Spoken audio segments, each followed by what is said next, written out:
There is a house in New Orleans they call the rising sun.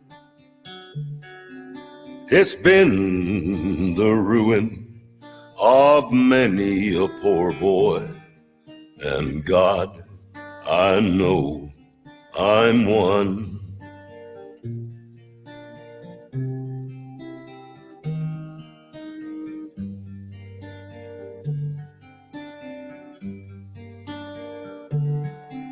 My mother was a tailor. She sewed my new blue jeans. My father was a gambling man way down in New Orleans.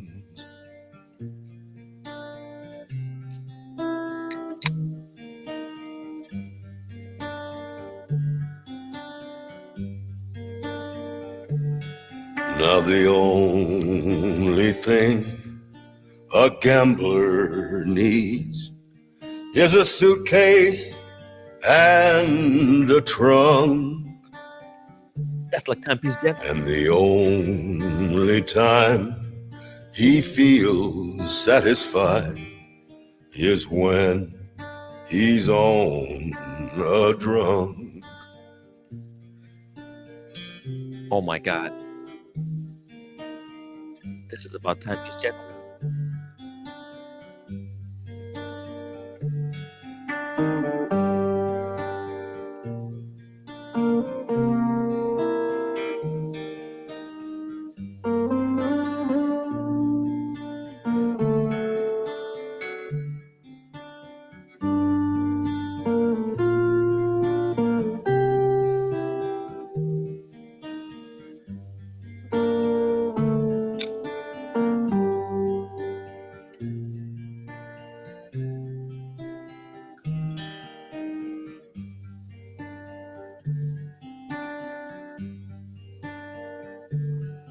Oh, mothers, tell your children not to do what I have done.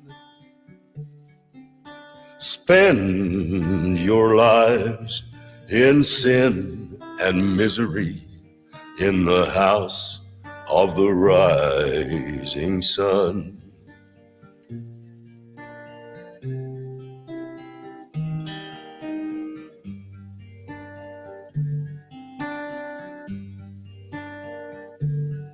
I've got one foot on the platform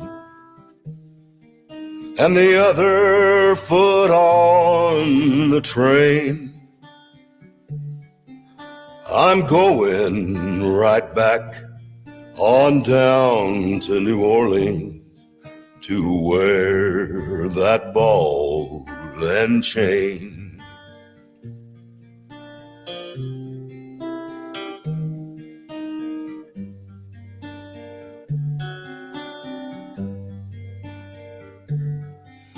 There is a house in New Orleans they call the rising sun,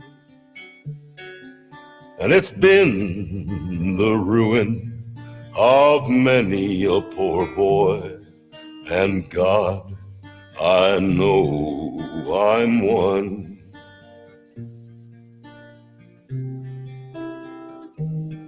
My God, I know I'm one. Hey, welcome to the show, everybody. Huge shout out to JDMTL for the $7 super chat to sponsor the intro song. Really appreciate it, brother. And also shout out to Dr. Bob's Nightmare for gifting 5 memberships. Let's go, guys. Let's take the hobby back. This hobby doesn't belong to the gray market cartel. It belongs to the watch enthusiast. It belongs to people who actually buy watches that they like and keep them for as long as they fucking have to and don't take shit from no one. Hey, Tim G. How are you? I agree. Let's do Hey, it. I'm pissed. I'm pissed. I'm furious. Why are You you know, pissed? Why are you pissed? there's been another scam. I think I talked about this for just like 2 seconds, but I never sank my fangs into this. Well, I decided to be silent no more. I got some actual additional information regarding this case.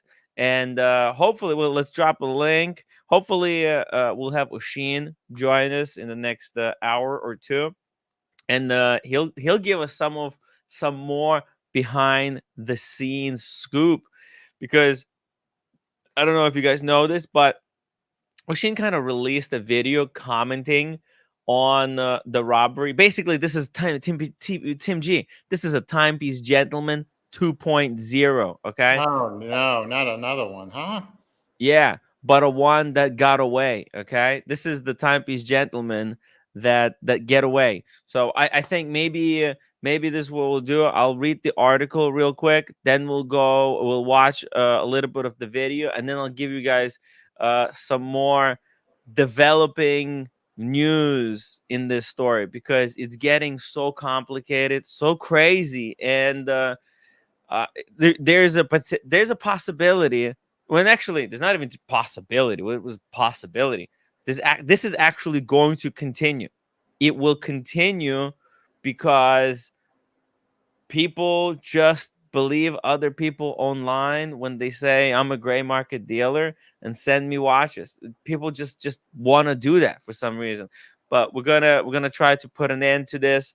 This can't go on like this. You know, you it's ridiculous. It's ridiculous, Tim. If it Yeah, had Southeast Gentleman did it. don't send any watches to anybody. Just keep them yourself and sell them. Try to sell them if you have them on consignment. If you do consignment, otherwise just sell them directly to somebody or to a reputable place. This type of thing is like BS, total BS. Okay, so let me just go through this article real quick. And Tim G, you stop me anytime you want. We'll comment on some of the things here. So, like luxury watch owners out of pocket hundreds of thousands as a broker disappears. They call them brokers now. It's not broker, it's cartel. They don't Uh, have any licensing. They have no licensing. They're not regulated by any government agency or municipality or state or county or anything. So they I have mean no responsibility to anyone. that's exactly correct. They Like, have no ethical bounds at all. This is one of the and problems. yeah, they're trying to gaslight everybody into thinking that they should be trusted because they're online and because they're paying money to like Mandani Group, right? What does that mean? You pay money to Mandani and they put you up on the website, Mandani Trusted Dealers. And what does Mandani do to make sure that you actually not a scammer? Because when the wizard was discovered to be a scammer, it took us forever. I mean, Oshin had to go on the chopping block and to to to talk to Mandani and to get the wizard pulled down from their trusted dealers network. The dealer network ain't worth anything. It's not like Mandani is sending out inspectors, right? Hey, we're auditing the books. Surprise, motherfuckers! Mandani's in the house. We're inspecting. We're checking all your books. They're not checking these people's books. They're not checking anything. So There's no accountability. So that's one of the biggest problems, you know? Wizard There's got away. no Got accountability. free. I mean, I hate the word green lighting because it's being used all the time now, but unfortunately you're absolutely correct. No. This is It's literally what gaslighting is. yes, absolutely. Absolutely. Think about what's happening right now with the victims of the wizard. They've all been gaslighted into Yes, I agree. I agree. all quiet. They're done. They've been basically Done. Over. was inflicted on them. Uh, that it basically forced them into silence to take some crumbs and then taking crumbs from the Wizard, like that could potentially give Wizards certain advantages when it comes to the court, right? No, And I agree. I agree. they were gaslighted into taking the crumbs and now into being silent and just hoping to move on. Bro, there's no moving on. You can't move on. The Wizard has committed the crime and he hasn't paid for it. It's insane. Insane I that agree. I agree like with you that people are 100%. not like going to the police. But I have good news, guys. Unlike the victims of the Wizard, okay, because this is what Roman did so cleverly, right? When those victims came forward, he he put all of the victims into WhatsApp group with one of his own, right? And there Roman and his guys were able to keep gaslighting the victims while in their control, while in their WhatsApp group. And but the victims of this guy basically got together in the WhatsApp group without any outside entities, and they're working in this WhatsApp group together to bring this guy down. So, and they have nobody trying to stop them. So it's a much different scenario where um, these victims haven't been intercepted in the same way that the victims of, and same thing with the victims of Timepiece Gentlemen. There was nobody, none of the other like gray market dealers were able to intercept them and gaslight them into silence. So the victims of Timepiece Gentlemen are kind of lucky. But man, the Wizards victims. How do you sleep when this guy still walks like a free man? He stole 400K. Well, Dude, in Canada, He's in Canada. You knows how much he has. dude, Who that's knows? straight cash, Tim G. You know how far 400K can last you in Canada when you're retired Oh, a and long when you don't time. have to pay taxes on this money? Yeah, it's lifetime. It's lifetime. It's a money. lifetime. He's retired. He made his retirement money in like, in one shot. Easy. Yeah, I agree. I agree. But anyways, okay, let me read this article. He's still doing it too. He's still I think he's still in contact with probably with Roman. It's probably, he can no longer show his face publicly, but he's working in the shadows. You know that I know that he's working in the shadows. He's watches everything. He's He's definitely watching everything. yeah, and always looking for another victim. It's so easy, man. It's like, can you believe it? I cannot believe it. Like, dude, like, do you understand?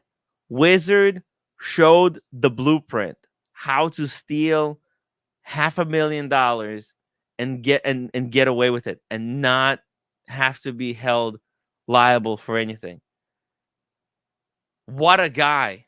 What, like, it boggles my, he did it on camera in front of everybody to everybody's face. It's the Wizard, man. What a guy. Yeah, he's hiding out in Canada, right near Messina, New York. And maybe I should pay him a visit. But yeah, I don't think you can't find him across the St. Lawrence River, which is the border between U.S. and Canada. So Messina, New York, was the first place in America that actually had the Alcoa plant for aluminum. So during World War II and beyond, they made a lot of aluminum there because of cheap electricity due to Niagara Falls generator. Oh. Don't ask me how I know this. It's a long story, but let's just go there, okay? So crossing the St. Lawrence River is Messina, New York, is the difference between is pretty quick. It takes probably you can do it by boat. It takes about 10 minutes max. Maybe I should. Huh? Yeah, but the border patrol on one side. Yeah. So anyway, you should check out Niagara Falls. Everyone in the world should check out. The roommate wanted to go to Niagara Falls. Maybe I'll take her there. Yeah, actually, the Canadian side is actually nicer than the American side. Okay. Really? It doesn't take that much time to go over there. You just need your passport to walk. I mean, as long as you don't have a dog or anything like that, you can zip right over. I mean, go right over. Yeah, it's a lot cheaper to go over. Yeah, it wouldn't be a bad idea. You should see it once. It's beautiful. It's actually gorgeous. The falls. I don't know if the town is nice, but the falls is a lot of electrical. I heard Houdini did a magic trick there, right? Well, not a magic trick, but like one of those survival tricks where he he got into like a barrel and fell off the waterfall and survived. Is that true? Yeah, that's true. I think like Evil Knievel way back when too did something like Knievel that. did that. Yeah, but you should check it out. But the other side, Is that real? Can you really survive that kind of an impact, or do people they have do done like it a in switch? barrels and they've died and survived. You know, who's stupid enough to do that is beyond me. You know. Now, what kind of a super chat will we need for that? Uh, You might understand. Marvin the Martian, Stefano de la Costa is a thief in Cornwall, Ontario. Yeah, 100%. How can somebody commit a crime live on the live stream in front of everybody? Like, this is admissible in court. Like, you can take it to FBI in Canada and they would arrest this guy. And nobody did anything. Nobody went and pressed charges. They just all got gaslighted by the cartel. And Yeah, exactly. But I mean, a lot of electricity is generated from Niagara Falls. As a matter of fact, I think some of your power in New York comes from there because of the. It's beautiful to see. Not the town itself. Huh? never Yeah, been there. yeah, it's worth it. It's worth going. Go obviously between May and October. It's one of the seven wonders of the world, right? I don't know that. Okay, I've seen think it's three one of- over. I've seen three, but I've seen them in, you know, Turkey or Egypt or whatever. But I don't know that. I didn't know the United States had those. Okay, so anyway, hey, can someone name us the seven wonders of the world? Name us seven wonders in the world. By the way, David Carlin in the chat says Mr. Tillman, Watches R Us, also sold a woman a fake Rolex. Her Rolex started making a clunky noise. She took it to Rolex Service Center and it turned out to be fake. Bro, that is fucking diabolical. Okay? These guys were like that's a perfect crime. Selling a fake women's Rolex. Those women's watches they go for the same amount as like a standard Rolex, right? Like just because it's smaller, they just it's still fucking 12, 13,000, right? And then they fake those pretty well.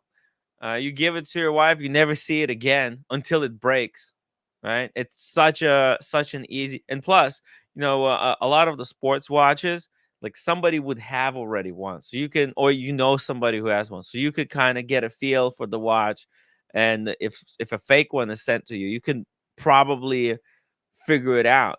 But with the ladies' watch, no shot, because how do you know?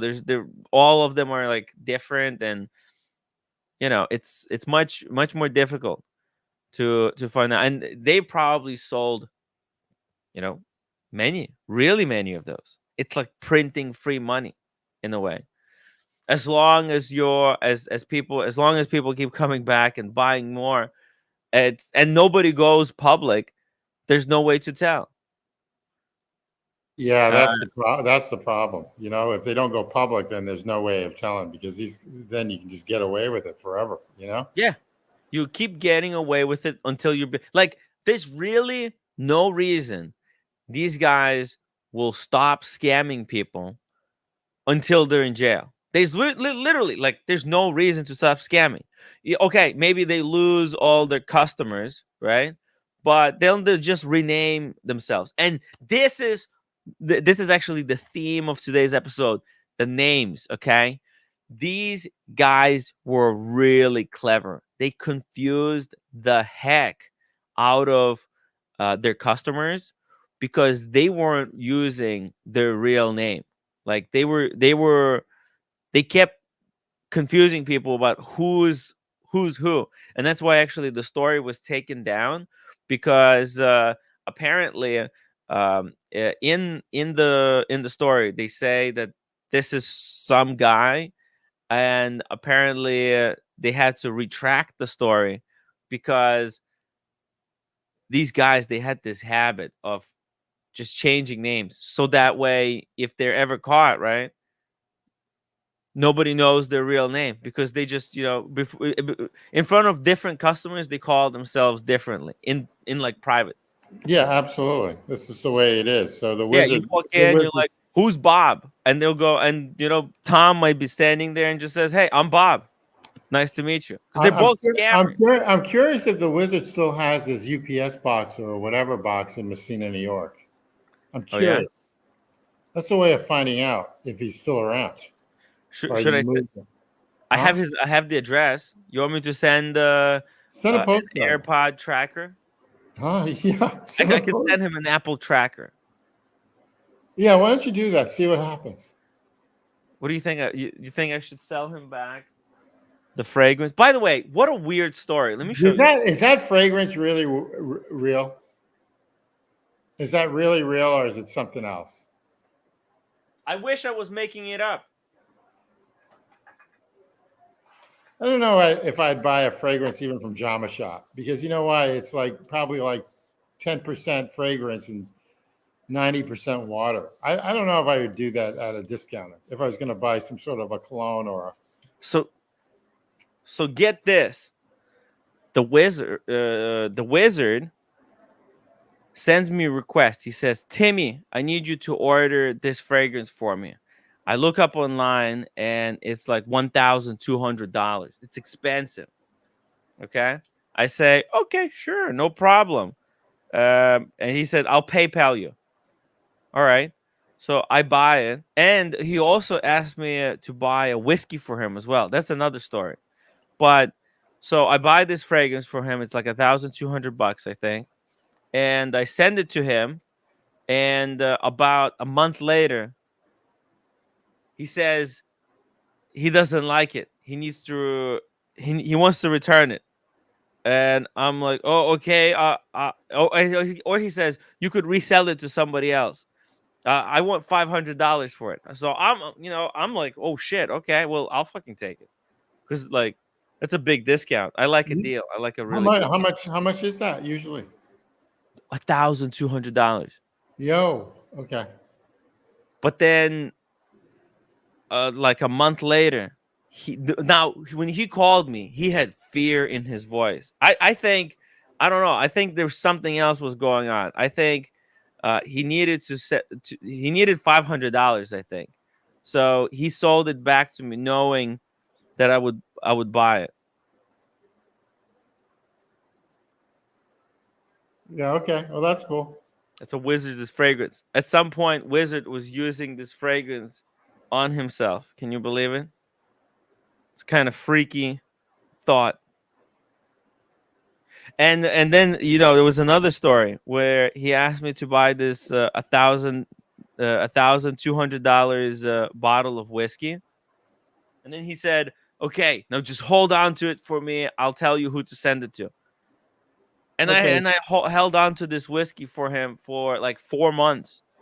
All right, I got to retract something. So I said that Jama Shop was a bad place to buy fragrance. I got a couple people in the community saying that they bought stuff and they liked it. So I'm okay. It's all good, guys. It's all good. Okay. So they swear by it. These guys swear by it. All right. That's all I've got to say. They swear by fragrances from Jama Shop. Okay. Oh, yeah. Did you see if they have this fragrance? No, I don't know. I have never checked really fragrances. It's called Roja Parfums Amber Oud. How do you know that? Well, no, I have it on the bottle here. I know, but how would you know that you're getting that fragrance? What do you mean? I mean, did you know that you were getting that fragrance, or did you send you? No. I told you. He asked me to buy it for him. I bought it. He sent me money via PayPal, right? I paid for it, and then I shipped it to him. And then a month later, he said he needs to sell it immediately, and because he said it's not the correct one. Although I knew it was the correct one, but he said no, it's the wrong one. He wants to sell it if anybody in the community would buy it for $500. And I said, well, for $500? Oh shit! I'll buy it. It's a good fragrance, bro. Yeah, You check smell to see. like This is Adonis in this shit. check to see if that's on Jama Shop. Okay, let's just Okay. check. Bro, We you got. want to smell like Adonis? You know No, I Adonis? don't know what Adonis smells like. This is how Adonis would smell like. Okay. Imagine rock hard abs, just Oh, yeah, in yeah, sweat, covered in sweat. yeah. Imagine smelling it. That's what it smells like. Just check Jama Shop. Okay, Let's just see. okay, let's see. Joma shop. Here we go. Just really quickly. Whoa, come on! I don't want the discount. Whoa. You want the discount. You want the $20 discount. Oh, look at that. Look at all these fragrances. There it Oh is. yeah, look at the discounts. These are deep. Oh no! Wait a second. That's fucked. There you go. What the hell? Regularly $790. Holy shit! It goes. Wait a second. No. Oh, this is the crystal. Crystal. Hold on a second. Oh come on! I said I don't want discounts. Hold on a second. That was a crystal one. It was slightly different. Jama Shop does it again. Okay. Oh You my realize that was like last year's model. Oh, by the Yo. way, Saks Fifth Avenue and Neiman Marcus are merging today. What? Saks Fifth Avenue and Neiman Marcus? Are merging today. That's Oh, a big. they're very similar. I know. Well, they don't have a choice. Go Yeah. big or go home. Basically, what's I going get on in the retail market? Neiman and Saks Fifth Avenue. I love going to Saks Fifth Avenue. It's a great place in New York City. I just like to chill there. Great place. I like the men's department. Always have. Mm-hmm. But And anyway, they have watches downstairs. $367 for your fragrance. There is that right? Well, okay. Listen, you know what? I can't believe it. Well, no. Hold on a second. I've got something wrong here. Something. Oh, okay. No. So here you go. So, it's actually well because the one they have is different formula. It's Oh, same. East Stewart Hall says it's the first one, Tim. So you missed it. It was the if you go No, back. it's crystal. See, it says it's a crystal. It's slightly different formulation. See, mine has like this yellow color to it. See, look. Yeah, mine has the yellow color, and the one they're showing over there is crystal. But anyways, I mean, I think I overpaid. Either way you spin it, I think now the prices have fallen on the fragrance. I can't believe it. The fragrance market is dead. Yeah, of course it is. This is really discretionary income. You think watches are like discretionary? This is like the ultimate. This is like if you've got like money, like after you buy your watch, this is what you buy. I mean, this is like the last thing that a person would buy. Oh, sorry, I'm a dumbass. Okay, yeah. I get it. Top left. You got me. East Stewart Hall's correct. I don't know how I missed it. I looked at it. It's got one review though, and it's only a 3-star. Okay. 3-star. What's wrong with it? One review. Sprayer puts out weak spray when pumped. It's more of a mist. This makes me have to pump more to get enough. This guy really doesn't like to tug. The fragrance doesn't last very long at all. I have to fill 2 milliliters spray. Okay. Well, I don't know. I think he's making stuff up. This stuff is really potent. So there you go. Jama Shop sells whatever you got. Okay. Okay, here. I'll even put on the spray. Okay. What's that sound? I paid $500 for mine. Now they go below. Oh, man. I think it made me sneeze. It's allergic. You're allergic to something. I'm allergic to lies. The Wizards is lies. It smells like wizard lying to me. Yo. But anyways, I mean, I have Wizards. He would do like weird shit. Like he would ask me weird requests. And like, why would he ask me for this Hibiki 21 and then have me hold it for him for 4 months? It was $1,200 bottle of Japanese whiskey. Why would he ask me to do that? Weird shit, you know? Anyways, this guy, what are these guys up to? So is we got a group of luxury watch owners is out of pocket to the tune of hundreds of thousands of dollars after a seemingly reputable watch dealer allegedly ran off with their pricey timepieces. It's all about seemingly reputable. This is all smoke and mirrors. Gaslight you into thinking that they're reputable with their fancy cameras by having neon lighting in the background. Just make you think that you should trust them because they have a business, they have a location. But since then, the hunt for the missing millions, missing watches, and the missing owners have proven fruitless. They can't find these guys. James Wallace collects watches, but he also buys them and waits for the value to grow. You see, this guy thought that these are investments. He thought this box is a portfolio because that's what the gray market made people believe. Yeah, he framed it accordingly. Yeah. These are not, and he got 3 Hulks, dude. He's He putting the thinks these are narrative. They're bonds. putting the narrative together. Yep. This guy's lost so much money, especially Rolex. Rolex will never be a collect. Like it will never be investment unless it's the super vintagey ones in perfect condition, or like the ultra rare ones. We're talking Le Mans, Puzzle, day date, right? We got very few icons there. Whoa, my watch channel! Thank you so much for gifting 10 Tim Wright memberships. Shout out to Adam Truman, Mr. Ghost, Dez. Oh, Dez. That's I think that's a buddy of Forpy, right? Dez. Yo, Dez. How's it going? I heard Forpy is no longer doing watches. Did you hear about this? What's that? Let me show you something. This is gonna shock you. Are you ready? Are you sitting down? Yeah, I'm sitting down.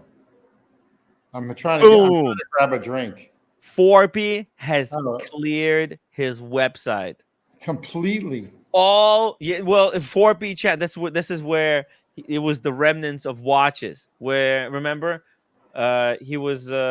This was the channel he opened up by attacking Red Shovel. That was the first live stream. Yeah.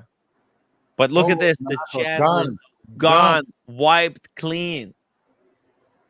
Definitely done. It's just a matter of time until the Helium Watches website is shut down as well. Like, what's going to happen to this? Are people going to get their watches delivered? And a lifetime of adventure, a story. Okay. Are people going to get this stuff delivered? Forpy is working overtime to scrub his, him, referencing watches. What happened? What happened to his watch? It's gone. It's gone. You see? Yeah, his watch is gone. It's a thing. He's never done watches. What are you talking about? He never. Did you know he never? He's always been a politician. They sold out. Yeah. Huh? There's no money in the watch hobby, so why even bother? Unless you're one of the marquee brands, there's no money in it.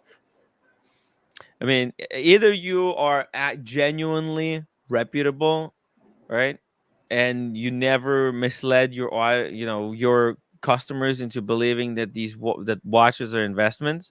You might be safe if you have like really good stock, if you have really good clients, with really diverse collections that you can potentially always call and ask if they want to sell that watch. You need to have good database, you need to have good customer service, good relationship with your clients, and you should have no social media where you were promising people the world. Yeah, I agree. And unfortunately, too many people did, and they burned themselves. I agree. We're back. Are we going back to that article? Yeah. Well, let me just blast through this, okay? He paid watch broker Ian Tillman. So this is the name of our culprit, Ian Tillman. But there's another guy too. This enthusiast, right? This enthusiast who invested in watches. Oh my God. He paid this Ian Tillman.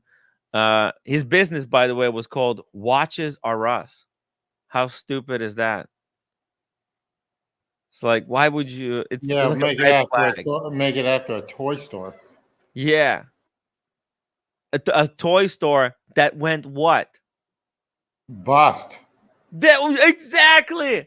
Why would you entrust your watches to a businessman that named his business after a business that went bust? It's a straight up red flag. It's like calling like some. It's very messed up. It's very messed up to just name your business that. It's like, imagine if Timepiece Gentleman comes back and tries to restart his brand as a Timepiece Gentleman again. Like, it's done. It's done. You cannot be Timepiece Gentleman anymore. You have Yeah, to he's done. He's go done. do something else. But yeah, Versace Boy says lots of gray market dealers still saying their investment. Yeah, well, maybe few key, but like, look at this dude. This guy looks like a victim, not of just his watches being stolen, but of like gray market brainwashing. Like, this is identical watch 3 times, and literally he has 3 Hulks. Tim, nobody needs more than 1 Hulk, but everybody should. He's got too try many. Hulk. Were there like a special edition Hulks, or there's only 1 Hulk? Yeah, he's a little extensive on the Hulks.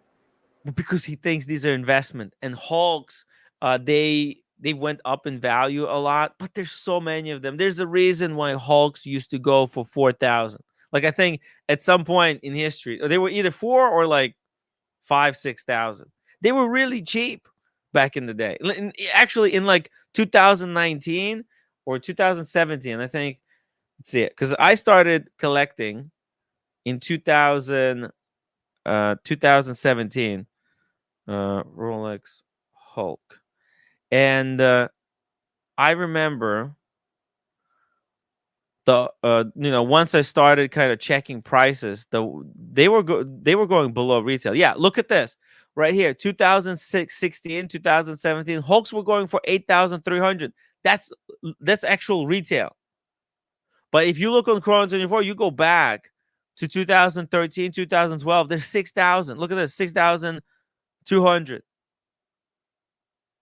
2011, when they came out, they were instantly 30% off. Yeah, that's incredible. They're going to drop more.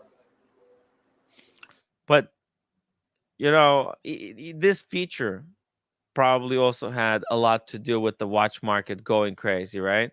Because like up until this point over here in 2019, like up to this point, watches are going up at a natural rate, right? Like a used watch should be, technically speaking, cheaper than the brand new one. Like, you take it off the lot, right? It loses some value.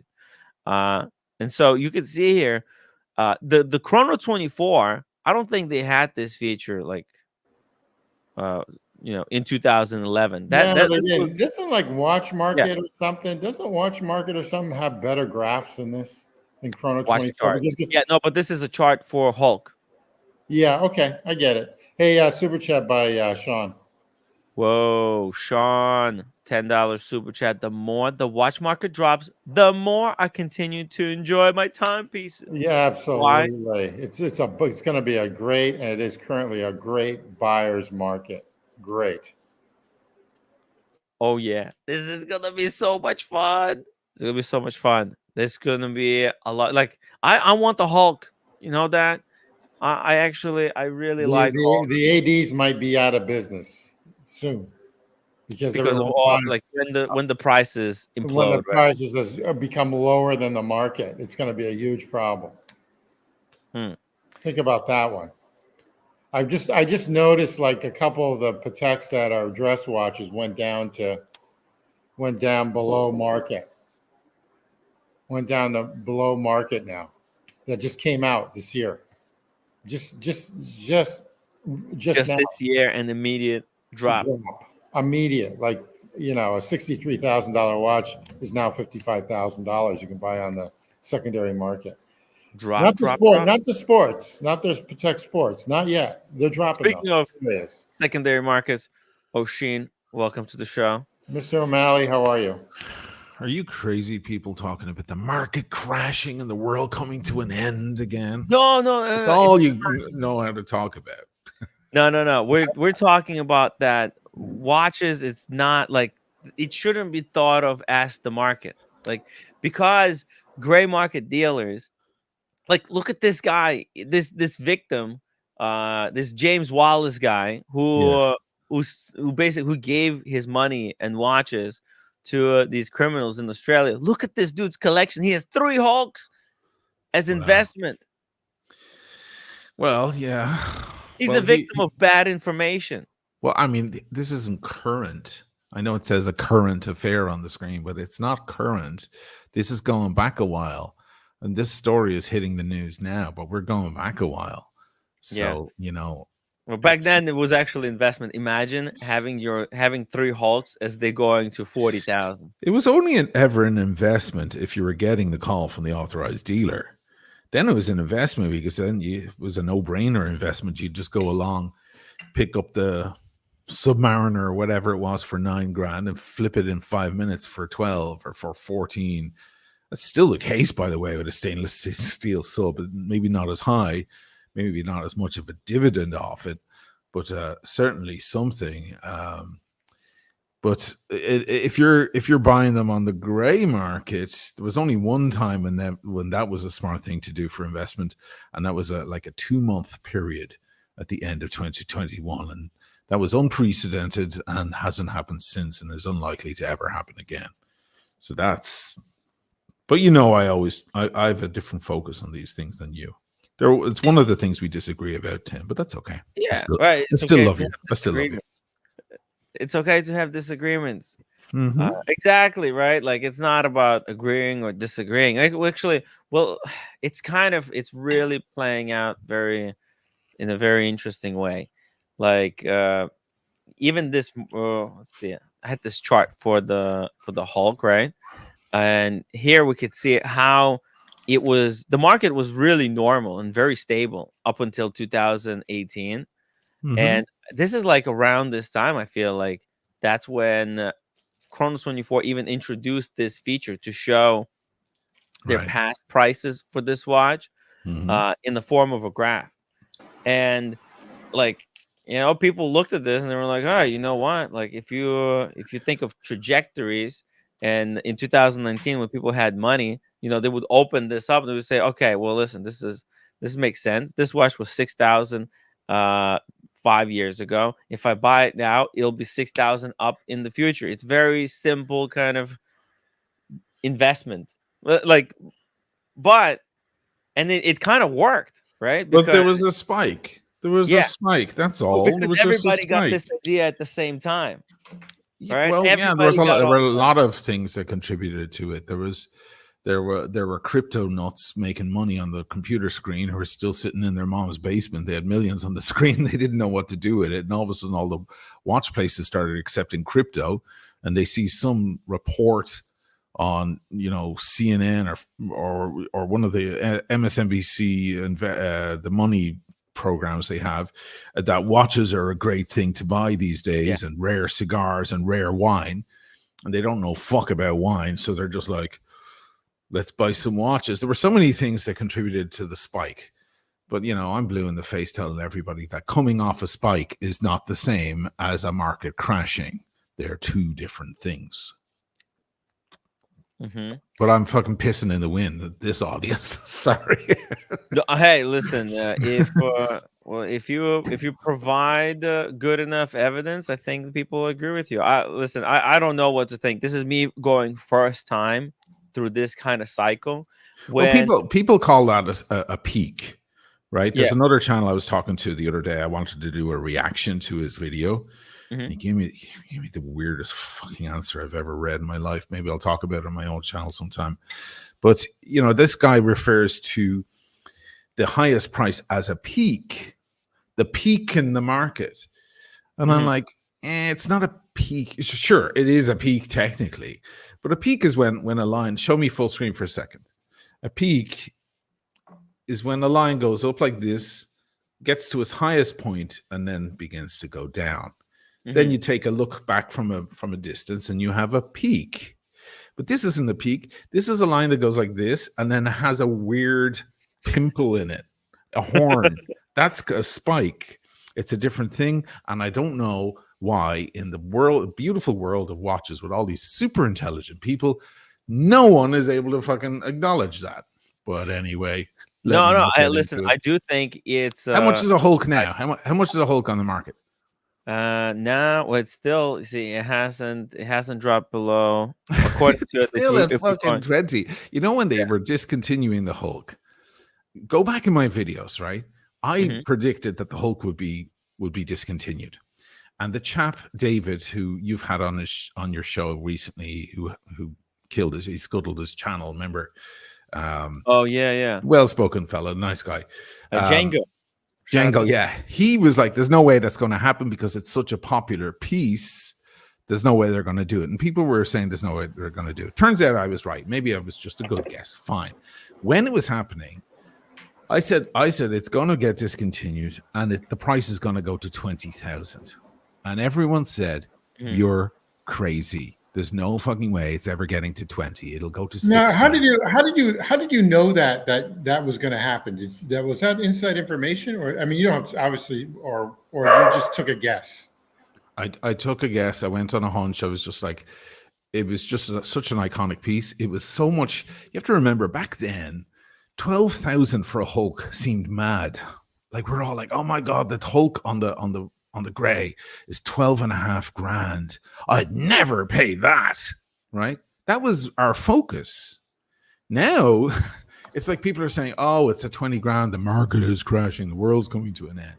Do you understand how stretched out all our vaginas got from that enormous dick that rode us at the end of 2021? Yeah, that is exactly correct. I mean, that they went up so much that it was almost ridiculous.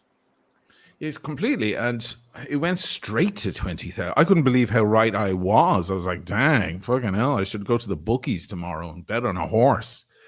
And anyway, here we are all this time later with the end of the world and Jenny L going, it's bad, and Britt Pierce going, it's terrible, and whoever else going, it's dead. And a Hulk is still 20, and a Pepsi is still 20.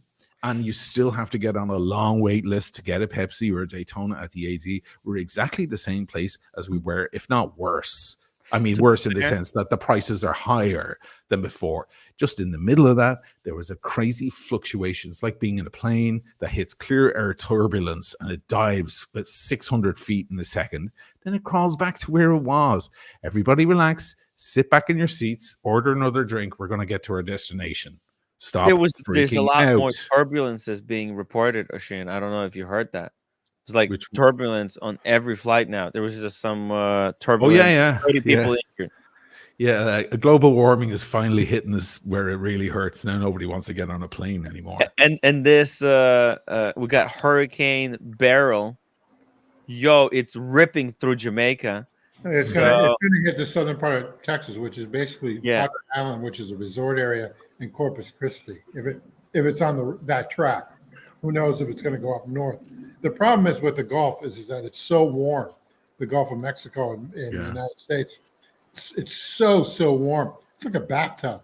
So that's where El Nino begins, isn't it? Yeah, I don't know that. I don't know I think the Gulf of Mexico is the biggest contributor to El Nino every year. That was actually also reported that El Nino is going to start earlier this year because of the climate changes. I'm always afraid. I mean, I love New Orleans and stuff, but I'm always afraid of the Gulf states because of this. I mean, I've always been, but I mean, I love Louisiana. I like Florida, but I mean, I've got a place in Florida, but I love Louisiana.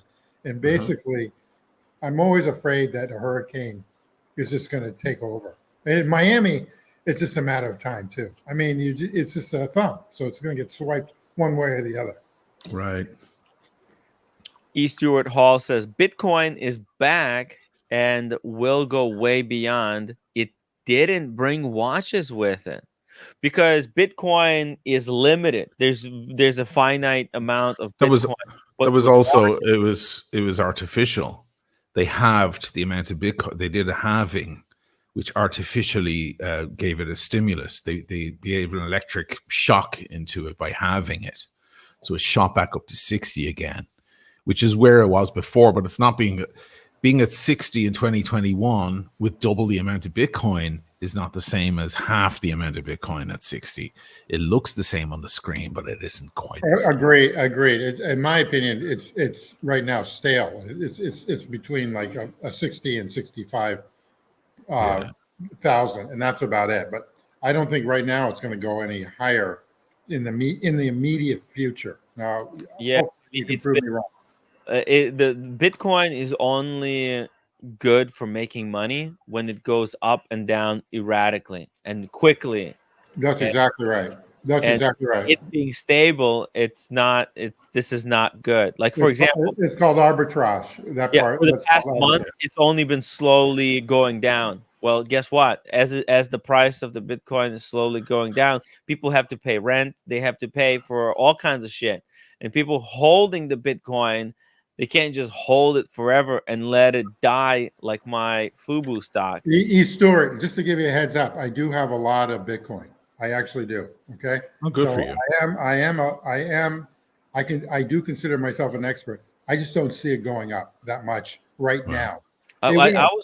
I was told that it might like spike up and go really high, like from 60 to go like to 1 million. Like it could go crazy because there is a finite amount, right? But then Mhm. again, like what's the point of owning all the Bitcoin in the world? Why?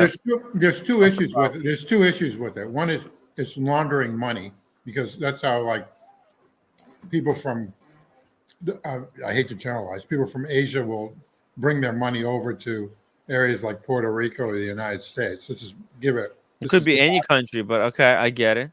second problem with Bitcoin is the governments will eventually regulate it more. The SEC and the governments will regulate it more, especially with just what happened to FTX and with the bankruptcy and whatnot. And once that happens, once the government gets their hands into this, it's going to go down because it's not going to be as valuable. Okay. Because basically the government wants to have their own digital currency anyway. The EU, everyone wants their own because they want to track people. It's another way of tracking people. I mean, right now in China they do that, and they track people. Well, They track everything they do. They can want to control you, every aspect of your life. it's 1984, Orson Welles, right? Yes, exactly. It's the ultimate form of torture. Visiting Alcatraz really made me understand what the what the actual punishment is, how it works. Crazy stuff. By the way, just really quickly here, let me just reread for what Sean said. He said, the more watch market drops, the more I continue to enjoy my timepieces. Why? Because I bought what I like. Okay. Your feelings on the market swing will depend on your purpose of acquisition. Exactly. If you bought to sell and profit, you won't be happy with the downswing. As a collector, I welcome market corrections. Exactly. Exactly. It's this thing called playing the game. You have to play the game, and to play the game, you always have to be aware of your surroundings. For example, Oshin, you mentioned the Hulk, right? And Yeah. why it dropped, and it seems to like it's stabilized. It's not dropping anymore. It got down to 20,000, and it's basically been sitting at 20,000 for a Think of whole how year. crazy that is. Down to 20,000. No, but If you look at things from a 5-year or even a 3-year perspective, it's up to 20,000. I'm not going to repeat myself. I'm going around and around circles. You guys are getting pissed okay, off. so it's up to 20,000, right? And it seems to have stabilized there. Why? Because when we make a decision on buying a watch, we always compare it to similar offerings in the market. And we just look, and it just seems like a fair price, right? You look, okay, it's a discontinued model, right? So they don't make these anymore. That's a big They have factor. Okay, that's a factor, right? There's a finite amount of these in the world, and there's no more produced. And actually, the Hulk is a better looking version of the current iteration of this watch. Everybody agrees with that. Yes, exactly. So this and Nobody likes the Starbucks more than the Hulk. No one. And guess what? They're equally technically advanced. Like it's almost the same watch. The only difference is like the slight changes to the shape, but those changes insignificant compared to one. Well, I mean, there's the obvious difference. It's got the green dial. It's a green and steel watch. No, but I mean, like from a technical perspective, it's like it's not like iPhone 10 versus iPhone 15. Like this is like the difference between the Hulk. You know how in the past differences meant something. Remember when you had Nokia and then the first iPhone was introduced? That was such a big leap in technology. That doesn't pay as much in watches, does it? Do you guys ever buy the watch because it's got 3 days power reserve instead of 2 days? Exactly. As long as it has over 40 hours for me, I'm happy. Or 36 hours. I really don't care. It's like iPhone 15 and iPhone 14. Oh, they slightly tweaked it, right? And in Rolex case, it is, but we're not buying these for their technology. A lot of people buying these for, maybe like collecting is part of it. Some people, there's people who like to have every Submariner, right? And they need to have, every model, every variant. Okay. That's those kind of collectors. But there's people who like it just because, it's a significant watch in the wristwatch history. If you love watches, like, hey, this is Rolex. They introduced ceramic on this watch. This is celebrating 60 years of Submariner. It's a big achievement. It's a milestone. And that's what this watch celebrates. And if you know that, you're like, yeah, it's a cool watch. But if you don't care about that, then it's not really worth it. But you know what? There's so many positive factors that this watch has that I think it will always go maybe almost double of what any current iteration of the Submariner that will be in. So people just won't want to like get rid of it. Like, why would you want to get rid of this watch? There's no reason. Absolutely. Yeah, I mean, it's a classic. I meet a lot of people here in Italy. Usually, for some reason, they're like bar owners or restaurant owners, and they have the Hulk, and it's all scratched up. They've had it for years. The wife gave it to them years and years ago, and I always compliment and say, "Oh, you've got the Hulk, beautiful. Nice. There's the nod." And they always say the same thing. Oh yeah, I was given this years ago, And apparently the thing, if I were to sell it today, I'd get double my money. And they have a big smile, and they're like, "I'm not going to sell it, but it's great to know that I'd get double my money." Now, if I had Brit Pierce next to me, she'd be like, "No, the wrath is coming, and he will come with wound as red to damn the quick and the dead. It's all going to fall out. The watch is going to fall off your arm and burn on the floor." No, it's not. The fact is, he got it in 2010, and now it's worth double or probably more. What did it cost when it came out at first? What was the original price of a Hulk when it was first released? And no one liked it. No one liked it back then, right? No. Exactly. This is why I was showing this graph, because see, I got into the hobby like around 2017, right? And I remember I Googled like my model and started learning about watches after I bought my Submariner. And I remember looking at this stuff like around this time and seeing that, it used to go for 6,000 in the past. So all these guys I see who have, that's their watch. They're a restaurateur. They got a beautiful Rolex when their restaurant took off. Yeah. They all got it for $6,000. Yeah. And now they get 20. Does that look like the end of days to you? Doesn't to me. We're all just obsessed with the fucking spike. But Yeah, Spike is in an interesting. It's an now, if interesting. you were one of those backpack dealers, Interested in the spike and all the fake money that everyone got during COVID. right? Yeah, anybody, yeah, right. There's that too. If you're one of the backpack dealers who got in during that spike, and that was the beginning of your watch trading life cycle at that whatever the end of 2021, and you got in there, right now you're crying into a beer somewhere, of course, but they're just like a tiny milieu in the center of the whole watch space. Yeah, the timepiece gentleman. Do you know when he started doing his stuff? I think it was like right here, right, Just before 2018. Yeah, right before he would. Man, dare I say it? Maybe he was like, in a way, one of the biggest catalysts for this thing to happen, because maybe, yeah, he's the guy who we all contributed to it. backpack flipping cool. Anyone who was showing watches on social media, I probably contributed to it in a small way myself as well, just talking about it. We all stimulated it to a certain degree. I don't know. Yeah, we how. raised I don't know interest. what the science of it is, but I'm sure we had a small contribution to that frenzy.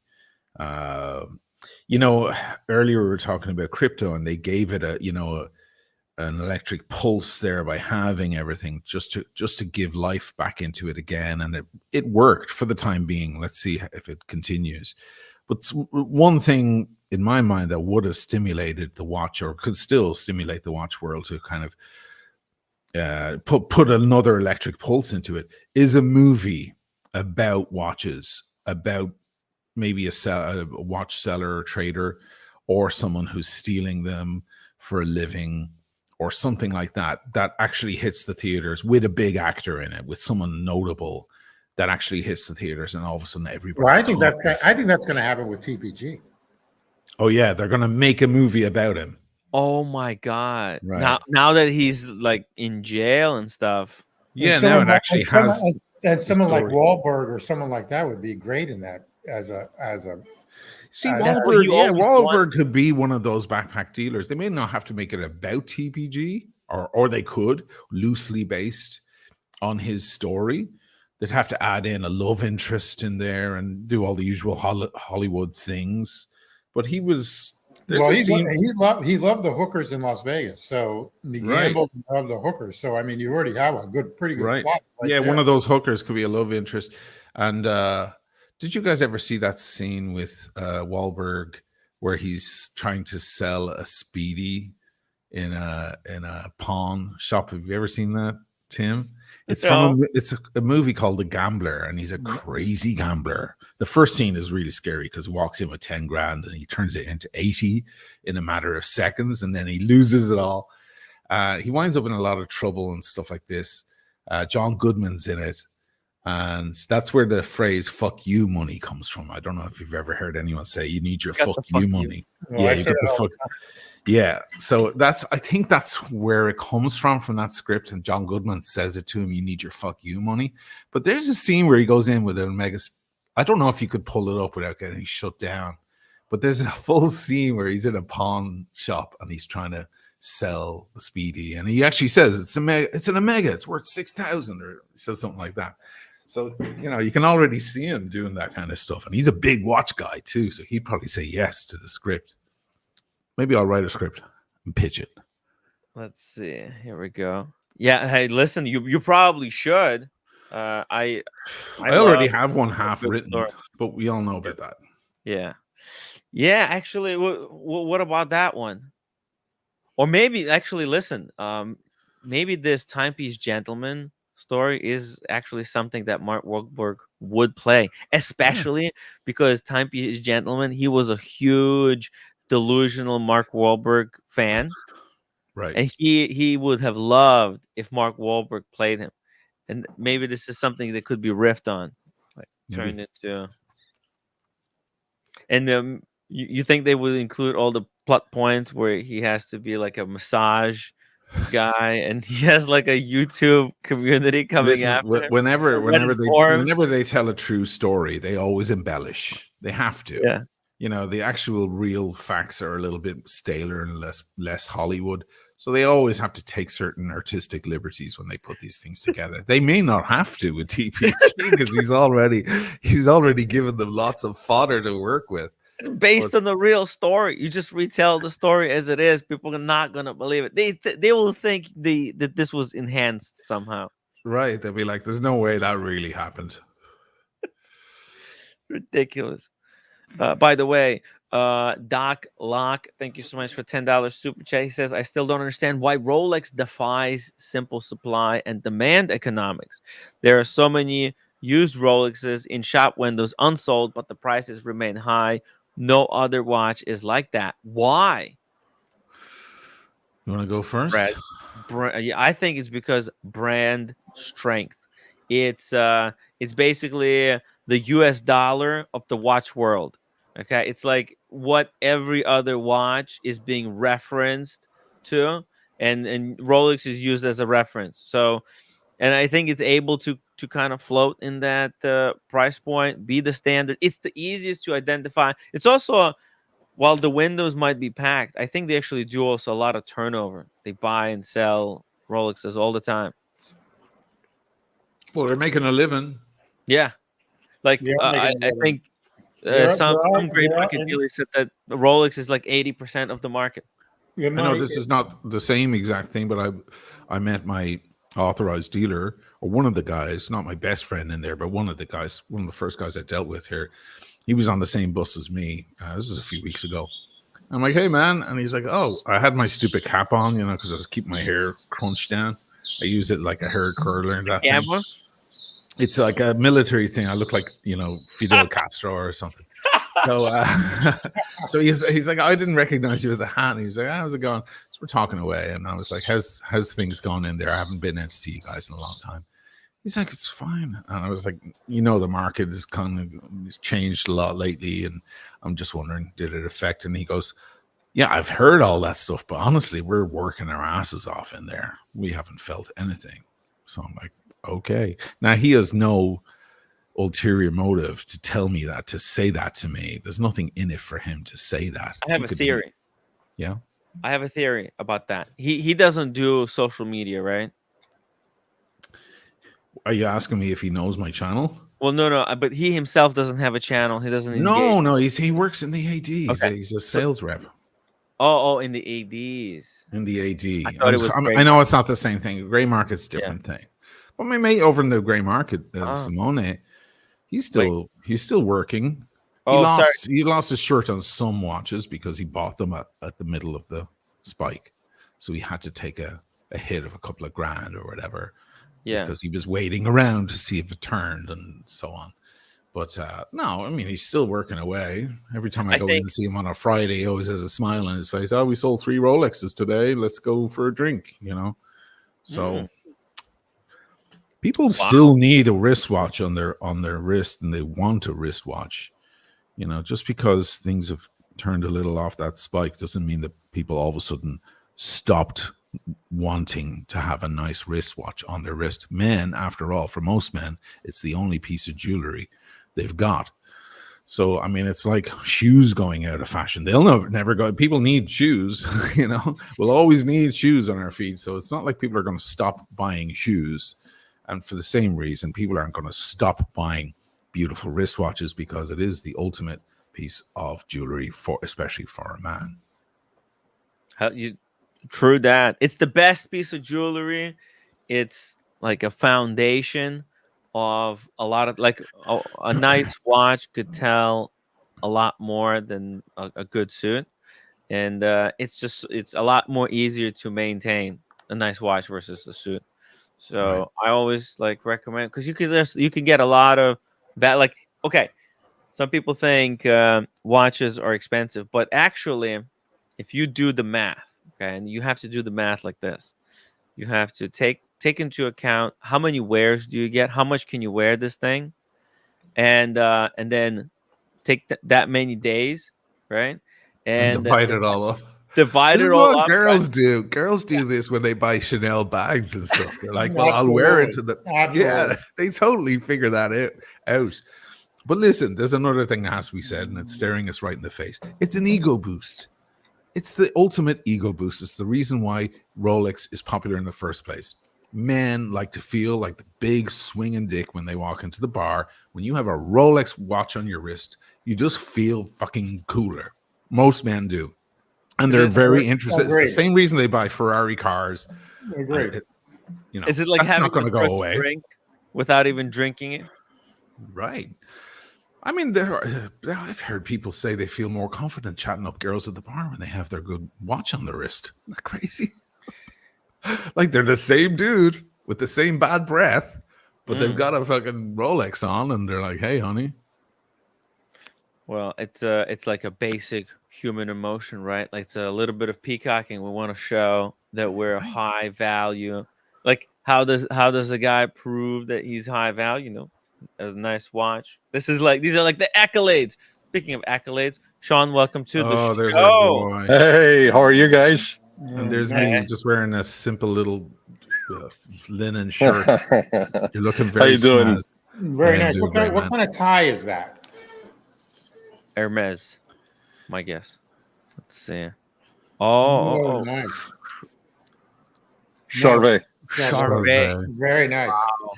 Yeah, Charvet You don't look hot. This is what amazes me, Sean. See, Like an air-conditioned car. Yeah, and also I grabbed my I had my lunch and I grabbed something for my controller, so I just parked under the shade. I'm going to be on for a couple of minutes. You guys were talking about Osha. I think you said something about just these programs and us talking about watches.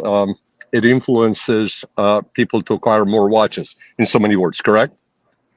Something along those lines, yes. Okay. And you could not be any more correct on that.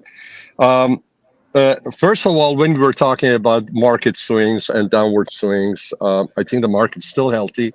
Watches are still worth money. They don't lose their value that much. But as we are talking about watches, I happen to be wearing a watch that one of the few watches that I paid retail price. I didn't even ask for a discount because the experience, the moment was right, and by asking for a discount, it would have been like you listening to a fantastic piece of record, and all of a sudden you just take that stylus and run it across the record. Right. It was just right? Okay. So you know what? It was worth it, and we're talking. And this is probably one of those watches that has dropped in value. I tell you what, I'm freaking enjoying it. Yeah, I love it every day. Why? Because I bought it for the right reason. Every time I put it on, I remember the experience. It was the first time I was in Vegas for the team ride, watch community get together. We had Bondage and Discipline. We had Blondie, Timmy, Cars. Everybody was there. OC was there. It was just fantastic. So that's one thing. The other thing is, if it wasn't for the watch community and I hadn't met Timmy 4 weeks prior to that, I probably wouldn't have bought this watch. Wow. Because I wouldn't have walked in with Bondage and Blondie to the Watches of Switzerland and get this darn watch. And then while we are talking about watches and listening, whether it's live or it's taped, you show watches, catches my eye on my free time. I go search. While I'm looking for the watch that I saw in your program, I see something else and I like it. So I go get it. It's just like if you walk to a supermarket 10 times a day, you'll walk out with something in your hand 10 times. Yes. If you walk into the supermarket once, you'll go in, do your shopping, you'll walk out. You probably won't go back there again till you need something. And I think that's what this watch community does. It just whets your appetite. And if you guys ever bought something, it's like an auction. If you ever go to an auction and you buy, whether it's cars or watches, but in my business, there was a time that I used to go to the auction. I used to be the one going to the auction. And I had to be very careful because you get into the hype and you want to win. Everybody's in a competition. And the only thing that you prove by winning that bid is you were the last guy holding your hand up. And that's the only. And sometimes you go back home, you go to your office, you go, what the heck did I just do? And you have a fire sale from day one on that car because you made a mistake. It's just the hype. And programs like Tim and the rest of them actually has done the watch business industry a lot of good. Sean, are you matching your cuffs on the end of your sleeve with the dial? That's beautiful. Look at them. Whose cuffs are those? Are those Dunhill cuffs? Whose cuffs are those? Oh man, it's crazy. I think they're Asbury's. I got these. Really I nice. think they're Asbury's. Yeah, they're Really for nice. a long time ago. Yeah, but anyway, just wanted to share that with you guys, and I'm gonna jump off. But this is a great subject, and again, as a collector, if the market does swing, I think the market is healthy. But if the market does swing and correct itself, I'm not talking about crashing. I think this is just market adjustments. It is healthy, and as a collector, it offers you more options and better pricing to get. But if you are one of those guys that went and bought a bunch of these Hulks or any of these high pieces to benefit and to make money on, yeah, you know what? You're probably going to be biting your nail right now, wondering how much money you're going to lose, or whether or not you may walk away with, not losing any money. But it all depends on what your purpose of acquisition was.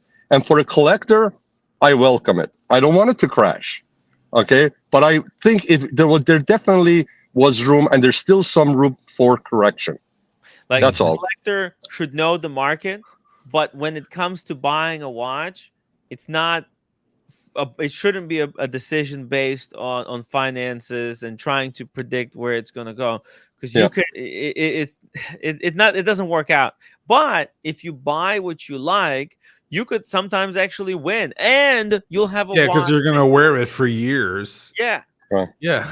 So You'd be like one of those guys on the start- Antique Roadshow. He's like, oh, I bought it back in 1958 and now it's worth 180 grand and I bought it for $200 because, and that was my watch. Yeah, 100%. Hey guys, I'm gonna go before I go because Tim G, I know you're a fashionista. The shirt is, you probably know the company. It's Anton of Beverly Hills. It's multi generational. Yes. They're in Beverly Hills. Custom shirt. They do a great job. 3 generations. I have. That's correct. 3 generations. I have a shirt from them. Yeah. A shirt. Yeah, I got a few shirts from them. That's great. You get your shirt with your name on it, the date that it was made, and so forth. And it's a family business. You feel like you're going to your friends when you go there. And the jacket is from my buddy Tommaso Milani of Stefano Bemmer. That's before he was in a process of acquiring Vestrucci, which now is also become Stefano Bemmer. So it's not lined. It's very light, and it's a double-breasted, as you can see, with large peak. It's got Napoli, very relaxed, pinched Napoli type sleeves and shoulders. That is very today now, not lined and no shoulder. Yeah, very today. It's a double-breasted because it's not heavy. I can actually wear it unbuttoned and it looks good. You can wear it like a suit in the summer and not be hot. Yeah, absolutely. LA is more of like a 4 seasons type. Very rarely does it get cold. If it gets cold, I can wear a vest underneath it. But summertime, it could be 85 degrees and I'll be fine.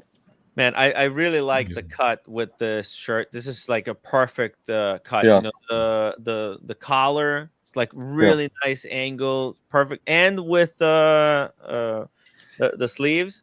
Yeah. What are they called? A cuff. Oh yeah, French cuffs. Yeah, cuffs, sleeves. And this is one of my. I acquired 3 ties from when I went to Charvet to get my fitting on my shirt in Paris. And I picked up 3. I like this. It's great. And what I like about Charvet is their ties. The width is standard. They don't go out of style. They're not too thin. They're not too wide, and they're always in. And the quality is great. That's about what I have. I actually still have pleated pants on a lot of my suits, and I personally don't care. But the thing is that I still like them. So it is what it is. What's your favorite brand of cufflinks?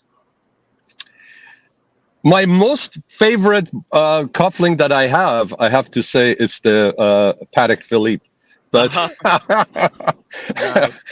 but in general, Tiffany does reasonably priced ones, but Uh-huh. I don't have any Cartier. I want to get some Cartier. Actually, I have not splurged on cufflinks, with the exception of my Patek. So Sean, I have Tiffany and I have Dunhill, and that's Yeah, really. I have Dunhill. I have a couple of Dunhills. They're really cool too. Yeah. As a matter of fact, I'm wearing a Dunhill belt right now. I like Dunhill. It's like a quiet luxury. Not a lot of people know, but people that know Dunhill and they see you're wearing Dunhill, they get it. That again, you kind of like know a little bit about fashion. It's under the radar. Yeah. My If whole you life is know, like you that. know. So, yeah. All right, guys. It was great talking to you. Great seeing you both teams. And Oshin, you take care, brother. I'll keep on listening to you guys till I get to work. Thank Take you. care, All right. brother. Okay. Take Bye. care, Sean. Bye. Man, Sean's always love the way he dresses, Man, it's an inspiration. Beautiful. Yeah. It's PT Uomo every day for that guy of the year. This whole year is that level. It's a really good way to go. See, it's all in the philosophy of life, right? This is too many people try to get a discount or try to make money out of everything. Sometimes if you just get things that you like and you don't worry about getting a good deal or discount. But who does the other thing? Like, Mm. excuse me, sorry. Can we speak more? I'm having watermelon with tequila in it. I need a stiff drink because I had a very strange day. But like, who does that? Does anyone, apart from the geezers who you see with the backpacks and flipping watches and so on, they're in the business of doing that. How many of us actually buy the watch only because we're hoping to make money? I've never done that. I've only ever bought watches that I like. Let us know that in the it's going to chat. hold a lot of its value, maybe all of its value, maybe a good portion of its value, is just a bonus. Let's get people in the chat to admit, because I bet there's some people who bought a watch just to make money. I know some people who did that. They confessed to me. It's the dumbest way to do it, though. There's so many easier ways to make money than doing that.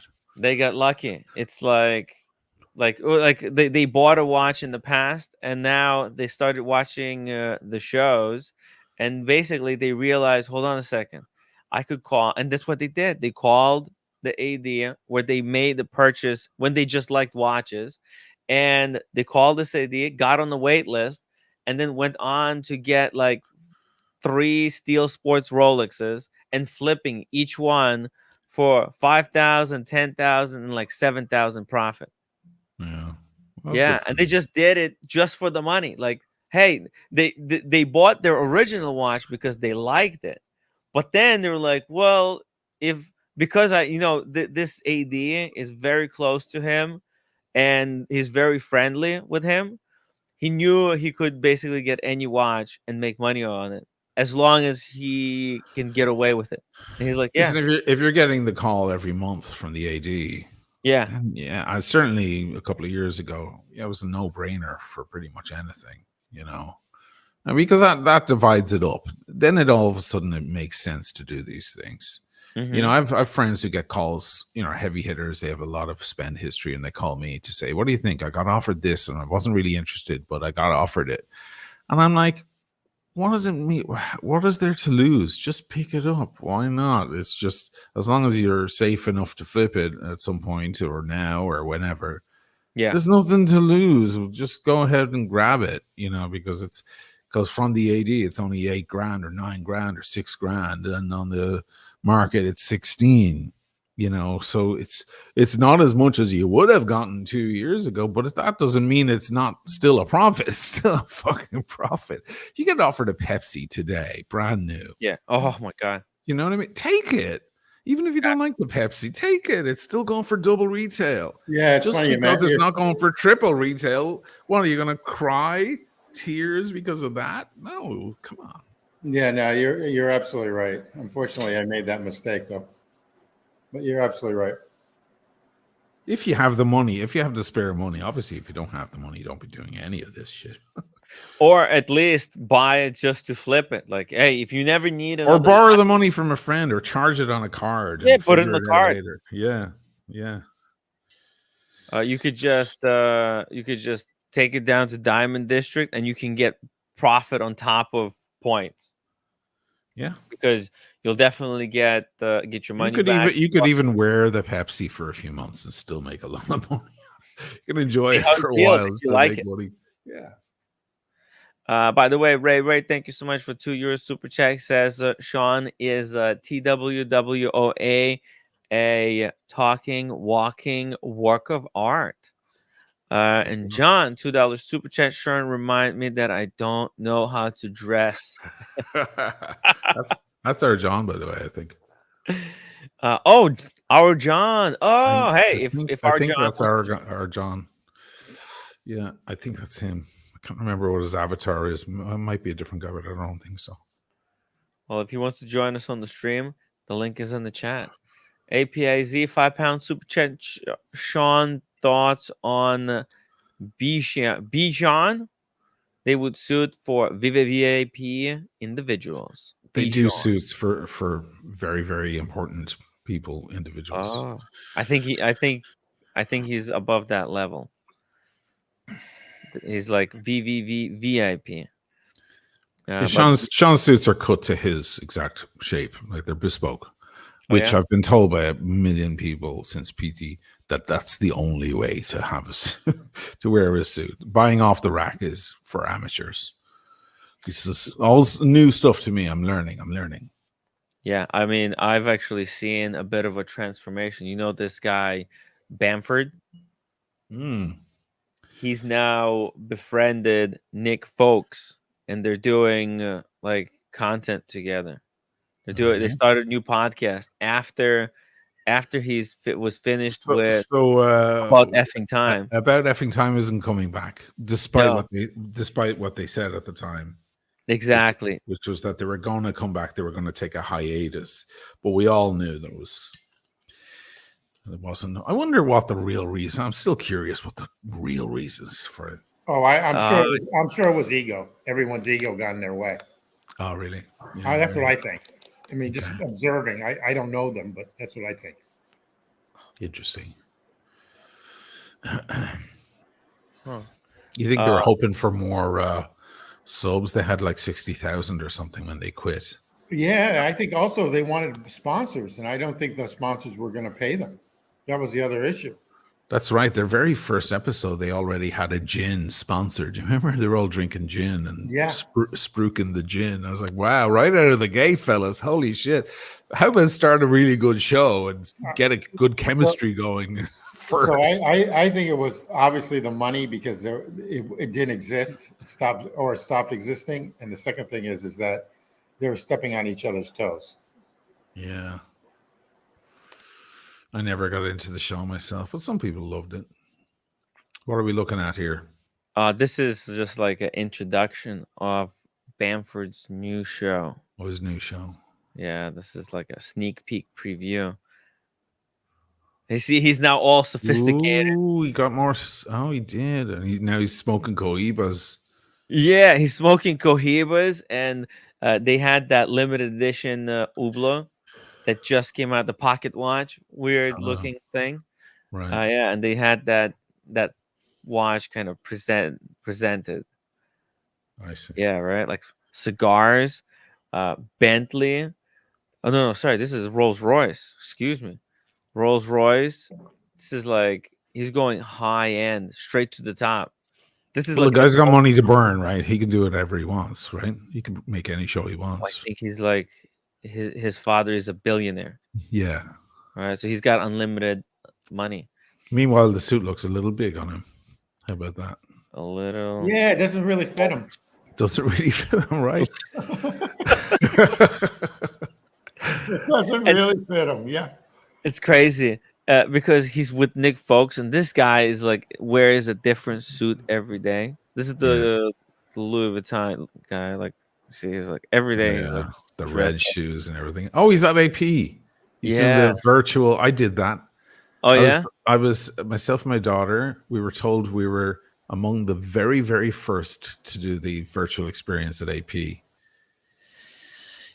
was That looks pretty it was cool. it was fun. It was That looks cool. actually really cool. I don't know how it makes money for AP, but I was just like, wow, these guys obviously have a lot more money than. Well, I think it brings in tense. it brings in for the high end clients this, so they can play. They can They can play this little game, this computer game. This little game. I doubt they even have a lot of these people have these at home, so the Right. high end, so they can put these on. They can tell them how it works and everything else. Yeah, I've got one here, and you can see my whole house. It's like the Apple thing, but it's not Apple. It's way, way cheaper. It's called the Meta Quest 3. And you can see everything in your house. You can walk around, you can cook food and everything while you have Tim Wright playing, hovering to your left over your pasta as it boils. It's crazy. It's like, Damn. If you think about it, it's a pretty cool idea for AP to have this, because they'll sit you down after you buy your watch or you've got one of these APs, and they'll sit you down and they'll put on one of these so-called blindfolds, and then you can take a look at the world through this. Yeah, you go into the step up. Off some of these AP owners, they never leave the house. So maybe this is like the first time. The first time actually. So what happens is you sit down, you're fitted with these things. They put them on your feet, sensors on your feet and on your hands.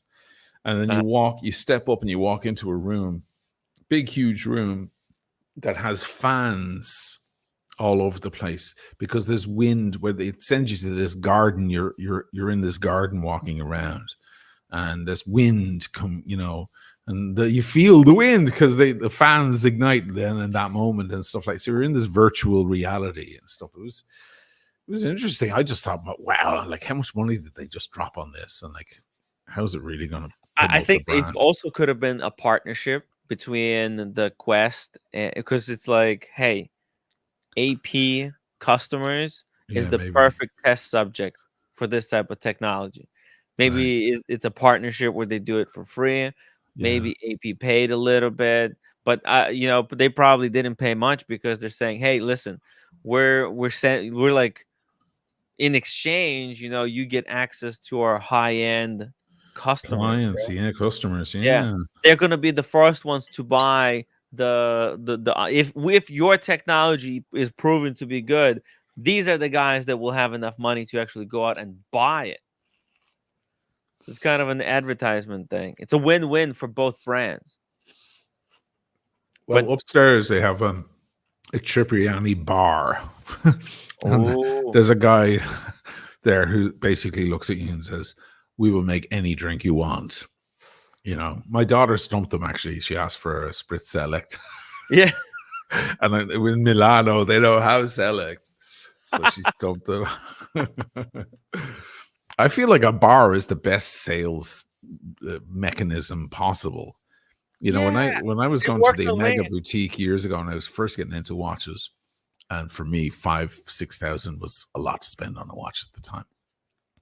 And the guy would just always say the same thing. He's like, have a think about it. Go down. I'll make a call down to Harry's bar. Go and have a couple of Bellinis on us and have a think about it. You're coming back. You get the liquid courage and you get all tingly eyed. And then you're like, I want the watch. I want it. We're going back. Yes, that's exactly alcohol makes you, that's why it loosens you up and makes you go, you know what? Let's live in the moment. Yeah. It gives you that courage. A lot of women drop a lot of money on Amazon every night because they have a glass of wine next to them, and the credit card comes out and they're like, I need that. I want that. I want those shoes. I want that bag. It's too many bags. They buy too many bags have been bought by liquored up women. Too many bags and too many shoes. My ex had too many bags and too many shoes. Closet full of shoes. I mean, literally like miles. You could put them, and then too many bags. Unbelievable. A pair of Louboutins is like $1,000. And then they'll turn around and say, I've got nothing to wear to this. Yeah, party. That's exactly right. Well, it's funny that Louis Vuitton watch. I called them in New York and they said, I'm interested in that platinum model. They said, They said to me, "Who are you?" And I gave them my name and everything else. They said, "Oh, your wife," which they didn't know was my ex. Your wife has a spending history over like $480,000 here. And they said, "Okay, fine. When do you want to come in?" I gave them a date, and I'm showing up. So I guess my wife did me a favor on that one, huh? Very cool. Or Yeah, my that's ex-wife something. did me a favor on that one. That's a rare thing, my friend. Yeah, absolutely. Usually That's I'm an anomaly. Yeah, absolutely. Usually I'm bending over, you know? Very lucky this time, Tim G. Yeah, absolutely. This kind of luck only comes once a year, or once in a lifetime, maybe even. Whoops.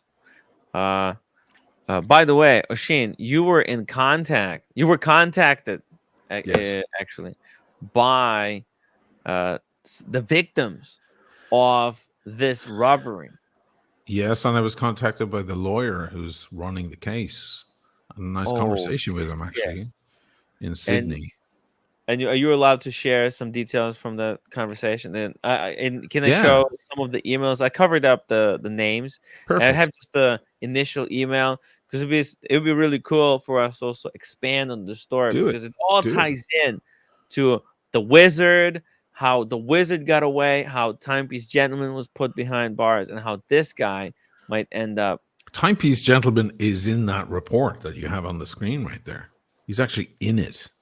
He's not interviewed. They refer to him and they show video of him. He was the guy that made some of the victims to actually go forward, right? With it's a house of cards now. The fact that TPG got pulled in by feds creates a precedent that people are like, you know what? This isn't just chat anymore. This is real, and this is criminal activity. So it kind of opened the floodgates. Now I think a lot of people are going to wind up on this behind bars for what they do. But the cops in Australia told most of the victims at first, this is a civil issue. You're in the wrong place. Don't come to the cops. It's a civil issue. Lazy cops. And I said to the lawyer who's done a lot of stuff, he's actually a well-known lawyer in Australia. I said, is it? And he goes, absolutely not. It's definitely a criminal issue because we can prove intent. There was the intent to rip the people off of their money. I was like, is there a money threshold? Like, does it have to be grand larceny, like over $10,000, like it is in the States or whatever? And he said, yeah, there's a if it's $50, it's never going to get to criminal. But when you can prove intent and you're talking about multiple thousands of dollars, it's definitely criminal. So the cops were way off there. But he's taking care of all of that. They went to the right guy. Nice. And he kind of bundled them all together.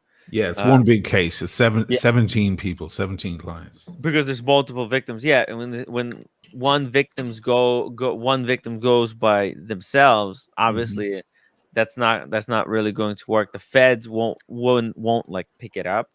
A case that depends on the one victim. But when you have like a number, like in the Wizards case, there's 8 people who potentially could contact and get and get the detective working on the Wizards' case. Yeah, it definitely adds wings to the case for sure. Oh, by the way, we have Michaela joining us. Michaela. There she is. Hello. Good afternoon or evening to everybody. Hello, Michaela. Hi, Tim. Hey, And Tim, Michaela. Thank you for We got joining. 2 Tims and an O'Sheen. It's a good show. Yeah, it's a good show. And we got one O'Sheen, so it's like a perfect. Exactly. One always need O'Sheen is more than enough O'Sheens. Exactly. We don't need any more O'Sheens. Indeed. So, what are we talking about? What's the gossip? What's going on? Okay, how about I'm gonna do this? I'm gonna read these super chats, get Okay. them out of the way, and I'm gonna catch you up on all the happenings in the watch community. Alpha Foxtrot, thank you so much for $5 super chat. If you think you are too small to make a difference, try sleeping in a room with a mosquito. That's the Dalai Lama. I was about to say the Dalai Lama quote. Good point, right? Even the smallest YouTuber can make a big difference in this watch space. Graham R, $5 super chat. Very easy. Don't buy from Gray Market unless it's an out of production piece and you're no other choice, put the flip brigade out of business. Exactly. It's like the flippers that flip modern pieces. That's just, most of it is just actual crime. And Joe 95 pound super chat to Orange Mar-a-Lago. Twat disgusts me. Voting anything but him. Tim G, cult victim, grow up. There you go. You got political. It's the you go. USA, baby. USA. USA. 4th of July, let's go. Independence Day. Independence Day, absolutely. Is it celebrated tonight, like at midnight? But they No. actually Wait. they actually have it. They actually have it in my little area. Some rich guy puts it on, and and every 2 years in my little area, and it's just incredible. It's unbelievable. I mean, Firework show.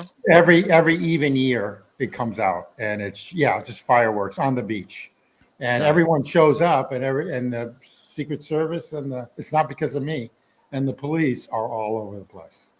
So I think the police are there for you. Probably. Don't say Getting rowdy. I was dating a girl from Colorado years ago, all Americana girl, and she entered my world in New York. All of a sudden she's hanging around with people with funny accents, a lot of Irish and a lot of different kinds of people. And she was there was no more of that America stimulus at all around her. In fact, quite the opposite in many cases and so on. She's probably hearing political opinions she never heard before in her life. It's probably very foreign, but whatever, she fancied me, so that was all that mattered, right? But it came to the 4th of July. We lived in Long Island City, around the corner, not far from Dirk, where he is in Long Island City, which is opposite 42nd Street in Manhattan. And she's sitting around, it's 4th of July, and her boyfriend isn't saying anything about 4th of July. This is a very weird thing to her, because she's like, this is weird dating an Irishman. Like, where's the America? Yeah, shit. And she looks at me and she goes, are there any fireworks happening or anything like that? Or I was like, oh yeah. So I brought her down the street, and the biggest firework display in the United States is happening right down the street, because it's the Macy's fireworks on the East River. So it was like, oh yeah, you need all that stuff. Yeah, let's go. That's it. Boom. It was just like, oh my goodness. She got her fill in one evening. It was kind of. Oh my gosh, I can imagine in New York. That's probably crazy. The thing is, insane. I would never purchase fireworks. I cannot stomach blowing up my money. I just can't do it. But I don't mind watching it. I think it's fun. I love enjoying the little things like that. But yeah, I can't personally buy the fireworks. I just can't do that. Well, in some states in the United States, it's illegal. But in some states, when I drive down the south, I mean, they're like every block. You can go to these warehouses and just buy anything you want. I mean, you can pretty much make a bomb if you wanted to there. So that's exactly. He's trying to get Tim demonetized. Yeah, exactly. No, but you're right, and I've seen people put some crazy stuff together with sparklers. They're called sparkler bombs, and that is scary stuff. That is intense. That's like really, really intense. So anyway, Timmy would like that, though. I think Timmy would. I don't know what the stance on fireworks in New York is. I think you can't have them. You can't have them. They blow them up all the time. I was walking. Oh well, that's beside the point. You're in Brooklyn, dude. All the rules are broken in Brooklyn. That's why we love Brooklyn. Yeah. Now it's like one of the most expensive places to go in, near the Whole Foods and stuff. So yeah. I used to order sushi in Williamsburg, and I'd be like on the phone going, "There's no sake on the menu," because they're not going to deliver it to your house. Maybe they do it now, but back then. It was like, no, you can't deliver booze directly to someone's door. But anywhere in any of the 5 boroughs, except for Brooklyn, Williamsburg, are like, sure, would you like that hot? Do you want a pint? Do you want a liter? How much do you want? I was like, I love this borough, man. I miss Brooklyn. By the way, Michaela, your watch is in the mail. Oh, thank you so much. I'm so excited. And I put some extra straps in there too. And Michaela, you handled yourself. I mean, I'm sure you've heard this amongst the lady show that I watched just impeccably. Thank you. So, Goodness, wasn't that something? well, you know, thank you so much. usually in something like that, it's pretty difficult. So my kudos to you on it, on handling yourself. Well, thank you. Thank you kindly. Yeah, that was fun. That was I walked into something knowing what was going to happen, so I was prepared. But I mean, it's one of those kind of shows where they get more views the more argy-bargy there is. So it doesn't matter really even what your opinions or stances are on things. They're going to try to debate you into a corner and prove that deep down inside you're a very evil, far left feminist who hates men. I'm not talking about like a feminist who just cares about women's rights. I'm talking about the ones that hate men deep down. And it's just not true for me. So it was kind of fun for them to kind of try to break that out of me, but it didn't happen. But yeah, you know, I wanted to spread a good message when I came, a good message to encourage women to realize there's kind of an in-between these lifestyles. You don't have to be an Amish, you know, girl that doesn't speak, you know, doesn't wear makeup. You can be beautiful, but you also don't have to be super overly promiscuous. There's an in-between. And I think the happiness and contentment's kind of found there. But, you know, it was interesting. Definitely agree. Thanks. Yeah. Yeah. May or may not go back on that show. We'll see. We'll see. We'll see. You have to be mentally prepared, but I think you handled yourself just perfectly on that. Thank you. All good. Thank you. It's really one of the it's one of the toughest kind of shows to be on because, like you said, it's so polarized. But I think you did such a fantastic job. Thanks. And if you are gonna go back, we could talk a little bit even about like what can you do to push push further. Yeah, I'm just gonna spruik some crappy watch brand when I'm on there. That's the whole point. I'm just gonna be like, hey, don't forget to pick up your this until they kick me out. No. Yeah, I'm looking forward to the potential of going back. But oh no, I wasn't talking about Nomadic. I don't think they're crappy at all. Please don't take it that way. No. Nomadic is really good. Actually, they would be an amazing sponsor. That would be great if she wore the Nomadic. Oh my god. Yeah. No, I was just posing with my Ballon Bleu on purpose so many times with it up on the screen until somebody sent in a chat and they're asking, what watch are you wearing? And it was a name I didn't recognize. And I'm sorry if it's one of my subscribers who's commented on my channel before. I doubt it. I bet it's from one of you guys, most likely. But they sent a super chat in, which their super chats that they require to be like on the screen are pretty expensive. And they were just asking what I wore, so I got a chance to say the Ballon Bleu Ducati, and all the girls were just like, what? That was kind of funny.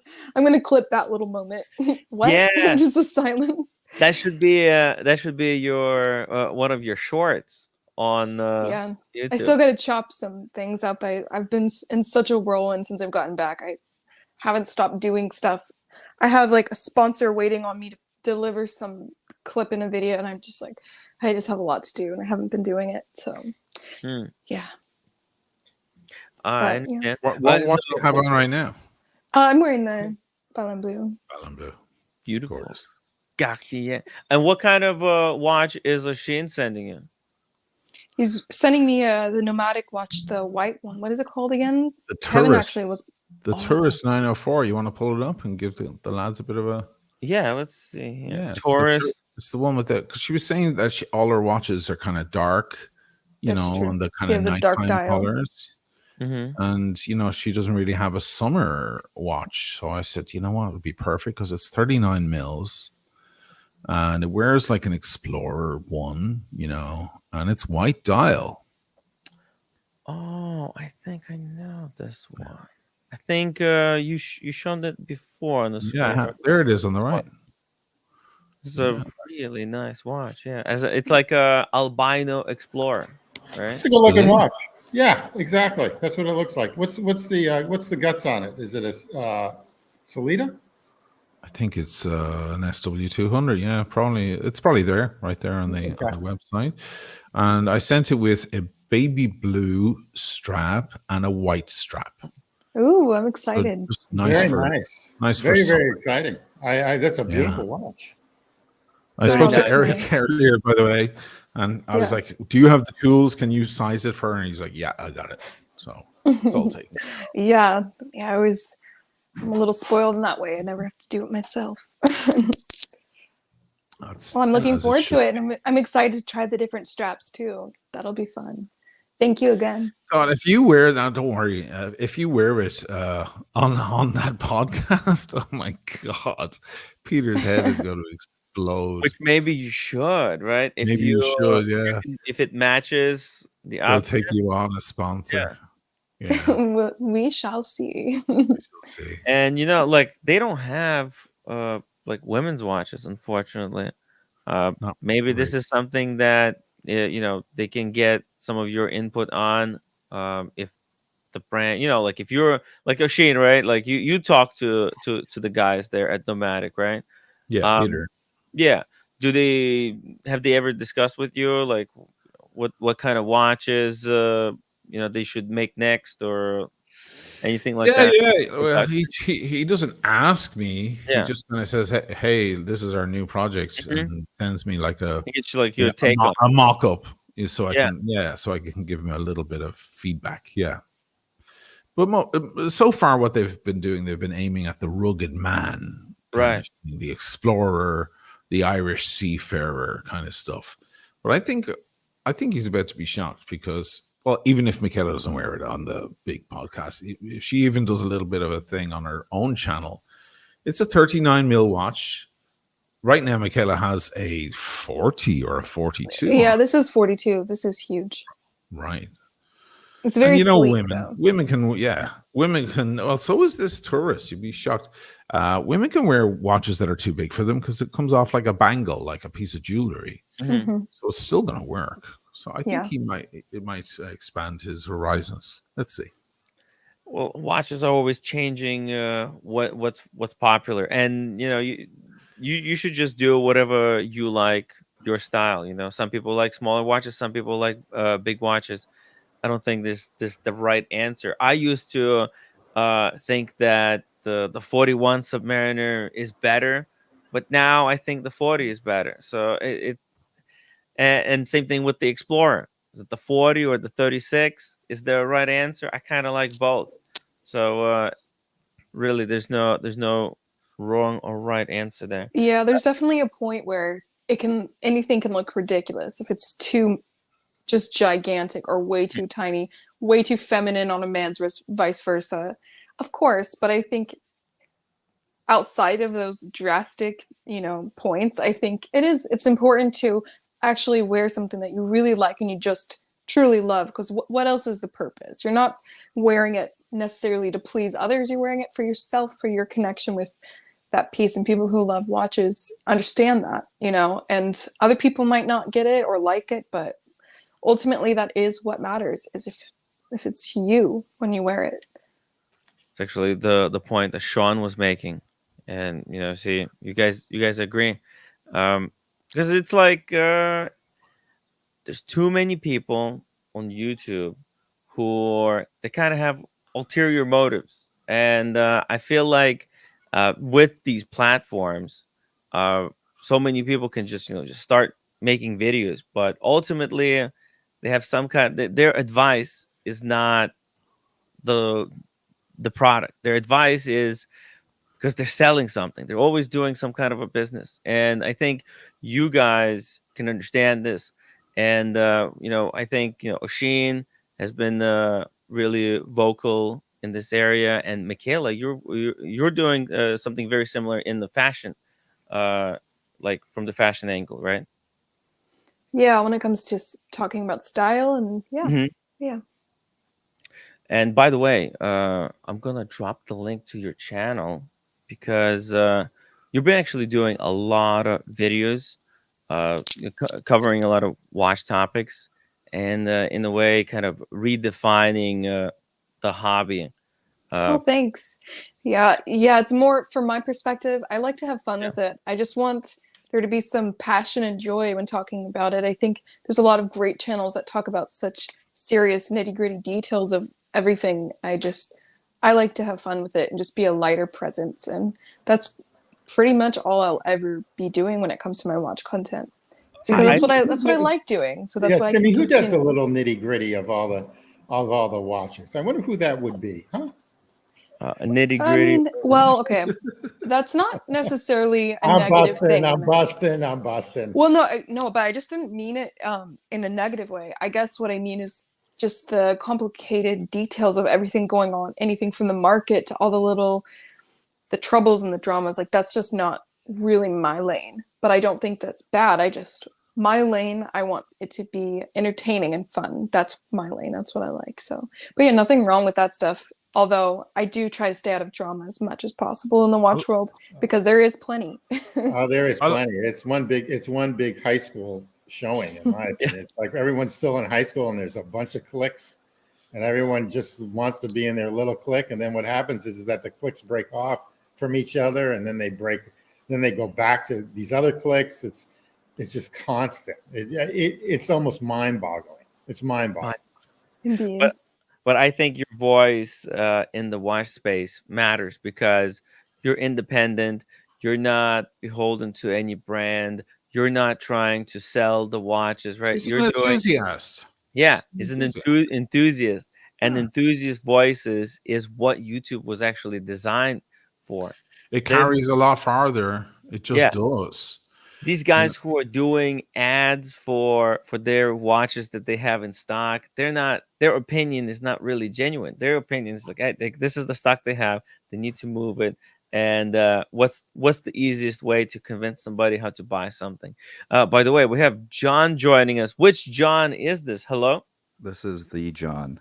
Oh, that's the John. Oh, David Politis. David Politis. Yeah, I figured if it wasn't too crowded on the panel, figured I'd come on in a lighthearted talk about the watch world and everything else that's going on and just shoot the shit a little bit and support the best watch channel on YouTube, actually talking about watches.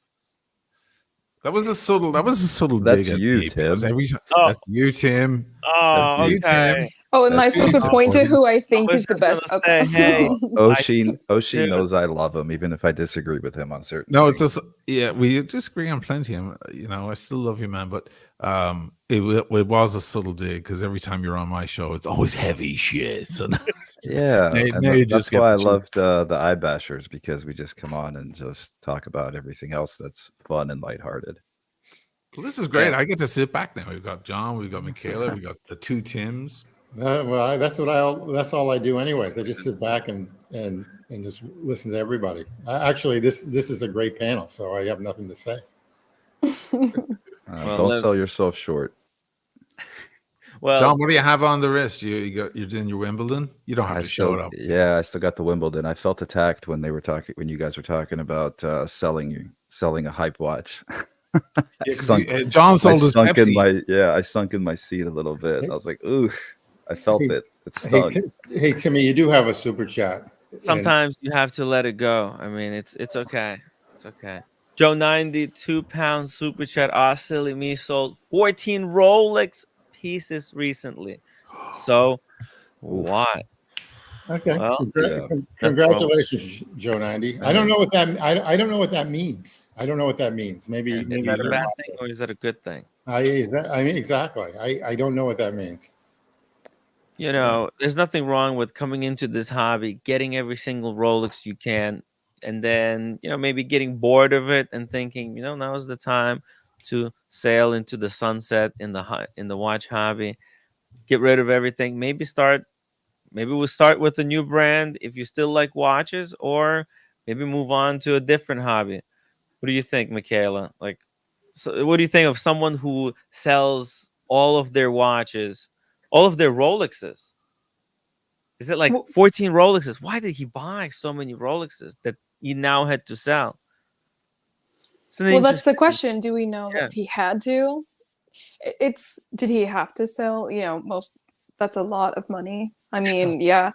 I don't know. I think people should be able to have the freedom to do what they want to with their hobby. If people want to buy and sell and that's what they like, great. But if it's getting people angry and crazy and stressed and they want to end everything because it's just so much, then don't recommend it.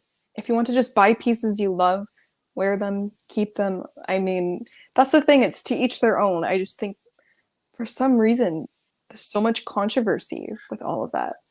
Tim, why do you think that is? Why do you think it's so controversial? I think watches cost a lot of money, and a lot of people buy watches just as a dig at other people, and then it turns into like this vicious fight, like this flex war. It's real. It's actually real. We make fun. Like I always thought about it sarcastically. I always thought it was just a big joke, but no, people actually flex watches upon each other, and sometimes you bought a watch because you thought it looked good, and then you get flexed on, and it doesn't really, and it turns you off from the hobby. And it's really unfortunate that, but this is because this is why we have to reclaim the hobby. This is not about flexing, and it's not about making profits. What do you think, John? Right? Yeah, so it's a weird hobby because, and I Yeah. think Oshin's pointed this out a couple times, and I totally agree. It's one of the only kind of high-end hobbies that requires no prerequisite skill set.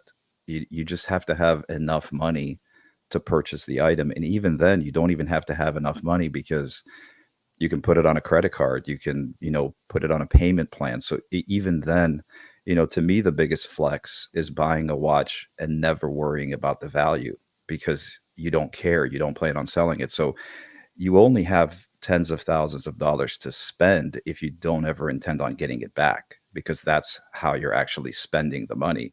If you're just converting it from your bank account to a asset and then hoping that you can reconvert it back, you're not really spending anything. You're just moving money from one thing to another.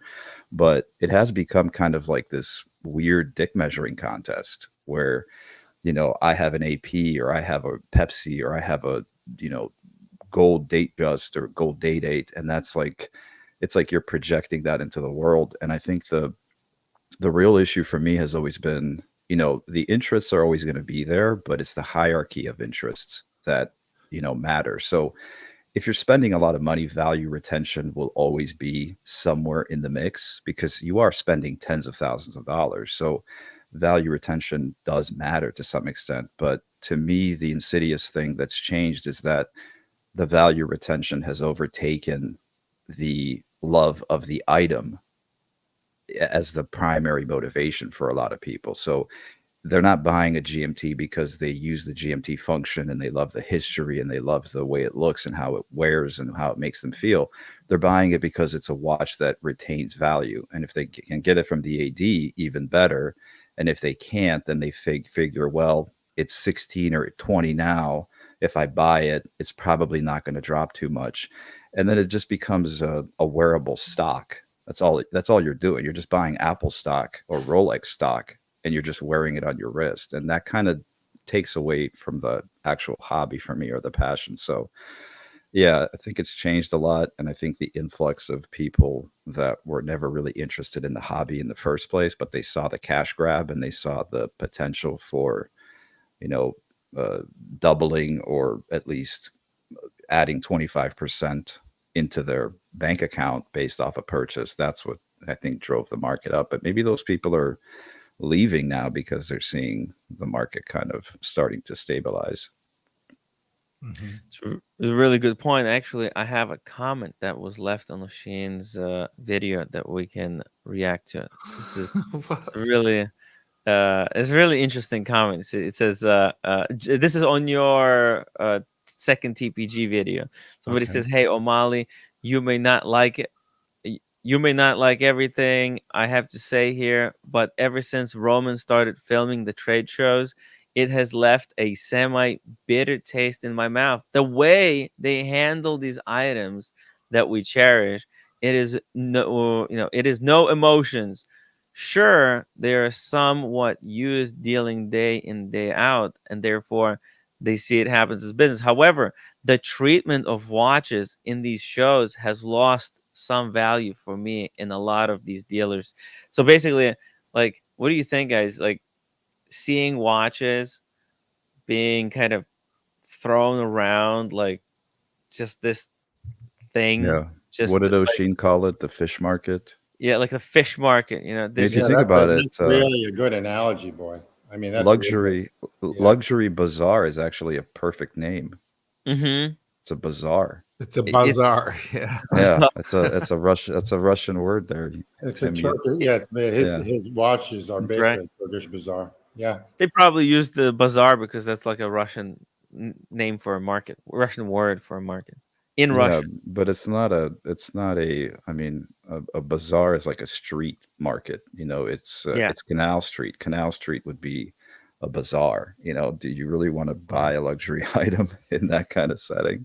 Well, I think he was going that direction, and then when the watch market really spiked up, he just concentrated on watches because he was selling Ray-Ban sunglasses, I right? think it like having watches on social media actually might actually hurt the value of watches, because think about of that Gerard Perregaux with full diamonds, the chandelier that the timepiece gentleman had.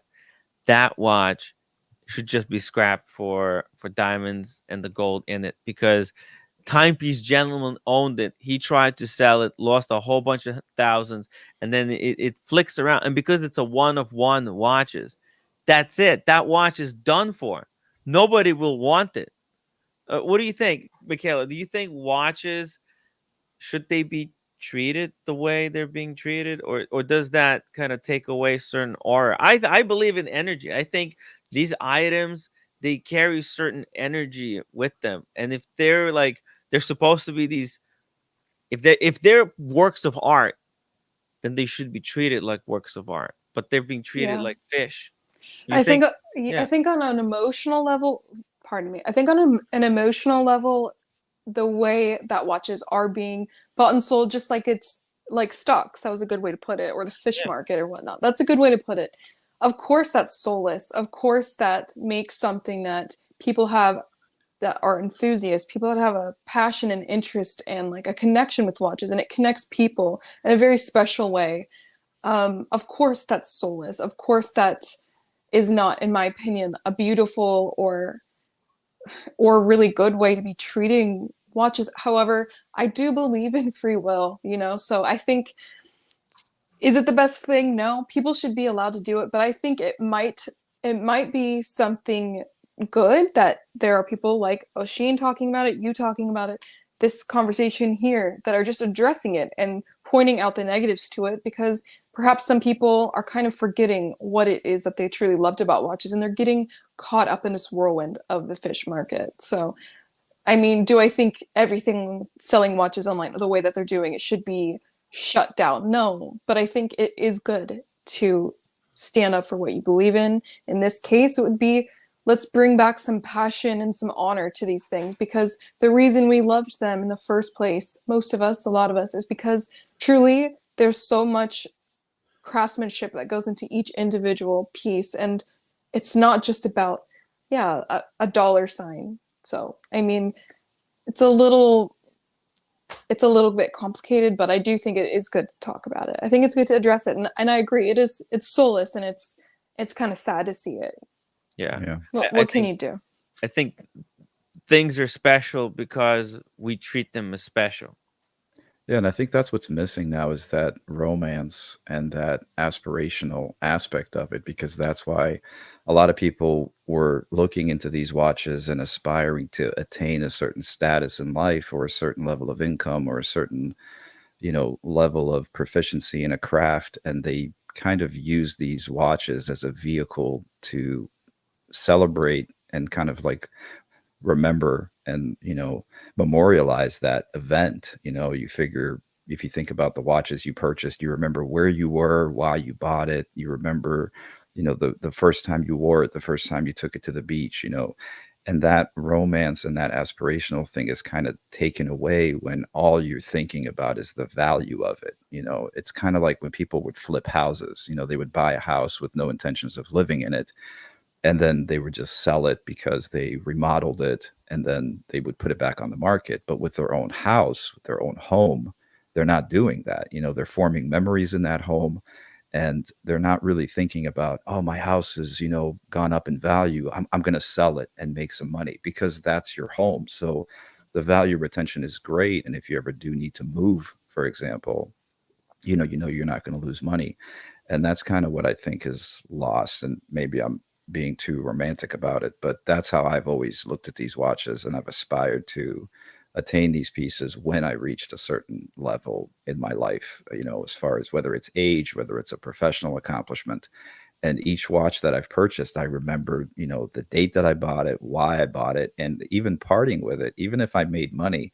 I know Oisin and I have talked about this, and he made a great point. He said, you're always going to regret selling a watch, even if you move on to another watch because you sold that one and you moved up or you moved laterally. You're always going to remember, and you kind of go, damn, I shouldn't have sold that watch. And that's so true, because even though I sold my very first Rolex to a good friend of mine for his wedding, and I didn't make any money, I literally sold it to him what I paid for it at retail, even though at the time it was, $2,000-$3,000 over that. I still miss that watch. I see it on his wrist, and it's like seeing your ex-girlfriend with your friend, and you're like, I'm happy for both of you, but fuck both of you. I love that. What do you prescribe, any of you? What do you prescribe that is to be done about the state of the union when it comes to watches, the way they're being treated?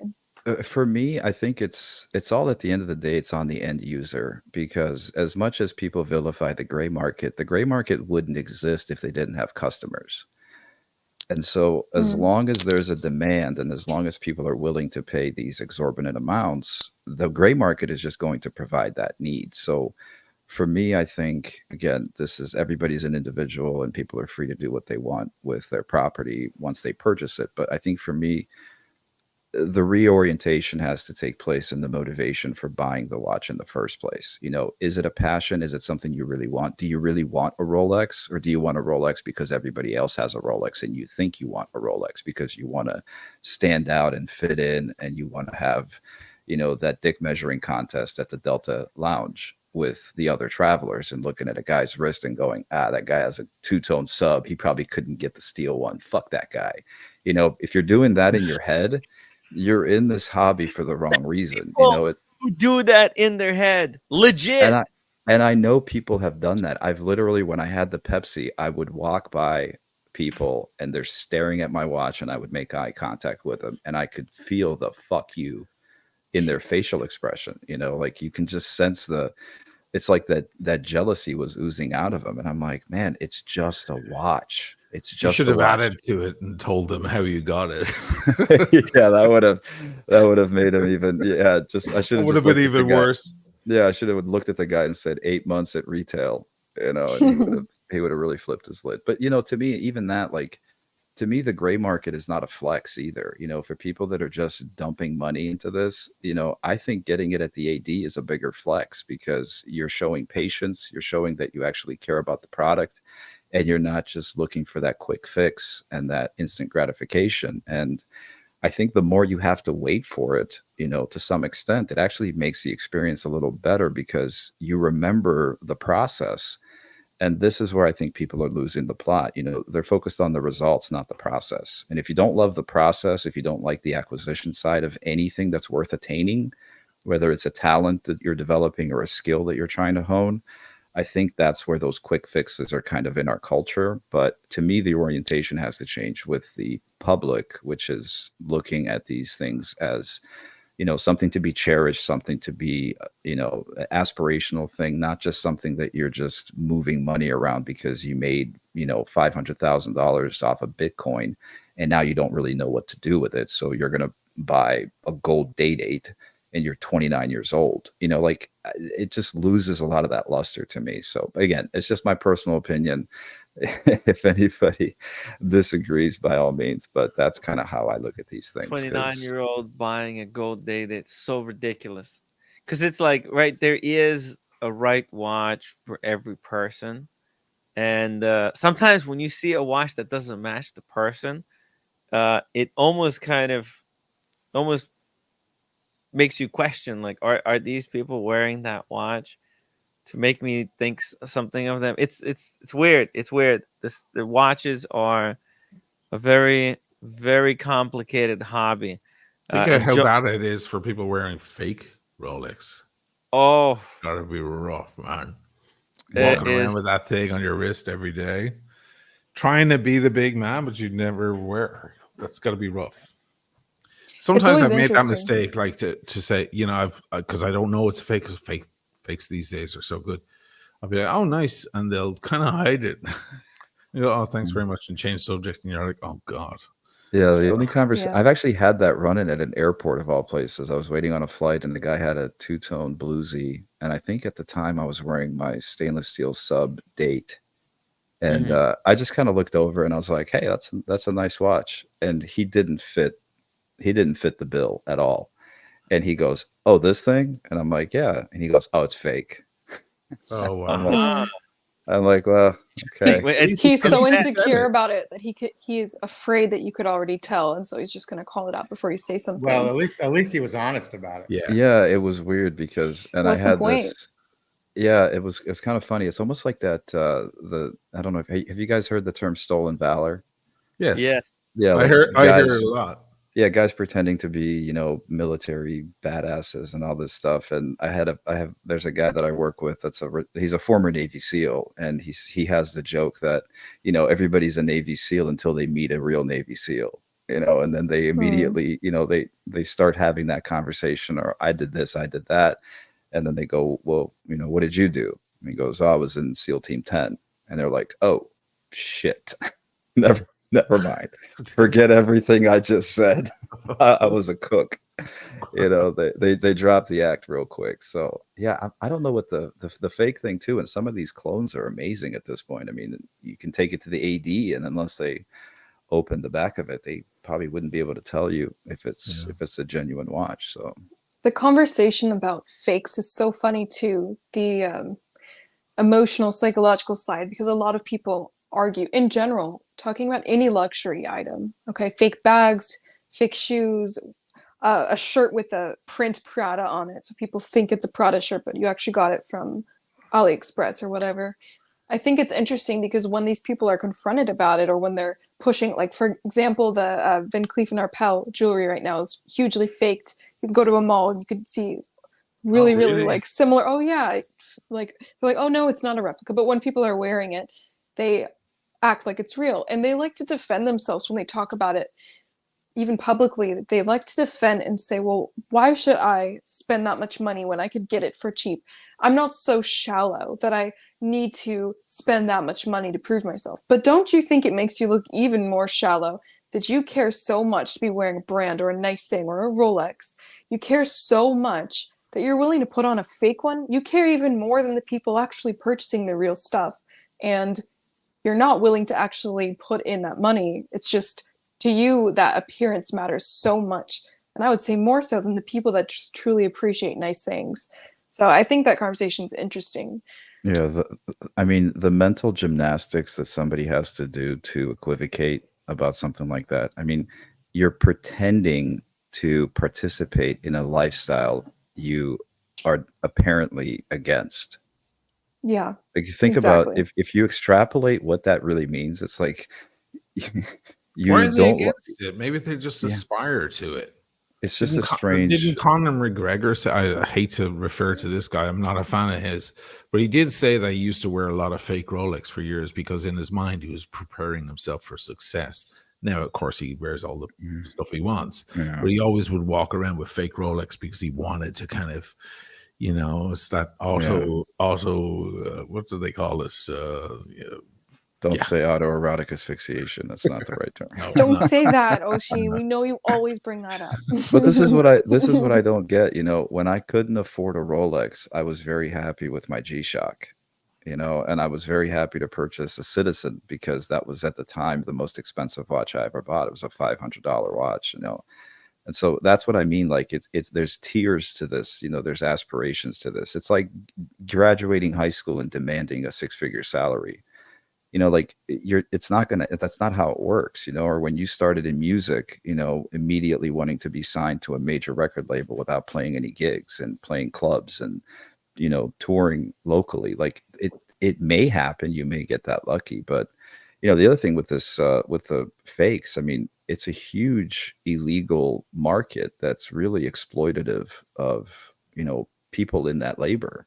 You know, that's a lot of people don't see that. Like who do you think is making these fake watches? It's essentially slave labor in third world countries.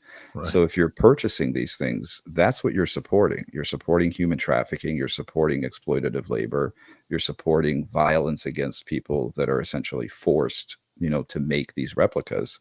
And, you know, the rebuttal is, well, I'm not supporting the big, you know, corporation. I'm not supporting Rolex with my money. I don't want to do that. I don't want to buy into that. It's like you're buying into something far worse and far more insidious. So I'm not a huge fan of the counterfeits. I have a few questions of you guys, but let me just read these super chats because Joe90 is going to kill me. £2. Thank you so much. Conjecture aside, I put my money where my mouth is.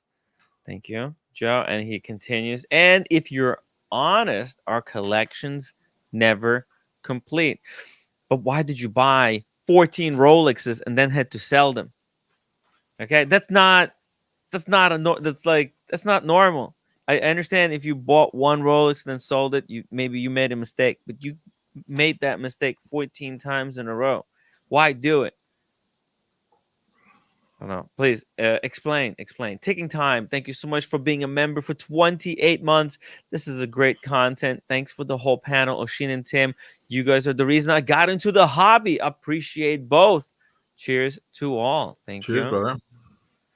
Graham R, $5 super chat. When the watch is not a flex, it's the access to have with the ADs. You're saying it's important, so I don't have to get ripped off to get this, but you did. Not sure. He said what it's saying is, I'm important. I didn't have to get ripped off to get this, but you did. Like, that's the flex. That's another kind of a flex. Yeah. There's people who only like buy AD and then but like the thing is, then it's nothing wrong with buying from the AD, but then like telling people that you're somehow better because you bought it from the AD is kind of ridiculous. Yeah, but most of those guys, when they even buy get the AP or they get like a Patek or whatever, they're getting like a chump. They're getting like one of the chump watches, and they think it's like great. I mean, I'm looking at this and I'm saying to myself, dude, you're playing in their game. You're in their stratosphere when you do something like that. So sometimes these ADs, they're the ones playing you because honestly, you're just the customer. If you're playing the AD game, you're actually absolutely. It's like buying a car. I mean, they don't care if you're Adam or Eve. I mean, if you've got a spending history, okay, that's one thing to get like a Porsche GTS where you have to buy a couple of Porsches before you get the high-end model or something like that. But I mean, you're just playing it. And the other problem is that a lot of these ADs within 3 or 4 years, they change jobs. So you don't know if you might have the spending history, like my ex-wife did for Louis Vuitton. But the thing is that some of these guys have jumped from, Rolex to watch aficionado to, wherever in New York. And, I follow them, but they've changed jobs like 3 or 4 times within the last 6 years. It's not like they've stayed in one out for one brand. So anyway. Yeah, I think look, there's no right or wrong way to buy. Where you save with the AD, you're actually spending a lot of time schmoozing and just getting bent over, bringing Krispy Kremes. What the F? You really? It's like the whole Birkin yeah, mess it's thing. Like, exactly the same. Psychology turning you into their like servants. Like some of these associates, they're so high and mighty. It's out of control. And they're just a salesperson, right? Yeah, it's just a salesperson, guys. So what people really exactly want correct. What they want in with is the Rolex, whatever brand it is. They don't care really about the sales associates, but they feel very high and mighty. It's true. And some of them are so awesome, so real, so authentic, but however, it just happens. That's what happens in the luxury world is they're an employee and they just get a big head. But I mean, they do get to have some power, right? So at the end of the day, I understand where that comes from, but it's So some people do have just really nasty attitudes, and that's just a fact. I don't think it's worth some of this savings to go in and to just kind of get humiliated by the AD. It's just, what do you Have what you do ever been humiliated by the AD, Tim? Let's hear a No, story. no, I got I want to really hear lucky. stories of humiliation for you guys. Kidding me? This fucker got a fucking Panda Daytona, one of his first watches, little shitbag. I got really lucky. Jesus. But here's the You thing. gotta I Because you're so understand. nice and friendly. I understand as your that I first got watch from lucky. the I AD. didn't let it get to my head. One of his first watches from the AD is a Panda Daytona, John. Oh my God. Jesus. I thought I struck it when my first watch from the AD was a Pepsi with no spend. Man, you got me beat. Pepsi's Yeah, but really Tim doesn't good. have a badge to flash. Sorry. I got Pepsi after the Panda. But the thing is, it's irrelevant. I know that I got lucky, and I know that, and I think like these sales associates, they're really clever because the way they knew that I wouldn't be buying other stuff, so they didn't even try to like propose it to me. Whereas there was a guy next to me when I was picking up one of my watches. There was a guy next to me who had to buy like a platinum day to get a Panda, and a whole bunch of other full gold watches. And I knew at that time, oh my God, they just read this guy. They understood that they could get him for a lot more money than they got me to get to the Panda.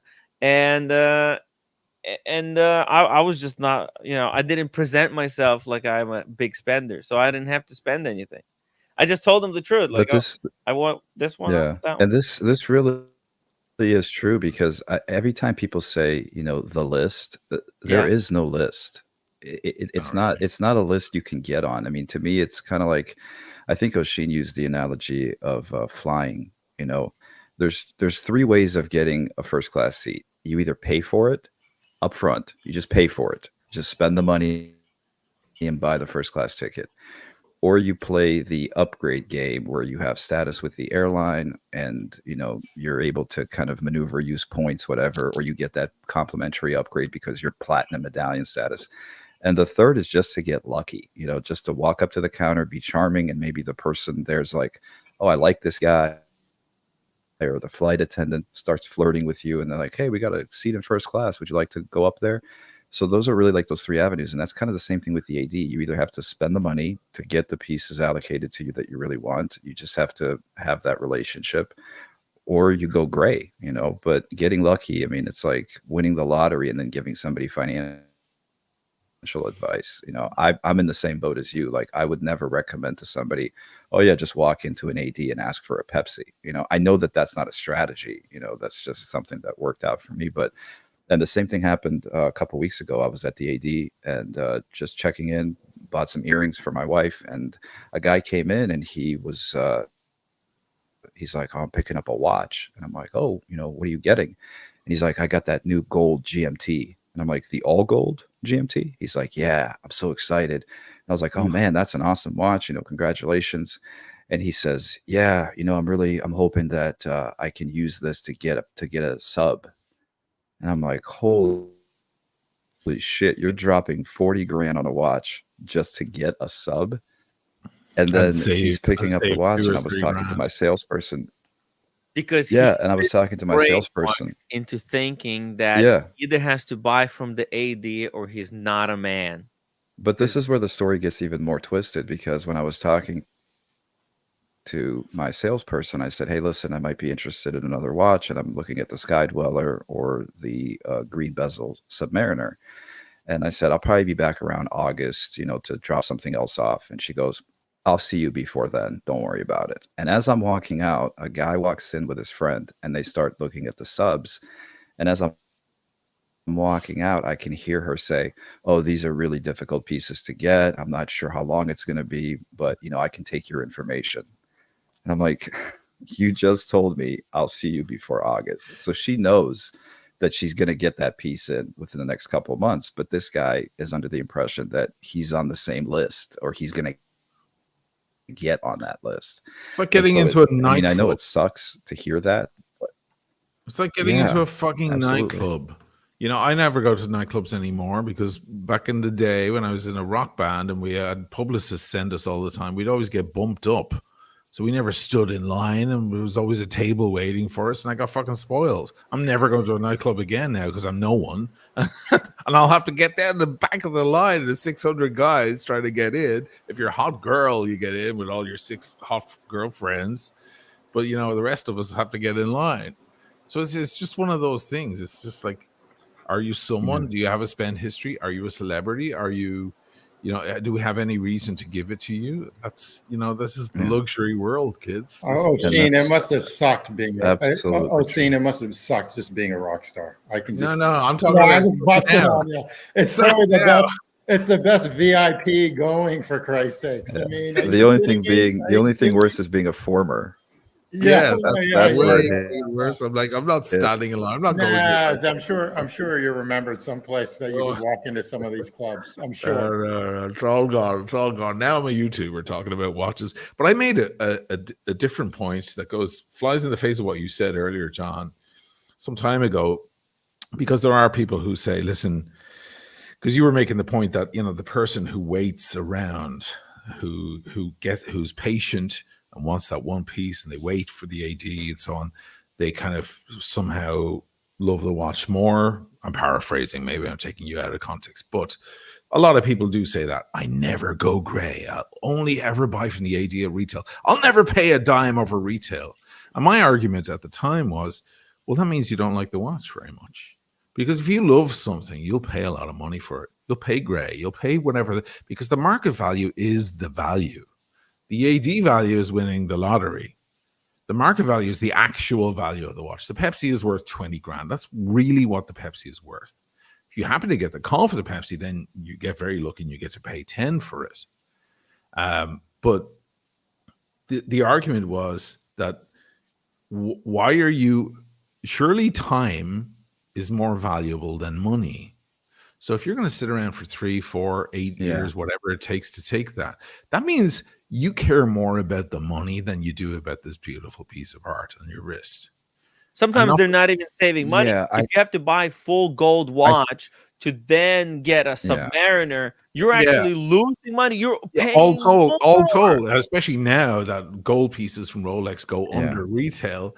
Yeah. All told, you wind up spending 150 grand so you can get a watch for 8 grand instead of spending 12. What the fuck is the point? And you end up buying a crazy expensive watch that you don't even need, that you will earrings end up for the wife and all of that stuff. Yeah, I agree with that. I think the two metrics that I would add to that equation is time and money. So, yeah, I think if you're forcing yourself to wait years, then that does become unreasonable. But the money thing is the same thing. You know, if you're not willing to pay an extra $1,800 or $2,000 for a sub, yeah, you're being kind of silly. But when it's double retail, or, you know, if you're waiting for a Panda Daytona and you're looking at 15 over 30, it's like, you know, that's a significant, again, depending on your financial situation, that might be a significant amount of money. Now, that being said, I agree that maybe then it's time to recalibrate your desire and maybe move on to a different watch that's actually more attainable.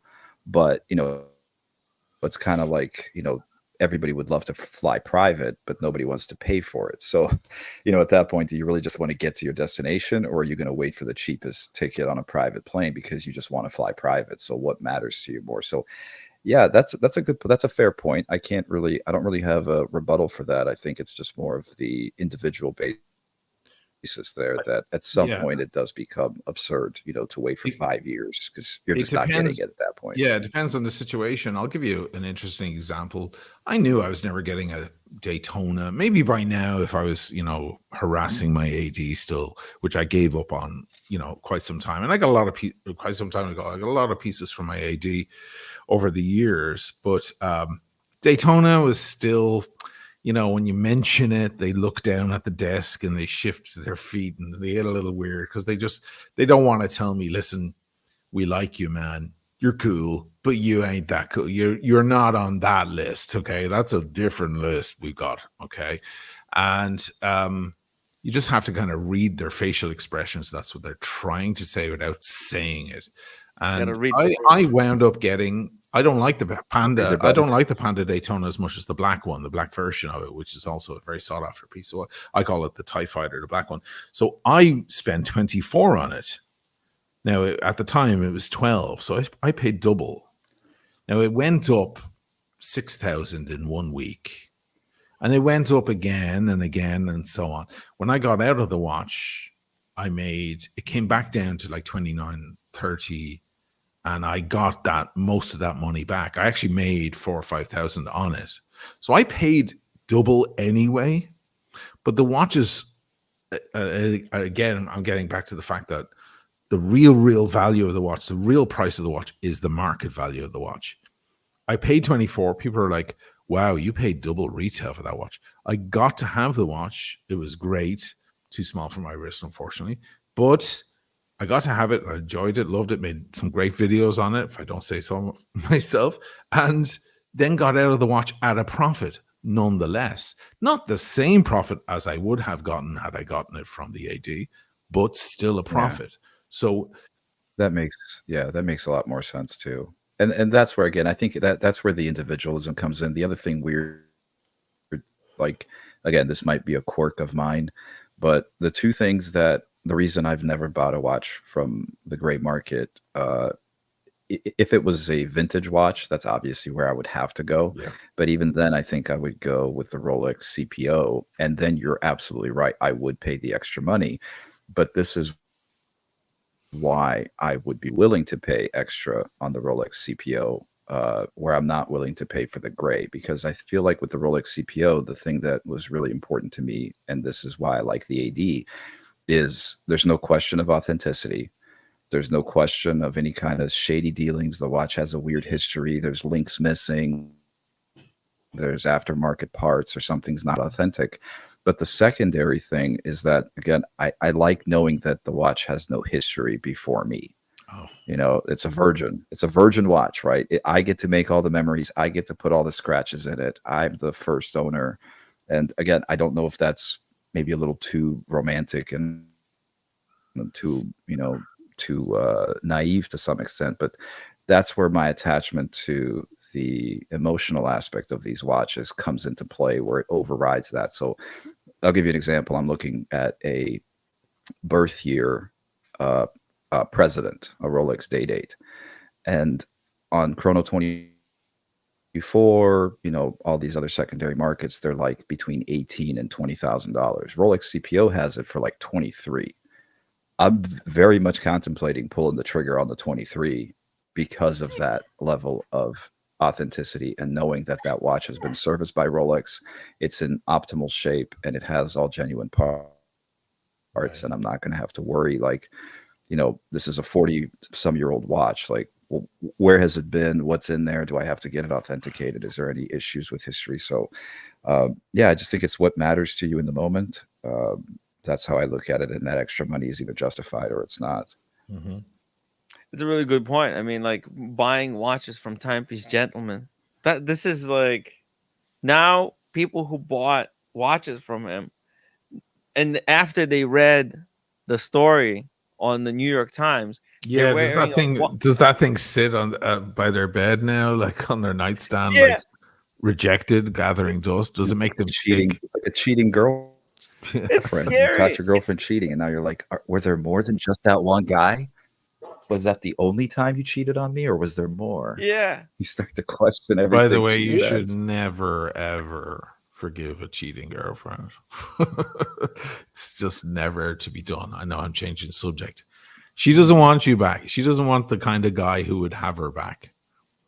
Indeed. That's right. I agree. That's a one and done. 100%. Yeah, what about especially with boy? female nature. Even if she goes, "Oh my God, I love you. I'm so sorry. I made a big mistake." If you take her back, you're the dude. You're the guy who took her back. She doesn't want that kind of guy. I think the conversation is so silly. Like, well, women, we cheat for emotional reasons. It's because we're not getting something emotionally at home. That's so sad. Too bad. Have a grown-up conversation or leave. And this goes for men too. I'm sorry. I just think any cheater, it's just don't be a coward. If you need to get that thrill of hurting somebody like that makes you feel alive, go to see a psychiatrist or something.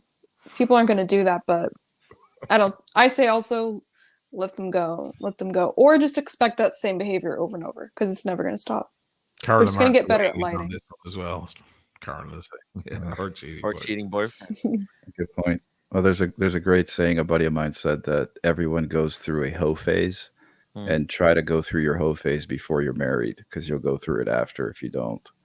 Yeah, Well, That's interesting conversation. I'm in my 60s, and basically I'm going through that whole phase right now. Are you in your hoe phase, Tim? I'm in my whole phase. I'm You're such a hoe. Yes, I am. That's Mr. Ho. So, Where are you going? Are you like going to like meet these chicks? Where do you meet them? I just date. Believe it or not, I can just go to like a Starbucks and start talking to them, and Organic. One out of 7 will say, "Sure, I'll have coffee with you, or I'll have lunch with you." It's 1 out of 7 though. It's not 1 out of 100. It's not. He's a really good-looking guy. I met him. Really, Try going. Yeah. It's so crazy. You know, he went out with Blondie once. Where did you guys go, by the way? Like Italian? We met halfway. We went to Blondie. I'm sorry if you're in the chat. I will disclose this part. We went to this place called H2O in Yonkers. It was actually Bill Murray's and Bourdain's hangout when they met. So that I figured I'd go there. I've been there like 3 times. It's H2O. It's right on the Hudson. You look at the city, and I was in Greenwich, Connecticut, and she lives around there. I'm not going to tell you where she lives. Seafood and sushi. It's H2O. It's a famous chef, actually. It's Yonkers. Go Yonkers, best restaurant. It's like a blue collar area that turned like yuppie. Yonkers. It's a beautiful area. But anyways, the point is, what I was trying to say is that I was told that he's like a really horrible, deformed looking guy. I am. And then I was gonna have. It was just so happened that I was gonna have a lunch with Tim G because he was in New York, and I went. I was walking there to meet him. Like, okay, what kind of guy is this? I mean, look for the freak. You're looking for the freak. What kind of freak? What am I expecting? The hunchback. What's going on? Freaked out, I'm like all on the edge. And then I walk in, it was like, and he's like the most loveliest looking guy I've ever seen. I'm like, oh my God. That's a pleasant blind date experience. Well, I wouldn't go there, but I appreciate that. But that's how I understood. I was gaslighted. Tim thinks you're good looking. Just take it. Yeah, exactly. I don't know if that's a good thing or a bad thing. Men don't tend to lie to each other about their opinion on each other's appearance as much as females do, apparently. So I appreciate that, Tim. You should know. I think guys have to normalize giving each other compliments. And Tim G, if you ever run out of Starbucks, I recommend Target on a Tuesday afternoon. Yeah, to pick up I'll remember that. But this was a time when I'm going to open up just a little bit. This is a time when O'Sheen and Blondie were seeing each other. They had some sort of hot escapade while she was in Italy, and she came back, and I had dinner with her.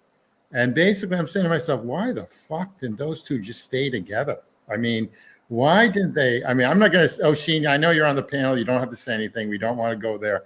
You saw that facial response. They were almost like. Okay, she's like an American Irish. This guy's like an Irish. They sort of get along. They'll throw lampshades at each other. They'll love each other. There'll be a lot of passion, everything else. But those two were really like sort of meant to be. And I'm saying to myself, where did that go wrong? Michaela. Anyway, actually, no, this is actually a perfect segue. No, it's a perfect segue. Actually, I've been on for about an hour. I appreciate you having me on, Tim, but I am actually going to head out for the evening. I got big plans this evening, but I appreciate you inviting me on the show. It was wonderful to talk to all of you refined gentlemen. By the way, Michaela, so do you want to do a show this Monday where we can talk about whatever podcast a little bit more intensively? Because I'm like really interested in that subject. Sure. Yeah, I do have my commitment, my Watch Fashion Police, my #1 priority. Yeah. But between those times, we can talk. Shoot me a message and we'll talk about it. It'd be fun. I'd like to. Perfect. Oh, do I mind the spotlight on me? No, of course not. I'll take it. All right, guys. Seriously, love you all. Have a wonderful night. See you, Michaela, have a good night. Take care. Good night. Hey, that was really cool to get Michaela on the stream. She said she was going to join us for like an hour, and she stayed a little bit longer than that. Very, very cool of her. Very generous to give her time. And it was cool. I told her we're going to be kind of chatting about bringing the watch market back into the enthusiast hands, and she is a true enthusiast. Her YouTube channel is so special right now, guys. I mean, there's not a lot of YouTubers. Like a lot of them have gone to the phase where they're completely bought out by some brand, one brand or Exactly. another. Yeah, she's an enthusiast, and I love the videos where she kind of says, "What kind of man are you to wear this kind of watch?" Or if you wear this kind of watch, you're this kind of guy, and you wear this, you drive this kind of car, and there's a lot of the style and the whole presence of the watch on your wrist. It's cool. And she has a very special outlook on fashion and lifestyle. Guys, go subscribe to her channel. The link again is in the chat. Make sure you subscribe. She's going to be doing possibly, she said she might be going back on the Whatever podcast, and this time I'm going to try to watch it live. We'll be like doing we should do party. that. Yeah, why don't we'll do a little party and watch it Yeah. live, or some Yes, of it. I mean, that's it's the going to be best hours way and to hours do it. long. But if you want, you can do the whole thing. But it'll probably be 7 hours long. Yeah, I'll get a couple of bottles of wine. We'll just Duck hang horn. out. You're there with your duck horn in your There's hand. gonna be great topics discussed. It's spicy stuff. It's not like we would do it if Michaela wasn't there, but because she's there, and want to show some support, it'll be awesome. I think. Yeah, she classes up that panel for sure. Yeah. By the way, shout out to Ray 20 € super chat. A person who cheats on a partner is a cunt. Michaela, next chat show TED Talks, Grace Kelly, and a bunch of W's. Not mine. I don't get it.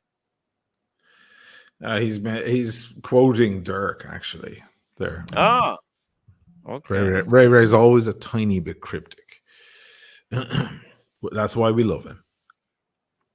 Carolyn Martin says, "Oh my God, it is 2022 all over again." Landy machine.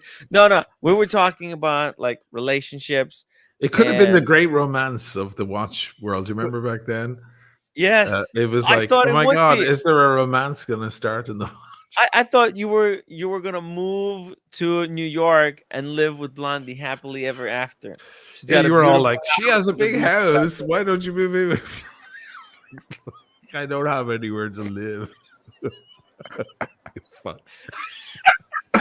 That's the first consideration for any relationship is that living arrangement. No, it's just there, ready to go. It's freaking abandoned. Tim G, how did your lunch go, or your dinner? Or we had a great dinner. I'm not gonna kiss and tell, but it was fine. Yeah, I mean, there wasn't any major chemistry there. I mean, I met her. We talked about everybody under the sun, which obviously I'll keep that quiet. But it was like probably about 2 months after her trip to Venice, a month and a half after Venice, or somewhere. Oh, it was pretty fresh. It was pretty fresh. I'm saying to myself, why in the F didn't she just stay there? I mean, what?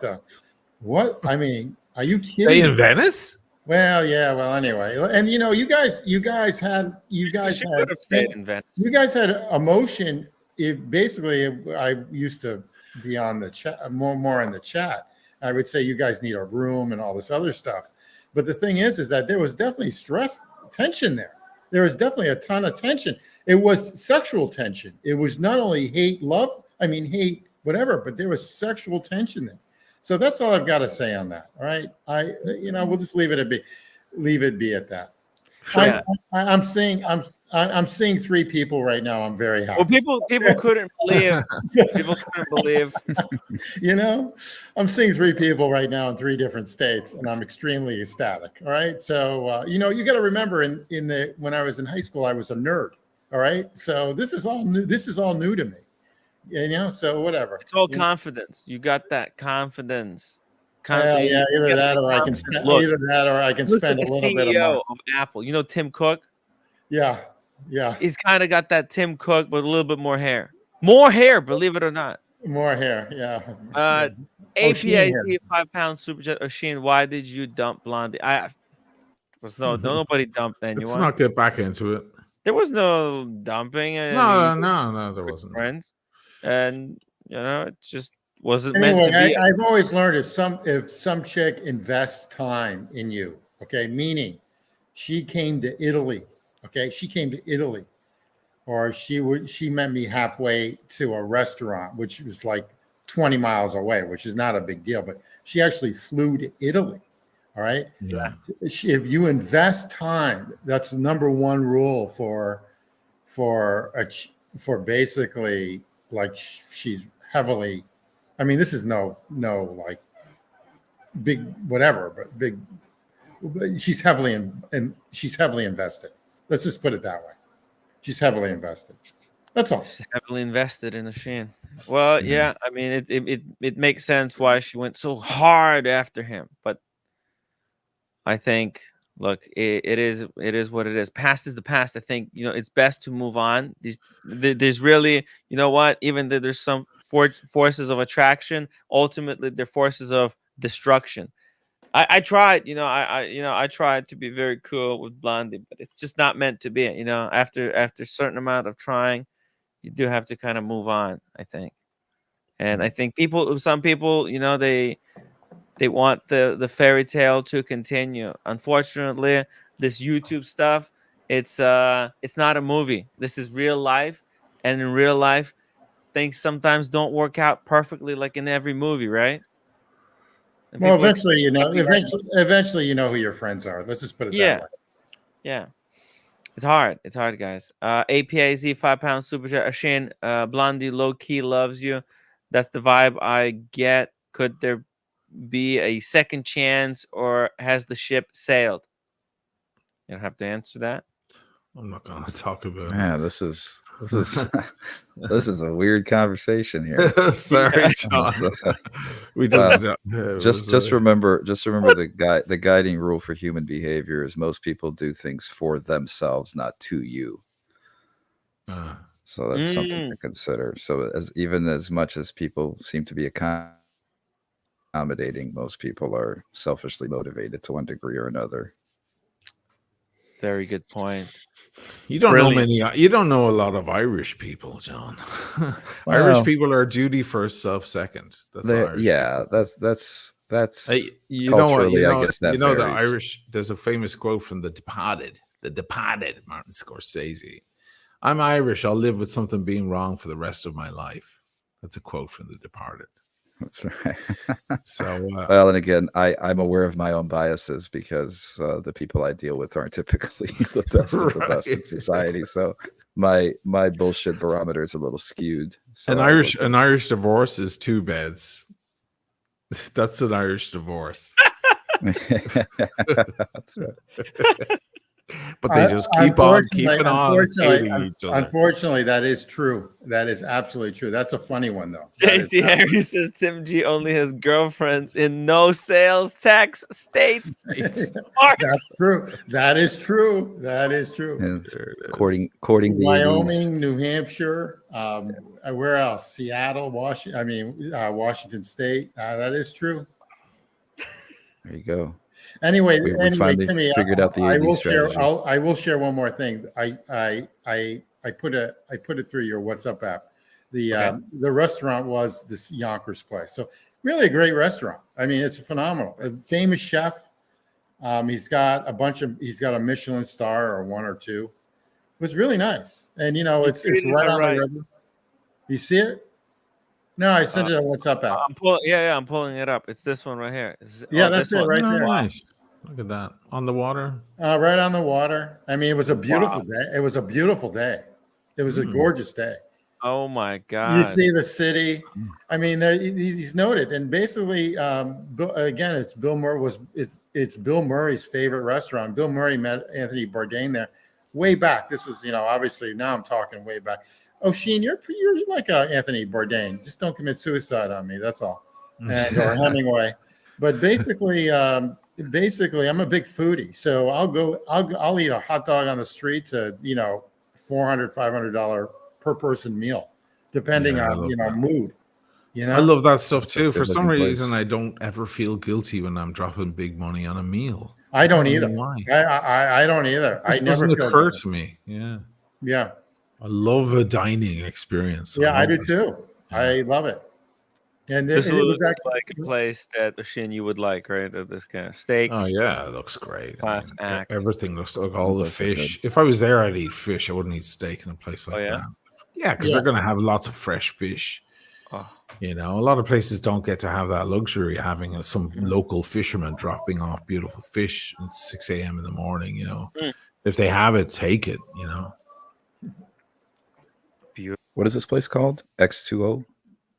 X. it's like it's the only good. Yonkers is hit or it used to be.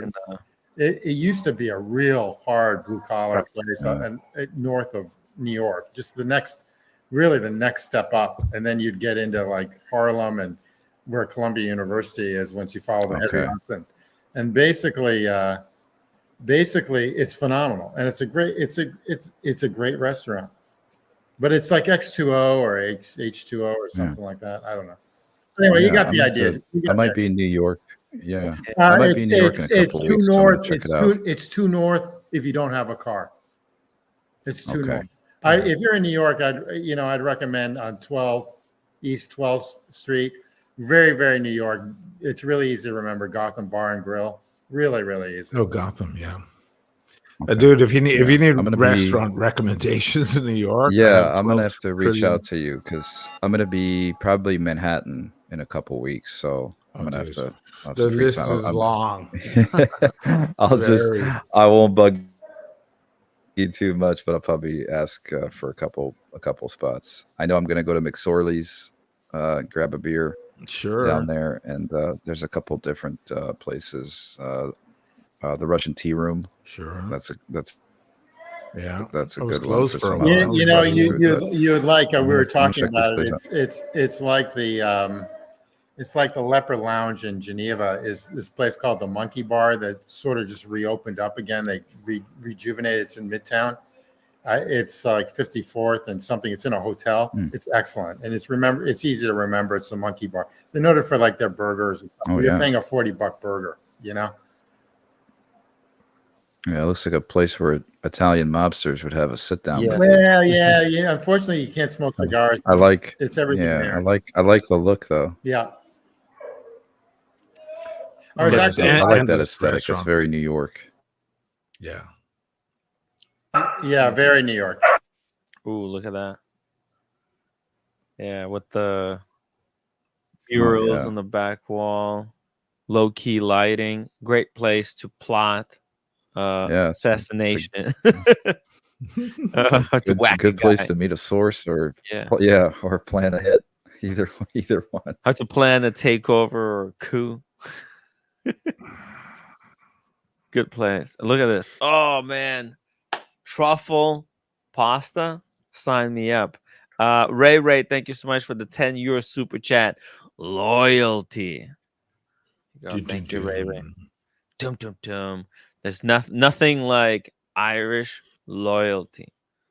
My watch channel, holy smokes. He dropped another 10 Tim Wright memberships. Thank you so much, buddy. We really appreciate. Hey, this show wouldn't exist without the people who are members, people who super chats. It's unsponsored, right? Not sponsored here by anyone except the viewers. That's why we're able to bring this hard-hitting journalism. Others, they're too afraid to talk about this, O'Shane. You made the video.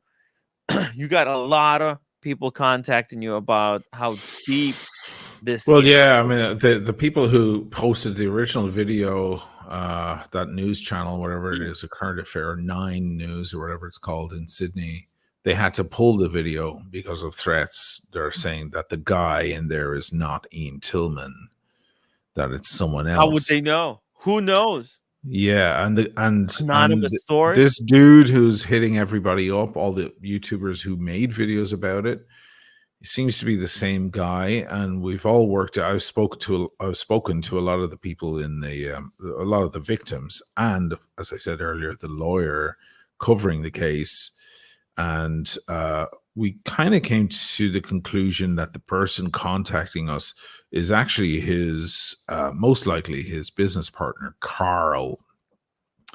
I can't remember his last name, Asna or something like that, and he's pissed off that his face is showing up on the screen. Now, we don't know why. It might be because he just wants to scrub the whole story because he has another business already registered, and I sent you that information. Okay, Joe King. This is the guy. This is his handle online. And when he writes me from Piermont Sales, which a lot of the victims said that was the name on their invoice. So this guy's kind of sloppy. You should have made a new email to contact me. But he's messy. Mistake. But this is him going, I confirm this picture is not Ian Tillman. The problem is there don't seem to be any photos of Ian Tillman or Carl. Whatever. I don't know why his second name escapes me. I think they just call first guy Carl and the other one is Ian Tillman. Yeah, his name is somewhere in there in the emails that I sent you, man. But anyway, he's the other reason that could be, and he said this to one of the fellow YouTubers, is that he is afraid for himself, and it may be uncovering that the fact that they're connected to some sort of mafia type situation there in Sydney, Australia, down under, and that, you know, these guys don't want their gangster ring exposed publicly. So if you're one of them and you wind up all over the news, you better leave the country because they want to dispose of you. So it's really ugly stuff that we've just, you know, strangely uncovered this can of worms. And he's threatened me plenty. He said, you know, you've got 48 hours to remove your video or you'll be hearing from my lawyer. I said, forget the 48 hours. Have your lawyer call me immediately. I'd love to talk to him so we can clear this up. You called his bluff. Oh, of course. I don't mind talking to lawyers. No problem. A lot of my friends are lawyers. We can talk about it. A lawyer isn't going to start out with threats. That's not a lawyer's style. A lawyer will explain the issue, where we're coming from, and say, listen, we can move ahead with a cease and desist or a defamation lawsuit, but we can probably talk it out because lawyers like to talk things out. And if need be, I could have one of my lawyers talk to him if he preferred that. So I outlined that. I said, have your lawyer call me immediately. No problem. I'm not scared of your lawyer thing. Yeah, this is how these guys operate. They're thugs. And he went, they just go. He just went fucking silent. It just went silent. And so never got the phone call? I never got the phone call. I mean, but it's been less than 48 hours. So I could get that call tonight or tomorrow, maybe. But we'll see how it plays out. I started addressing him as Carl. At first I said, are you Ian Tillman? Because he kept saying, this is not Ian Tillman. It's not.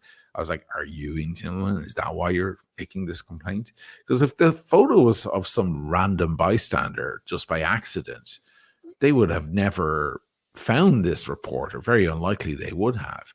And if there were to be a defamation lawsuit, it would be that person, not Ian Tillman or anyone associated with him, but someone who realized that their photo was being shown in a news report in Sydney, Australia, where it's not them, claiming they're someone else that's not them. So I said, are you Ian Tillman? Like, what the hell? And then at the same time,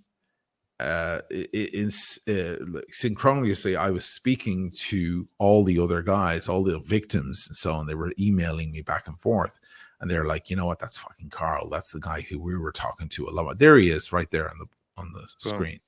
And so I started addressing him as Carl. I was replying going, so listen, Carl, tell me. And he never kind of just went for it. He never corrected you. Yeah, right. He never corrected me either. I just Man, you're picking. I don't know if you're listening to me or you're just. You want to doing recruit these me, things John? instinctively. That's what I said last time. Remember, you change a detail, and if the person doesn't correct you, Right. then you got it I right. think I'm not listening, You man. know? I'm learning. No, man, you're picking up. But and here's a very important thing to remember: threats are not designed to elicit a result. They're designed to elicit a response. Uh-huh.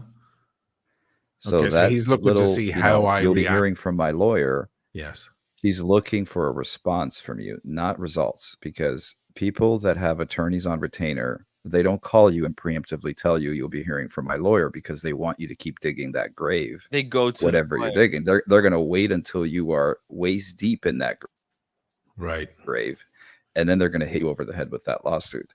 So anytime you get that cease and desist from the individual and you'll be hearing from my lawyer, that's a threat designed to elicit a response from you or designed to get you to stop saying whatever it is you're saying, because it is actually detrimental. So you did the right move there by saying, sure, here's my contact info.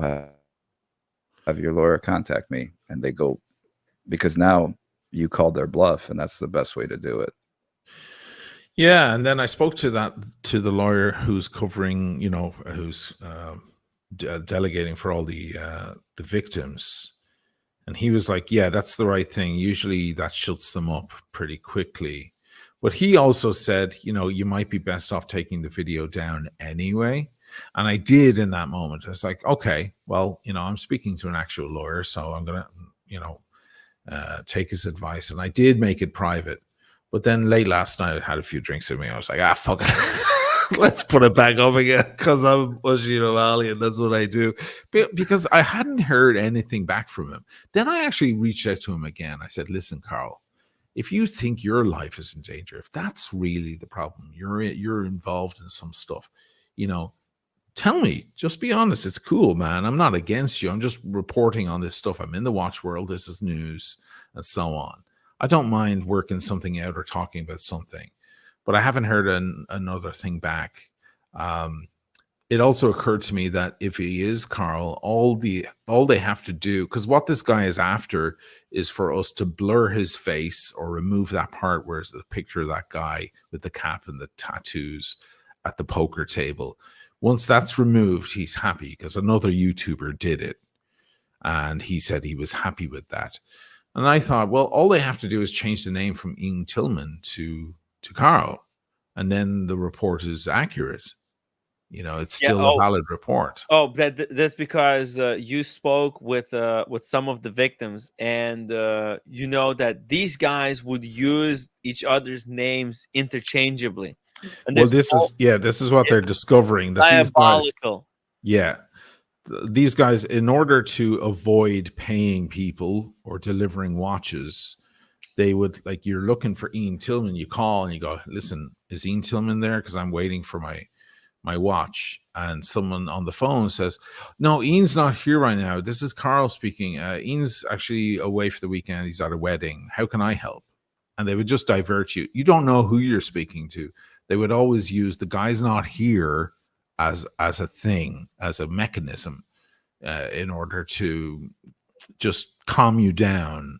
Because the moment that they say, yes, this is Ian speaking, then where the hell is my watch? Or where the hell is my payment? Or whatever. Whereas this way they can say, oh, he's not here. He just stepped out. You just missed him. He's just gone down the street for a coffee. How can I help? I've already sent those contracts downtown. Yeah. It reminds me of the character in Fargo, where he's like, I'll send the fax right over, and we can't read those VIN numbers. Yeah, the serial numbers. We can't read the serial numbers.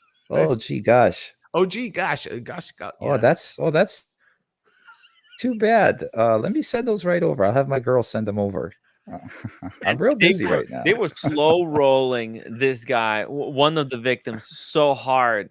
The guy sent 48,000 for watches that seemed to be too good to be true. And this is like there's so many red flags, right? Like, this guy totally fell for it. Like, they promised him some watches at a really good deal. And then they obviously said, oh, we're doing this to you because you're one of our old clients. And the guy just wired 48K. And from there, the slow roll plan started. The making all kinds of excuses why. Oh, it's late. We're buying it. Oh, it got held up in shipment. Oh, there's some other issues. It was sent back. Oh, now we're away in Dubai on a buying spree. We're going to be buying a lot of new watches. It's just until they were able to basically get away, collect as much money as possible, and then they like blocked all the numbers. And now these guys are on the run. You know, one thing that's interesting in the comments on that video, which is currently live and unaltered, there's a lot of people in the comments saying, you know what, tough shit. You shouldn't have given your watch to a dude like that. Or you should vet better. You know, you should do your due diligence and so on. There's a lack, I should say, of pity. From about 30-40% of the audience. Well, look, you can't blame the victim. This is like what a lot of people will want to do, and this is why this type of wristwatch crime continues, because people just blame the victims and not the criminals. It's not the victim's fault that these guys made their shop look so legit, and that there's so many people online, who were praising the timepiece gentleman until the bitter end. And even then, when the timepiece gentleman said, "Oh, I'm gonna pay off this $5 million," there were still people defending him. Like, yo, yeah, there's a point at which, it's actually, there's not a point at which it's always the criminal's fault. The victim is never guilty. I mean, it makes no sense to blame the victim. Well, but I think it's kind of telling, that orientation, because I think that 30% of the audience actually identifies more with this guy than they do with the victims. And I think those are probably the very same people that just want to watch the whole thing burn. You know, they hate the luxury market. They hate the people that have the income to buy these things. And they're, rejoicing that some of these rich guys, quote unquote, were ripped off, and they're almost relating more to the criminal in this situation than they are the actual victims, because they're probably closer financially and maybe morally to the guy doing the scheme than they are to the victims. So the perpetrator actually is kind of a more relatable character. There's a lot of voyeurism in this hobby too, which I also kind of noticed. A lot of people like to kind of just watch and hate, and they may not even be in the market, but it's on their radar, and they're sick of seeing rich guys on Instagram and YouTube, with their expensive watches, and they're just kind of watching the whole thing, and they're just rejoicing for it to sink. That's why all these people were, oh, it's crashing, it's all going to burn. They're going to be, giving Rolexes away on the street, and they're going to be chasing you down the block, begging you to buy one, because we're all going to be killing each other for food, and the electricity is going to go out. They're just nihilistic in that way. So I think that's why this thing continues, and people are not really appalled by this, because they're almost happy. They're like, good, some rich fuck got ripped off. Good. That's essentially what they're saying. And some of these traders, I never got to speak to Timepiece Gentleman again. Do you remember, Tim, when I confronted him that time, that famous skirmish? And then it was like, well, okay, let's meet again in 30 days. Do you remember that was the thing and it never happened? One of the questions I wanted to hit him with, if that had ever happened, was, is it okay to steal from the rich? Is there a part of you in the back of your mind? Is there a little voice on one of your shoulders, in your ear, saying, you know what, at the end of the day, don't feel so bad. These are all guys with money. You just got out of jail. You never had this kind of money. These are guys selling their Rolex, and they just want the best deal they can get. And the promise of taking it on consignment, and that promise of getting that extra 1,000 or 1,500 is too damn tempting for them. So it serves them right. Is that a thing going on in your mind, Anthony? Was a question I wanted to hit him with. Not that I expected an honest answer, but I think it is a thing for people to reflect on. We aren't old ladies walking down the street with a bag of apples in our hand. We're men with extra cash that we can stick on our wrist. So we're not, no one's playing violins for us anywhere in the world. There are no angels looking down on us. They're kind of saying, you know what, these fuckers really, I'm not going to lose any sleep because some multimillionaire lost his Platona to some scammer. You know, they're you're a victim, sure, but you're way down the list. Higher on the list is, you know, some girl who was attacked or something like that, something closer to the heart. And I think that a lot of these traders, these dealers, certainly the scammer ones, somewhere in the back of their head, whether they admit it or not, that's going on. That's my thing. I think they might even have to believe that themselves to be able to sleep at night. Like how they justify destroying so many people's lives. How, you know, in order for them to justify to themselves why they did it, they have to kind of almost play a mind trick on themselves. Right. But everybody does that too, and Oshin's right, because there is that hierarchy of evil that we kind of look at it, you know. And I can tell you this from the law enforcement perspective: national security is pretty much number one. You know, so counterterrorism and things like that, you know, counterintelligence. The second thing on the list is violent crime, you know, violent crime, not just all crime, just violent crime, you know, bank robberies, kidnappings, murders.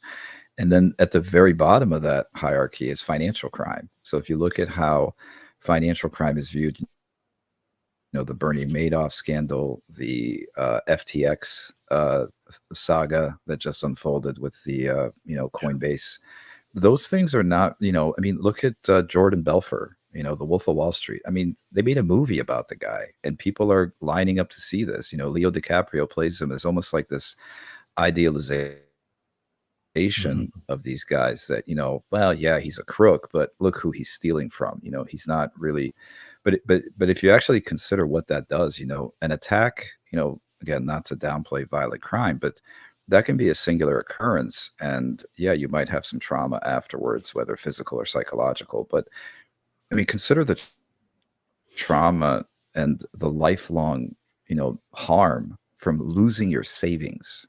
Yeah. I mean, if you actually think about how potent that is, I mean, people commit suicide over this. So it's actually far more detrimental than people realize, but it just doesn't register. You know, you see somebody attacked on the street and somebody physically assaults them and takes their watch, that registers at a much higher decibel psychologically than when you hear about somebody losing their watch in a scam. You know, so, but the same thing happened. It's the same exact crime. The experience it's just on the mind absence. is the same. Yeah. But one people actually take seriously, whereas the other one, it's almost like, hey, if you endure it, then you're like some kind of you're put, like, you know, it's like, yeah, but it's even, I mean, seriously.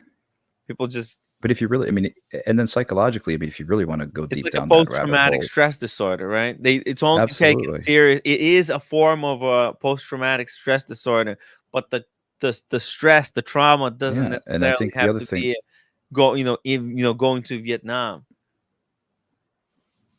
yeah, and the physical attack obviously registers, but I think a lot of people also don't realize, like, you know, in a physical attack, somebody can say to themselves, you know, you're not being tricked or manipulated in a physical attack. You might just say, well, you know what, I was drunk, I was walking home from a bar, I didn't see the guy. It's a lot easier to rationalize being robbed than it is where this elongated process takes place, where you're tricked and manipulated and strung along, and then that hammer falls. So it's almost, to some extent, you could argue, is more psychologically detrimental, because the person's kind of prolonging that, you know, traumatic experience over the course of months. And you have the hope. This is another really insidious thing about this. You know, if you're being attacked, there's no hope at some point. Once you realize you can't physically resist, or you're overpowered, or a gun's pulled on you and you don't have any way to defend yourself, you don't have the hope of maybe these people will change their mind. But in these situations, they're stringing you along, and that's really insidious, because you're giving the person hope, and then you're slowly pulling it away, and then giving it back and pulling it away, until eventually the clock runs out, and then the person realizes, wow, this whole 6 months has been this ordeal where, you know, a strong arm robbery may take 30 seconds, and you can rationalize the physical attack sometimes easier because you have those mechanisms in your brain that are defensive, and you say, well, there was 4 of them. I'm not going to lose my life over a watch. I'm just going to give it up. This is the right thing to do. Yeah, it sucks. I'll claim it on my insurance. But with this, even that avenue isn't there, because you can't call your insurance company and say my watch was stolen, because it wasn't, because you voluntarily gave it away. Right.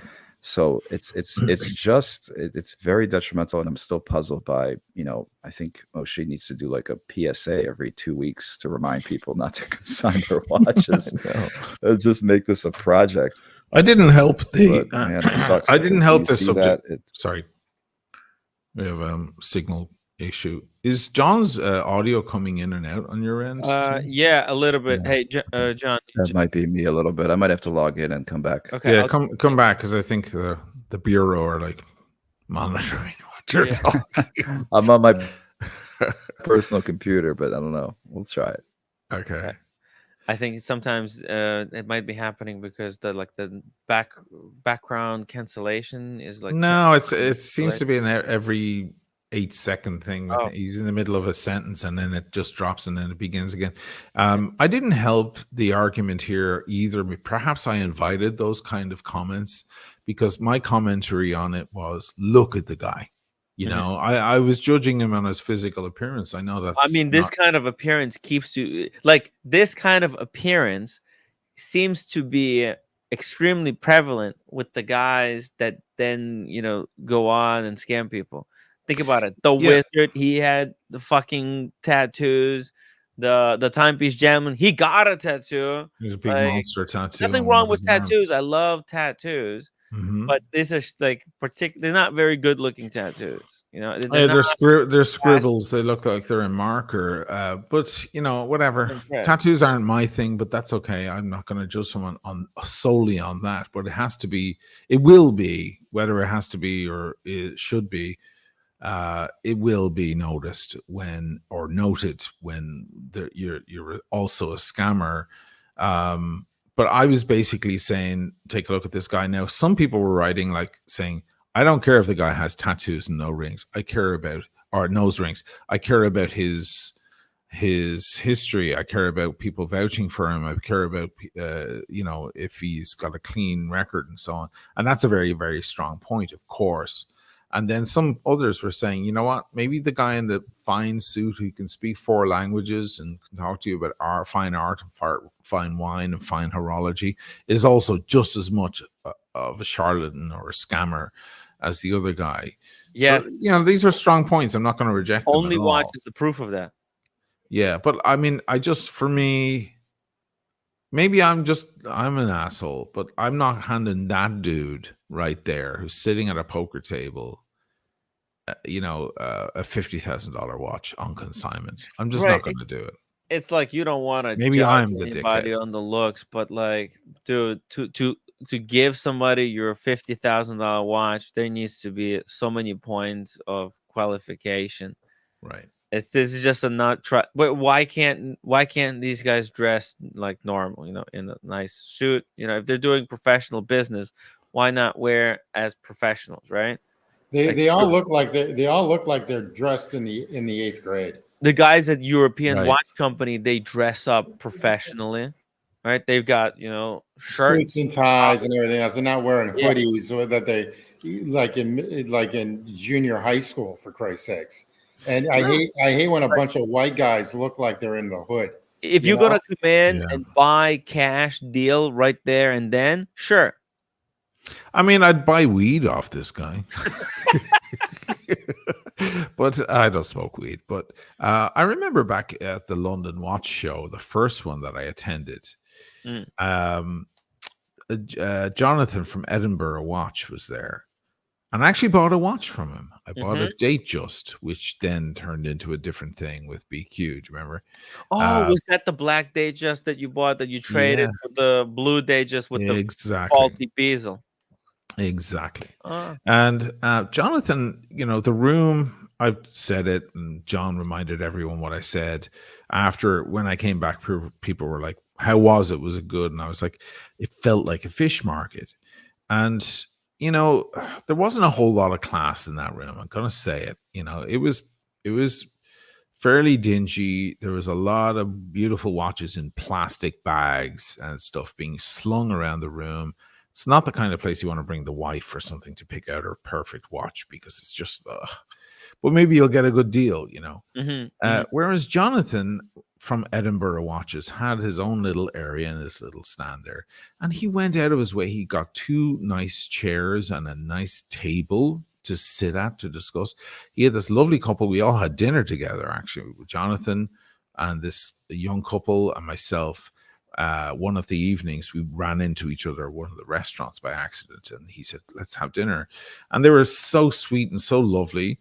They were kind of at the stand representing Jonathan and Edinburgh Watches, and, you know, talking to clients and trying on the watches and, you know, blah, blah, blah. And then if you were serious, you would talk to Jonathan, and he was dressed really well. Now, you know, Jonathan is in a wheelchair, but despite that, he was in a full suit with tie. He's extremely well spoken. He's a true gentleman, and the whole thing just felt much more in the sea of madness that room was. It was like a little mini luxury experience happening right there, and it was actually quite enjoyable. And I really commend the man for trying to at least bring a little bit of that class, because after all, you're buying a classy watch. Whereas all the other guys were slinging these across the fucking counter in plastic bags and so on. And it just felt so garbage. It felt so trashy in comparison. I think that's a thing to be noted. Now, Jonathan, as it happens, I believe to be a very stand-up guy. Maybe an equivalent would not be, and the suit is a facade, and the chair and the table and the paperwork and so on is all just to help lure you in and trick you anyway.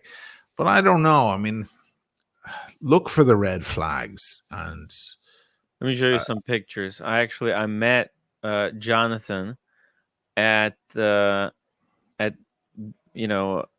there at the London Watch Show. Yes. And there you could see he was dressed in this 3/4 zip. Edinburgh Watch Company actually branded. It just so happens that Nico Leonard was there, and I was I was one look into that guy's eyes. I mean, just I'm sorry. Maybe it's my age. He looks like he's obsessed, O'Sheen. He looks like he's totally obsessed. He's just thinking in the back of his head, like, how can I, borrow from Peter to pay Paul? And exactly. There's just so much going on. I'm sorry to be judgmental in that way. Well, it's okay. He judges people. His job is to judge people based on their collections, and he's accusing people, that their watches are fake, That's right. Yeah, that's actually his job. Yeah, his whole business is actually judging other people. Yeah, suddenly we can't criticize this guy because he can't take it. I mean, bro, his entire. What's wrong with his suit? Why can't you wear a suit?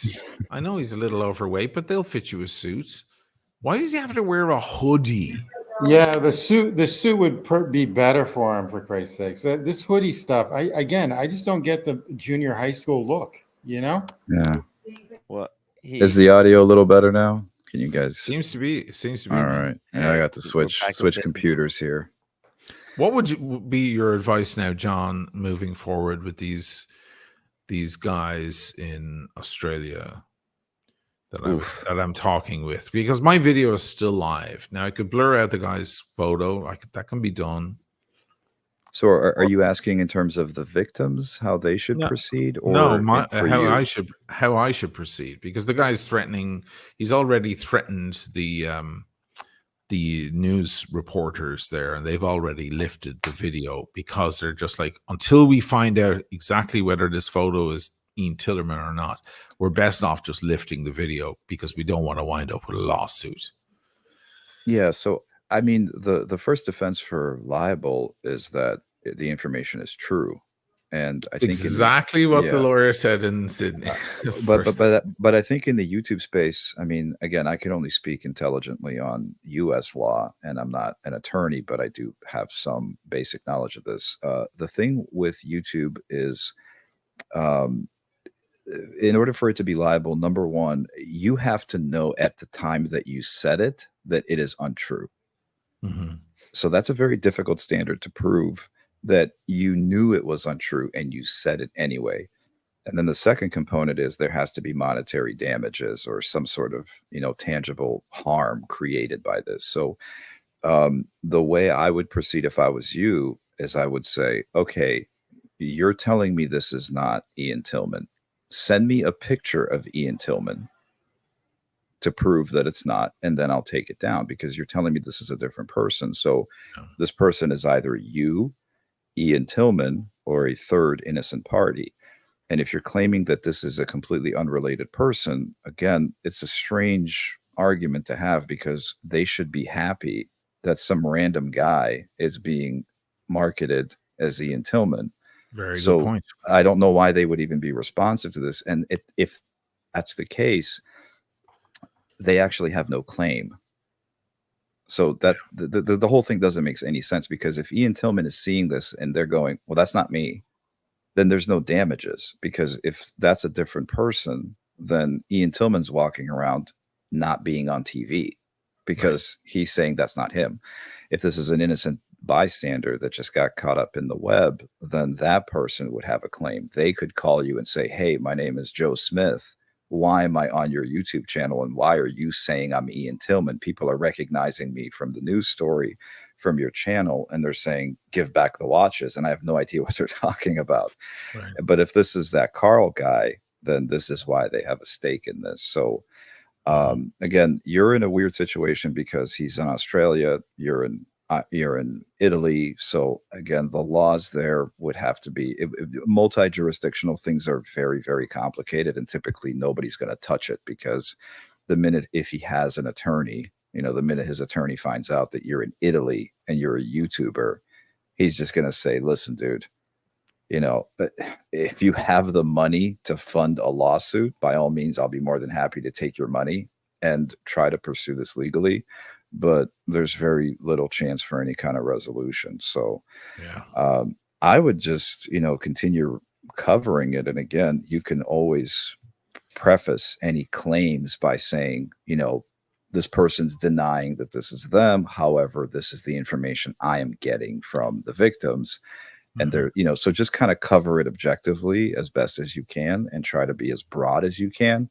That way you are kind of covering that journalistic aspect where you're saying, hey, for the record, just to be transparent, this person reached out to me, they didn't identify themselves, and they're claiming that this is not Ian Tillman. Oh, that's right. just trolling. Like, it doesn't even make sense. So now you're, but again, from a legal perspective, at that point, at least you'll be covered, because but what's the you are argument reaching here? What would be his accusation? Oshin is covering a story that's on this guy. Like, it's not. Yeah, he'd have to show monetary damages. He'd have to show some sort of risk to his reputation. But you would have to say that Oshin said these things about him. But Oshin is not saying anything. He's reading an article that says that this guy's problem is not with Oshin, it's with the original source. Yeah, so this is where, again, you're doubly covered, because you're insulated from the direct source of the information. You're not even reporting on him, you're reporting on a report.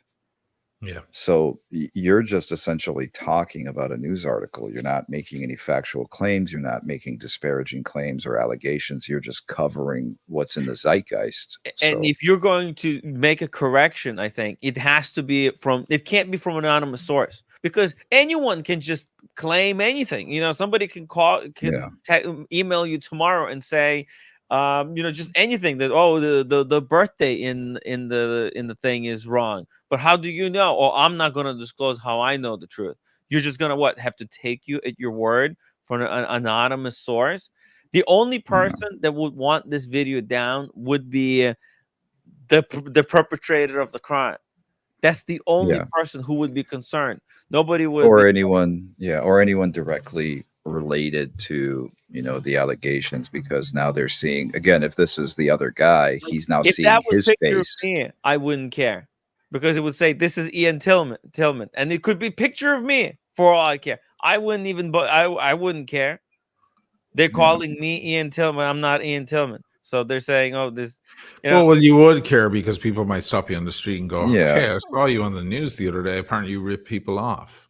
Well, but Yeah, but I don't care if it's just a regular person. It has to be like if it was police. Well, then I have my ID.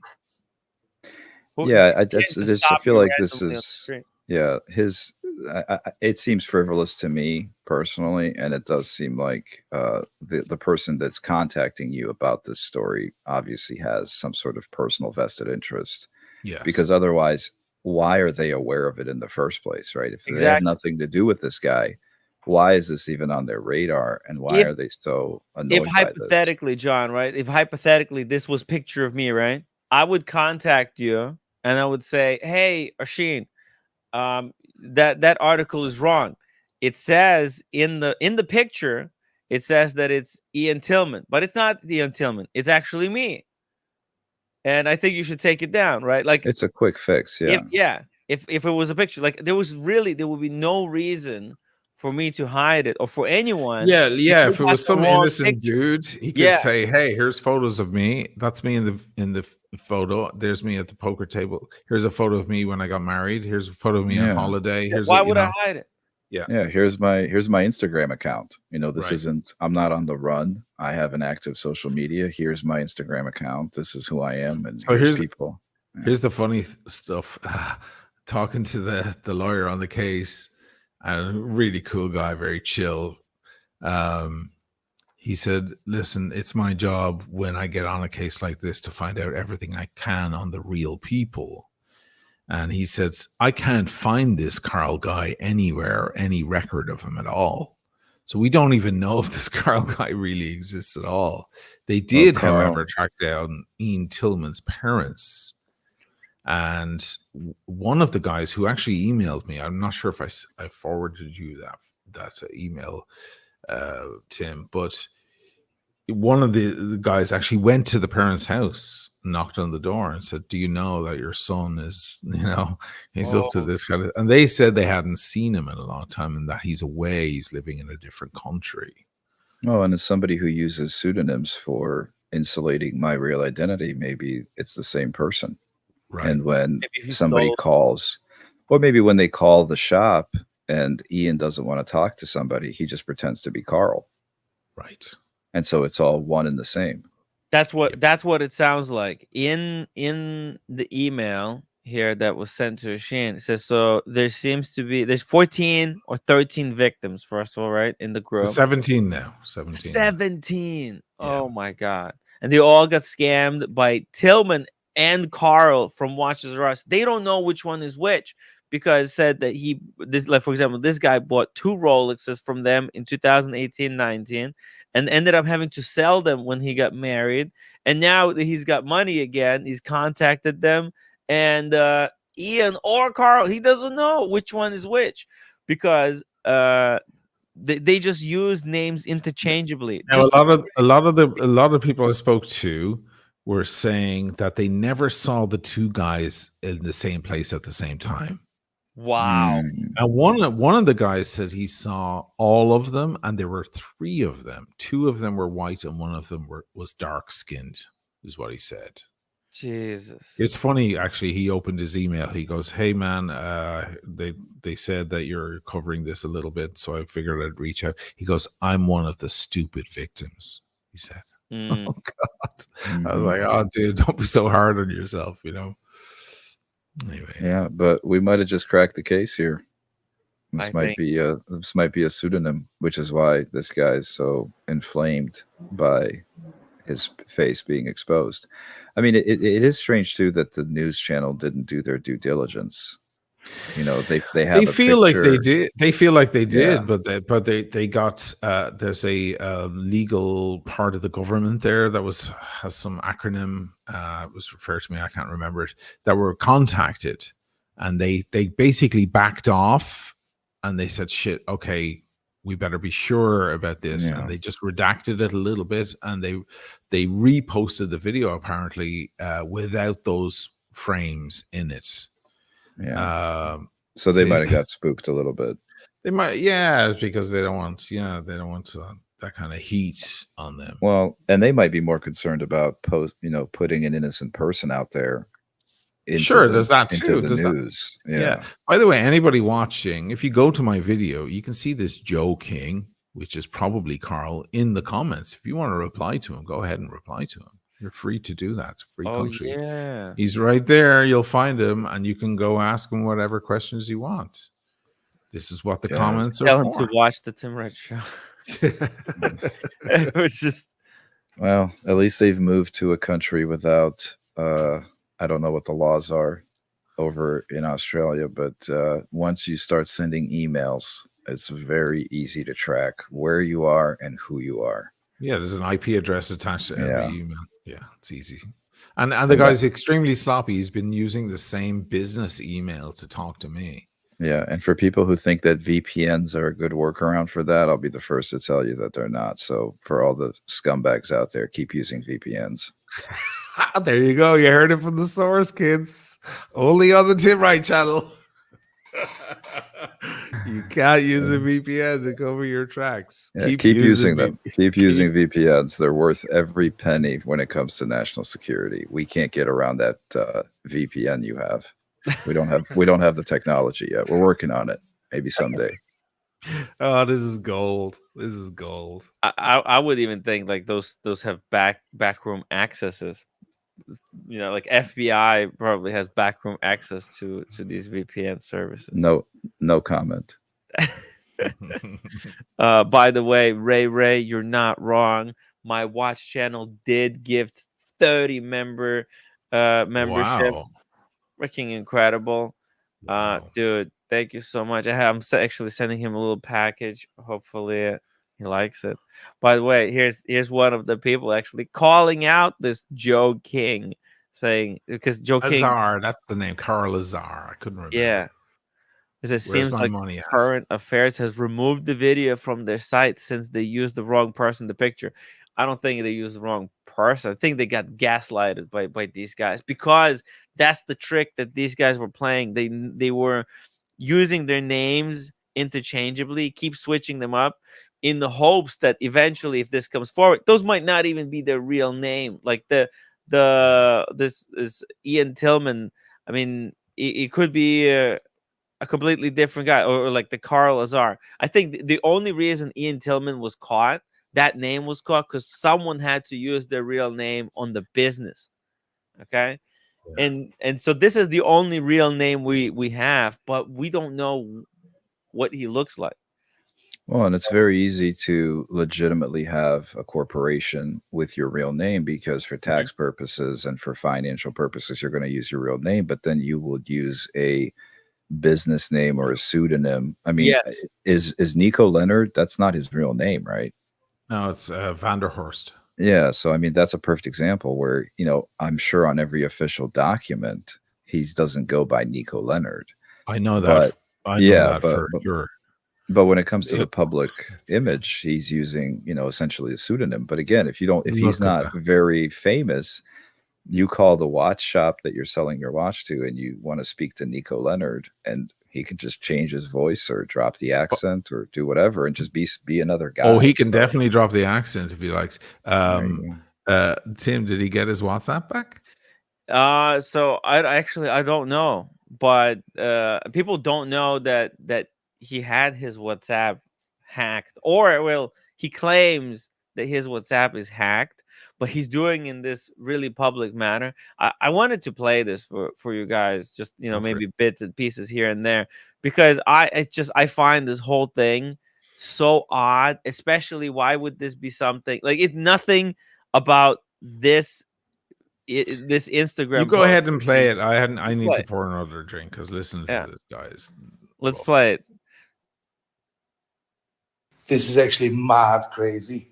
Like, threatening, extorting, you don't pay, and then somehow they know how to block your WhatsApp for Business account. All the security is there, verifications are there, backups are there, passcodes are there. Everything is sorted. No one has any information, and then they know how to do this. It's insane. This could absolutely ruin businesses and people's lives. It's absolutely insane. Is there anyone of Meta or anyone of WhatsApp or anyone that can help me figuring this out? I don't know, John. Do you know anything like about like body language? Are you guys any body language? Oh yeah. I feel like this is laying the foundation for a TPG sort of. I was robbed. I mean, it is. That's odd. the vibe I'm getting. Yeah, it seems very. It doesn't sound genuine, like to me. No, it sounds performative. Yeah, performative. yeah. Let's keep watching. It's so off. Like he's and like pay attention to what he's saying. Like, oh, this is bad for business. Well, dude, of course it's bad for business, but why do you need to go? Why do you need to make this into a short? Why does this need to be like public? I'm sure they, like WhatsApp, they have priority service. Like you could get in touch with them. You don't have to post anything. Plus, this is like letting so many people know you have problem at your business. Why would you want this to be out? This is very performative. Anybody with a business where trust and security are paramount, or at least part of the foundation, if they are hacked, the last thing they do is publicly announce it, unless there is a public need to announce it because people's private data is compromised. No, but then by law they're required to. Yeah, but what they don't want to do is if they had a breach, because they're going to lose that trust. So it's almost like he's laying the foundation and dropping these breadcrumbs for a quick escape, or something's going wrong. Maybe money's hemorrhaging. This is a strange episode. I mean, if I saw this as an investor, I mean, imagine a CEO doing this. Imagine the CEO of a major corporation doing this. I mean, it's very disconcerting. Those companies, they will do everything to cover up the fact that they were hacked. Like nobody wants to talk about this. Because the overhanging question as well is, why were you shut down from? Because he's saying hacked, but then he says he was extorted. He said they extorted me. They wanted money from me, and when I didn't pay, they hacked me. Somehow they know, but he does not say. But then he wants to.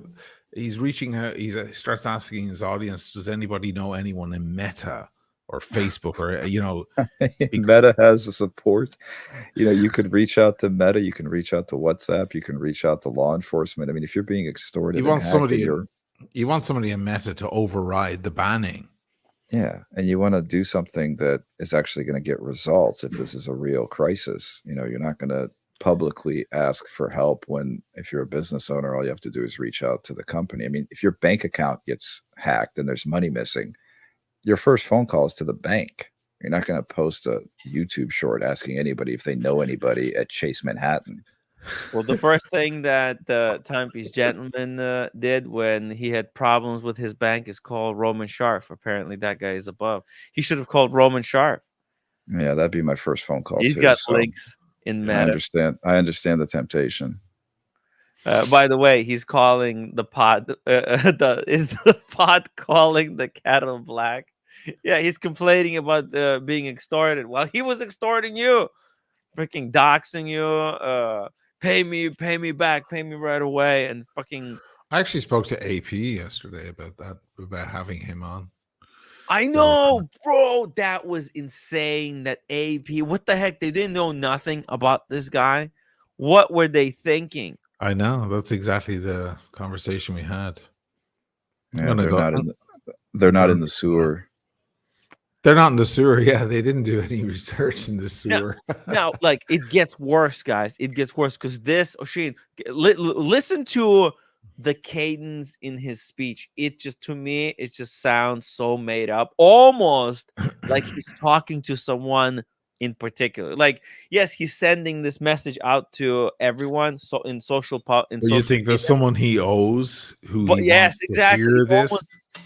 It's almost like shocker. Yeah. I mean, I'm getting like it You sounds know what like this talking to one individual person. you know that what this probably reminds me of? Sometimes I watch these 2020s and these crime shows with my wife, and the first thing they always play is the 911 call. Yeah. And sometimes it's the husband, sometimes it's the person that found them. And as soon as I hear that 911 call, I look at her and I go, he did it. And I just walk away. And because I already know where this is going, because you can tell by that performative, pretense stress and the fake crying and this, panic that people feel like they have to convey to seem genuine. And I just go, oh, he did it. All right. I'll be in my room. I'll be in the office if you need me. So I'm not going to waste 2 hours getting to the plot that I already know how it ends. Nice. JDMTL, thank you so much for the $7 super chat. Saddle up, Tim G, sir. Ride that beautiful pony. Giddy up. Yeah, okay. Let's just keep going here quickly. Whenever I got this message when I was extorted, I also requested, I sent an email out that this was going on. So, he sent an email to someone. Hopefully, someone can help me.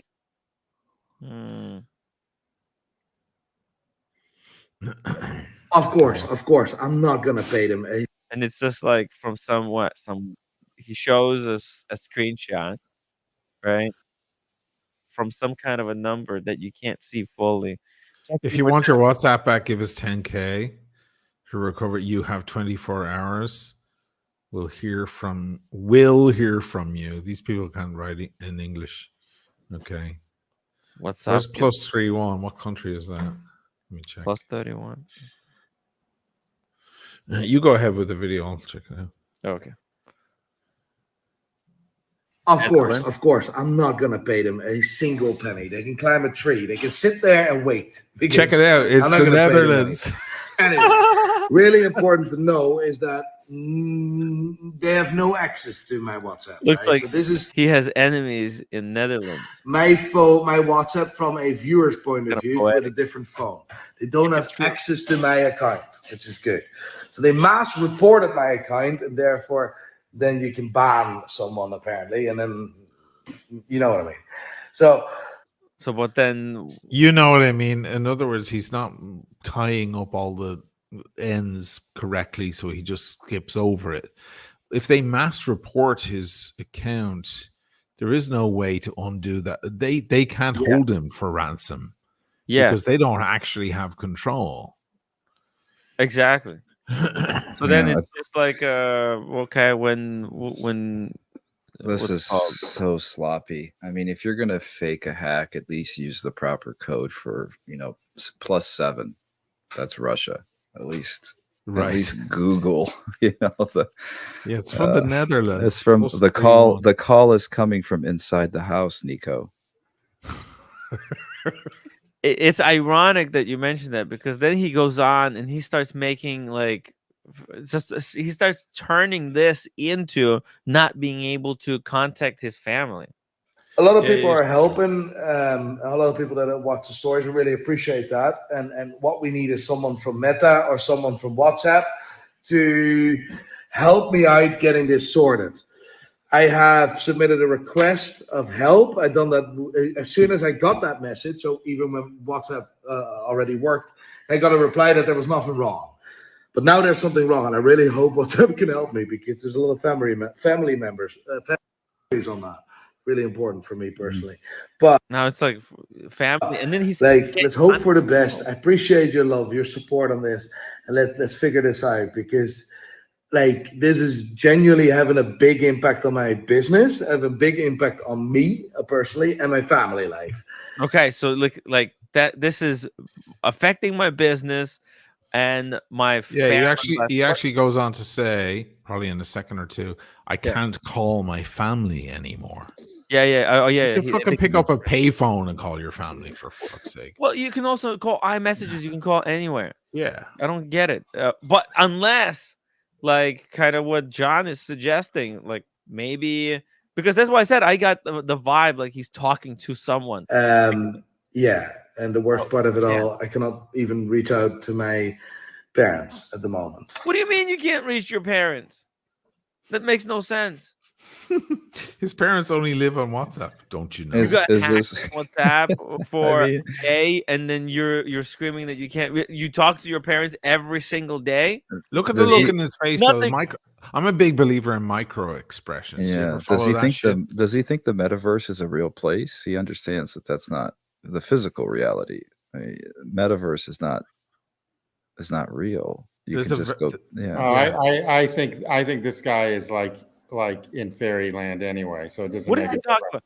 What is he talking? Is he talking to like this whole parents thing? Okay, it's playing on sentimental values. That's what he's going for right there. Yeah, Oh my he's playing God, you with can't sentimental reach your values. family. Oh, Do you, like- Oh my God, what if Well, your 'cause mom he's is he's pushing the attention away from the business. right? Oh, Exactly. buying He's time. kind of He's yeah. buying Yeah, because people don't. It doesn't pull their heartstrings. The whole It's my business is. redirecting. Yeah. Bro, John was reading this shit like with his eyes closed. this is- Oh man, this is a guy. If I heard this in an interview room, I would just sit here and just let him tucker himself out and run out of steam, and then in this very calm voice, just start going round and round. I love interviewing these kind of guys because they just exhaust themselves. Captain Kirk. That's exactly what I'm saying. Like I talk to my parents maybe once a month, 2 times a month. Like how much do you gonna honestly I don't talk to them every single day. Like if you didn't talk for a couple of days, it's not a big deal. They have a cell phone number. Just call them Yeah. direct from your cell phone. Exactly. Why is WhatsApp preventing you from being able to reach your parents? I mean, they have a phone. They have a cell phone can't reach my connected to their parents. WhatsApp. Also, he's banned from WhatsApp Business, not from WhatsApp. It's his WhatsApp Business that he's. Did you see the first frame of the video? It's WhatsApp Yeah. Business. Yeah. So it's like excuses. He's making excuses. And it's not going well with him at the moment as well. So there's a wee bit of a tricky one, to be completely honest. But I'm hopeful that we can. Hey, make- what about that hitting the table? Like, why is he hitting the table? That feels odd and out of place to me. He needs another Yeah. bump. Well, that's actually there's a thing. If you ever see police interviews being done and you notice how the tables are positioned and how the chairs are positioned, there's actually a physical thing that people do because, again, lying is a difficult thing to kind of it's exhausting. It's exhausting to lie, especially Have about to something use your, significant. mind. Yeah, so it's a way to remember kind of You're diffuse. intending. Yeah, it's a way to diffuse that physical tension. So one of the things we never let people do is ever hold anything. We never let them hold something in their hands. We never have the table close to them. We kind of angle the chair from the table to where they're kind of sitting at a corner. So they're exposed in a way physically and, figuratively they're exposed. And, the back of the chair is always to the door because when you're interviewing somebody, you don't want them looking at the door because the door is the way out. It's escape. So you want that door You're behind trapped. them. You trapped them. Yeah. Psychologically. There's no, and also there's never any clocks in a room where you're being interviewed like that. So You're if you're ever in a suspended room in and there's no clocks, get the hell out of that room and ask for a lawyer. It's like isolation. They put you. It's like literally you're put into isolation without it being expressly But said. that whole pounding on the table thing, all that stuff is very performative.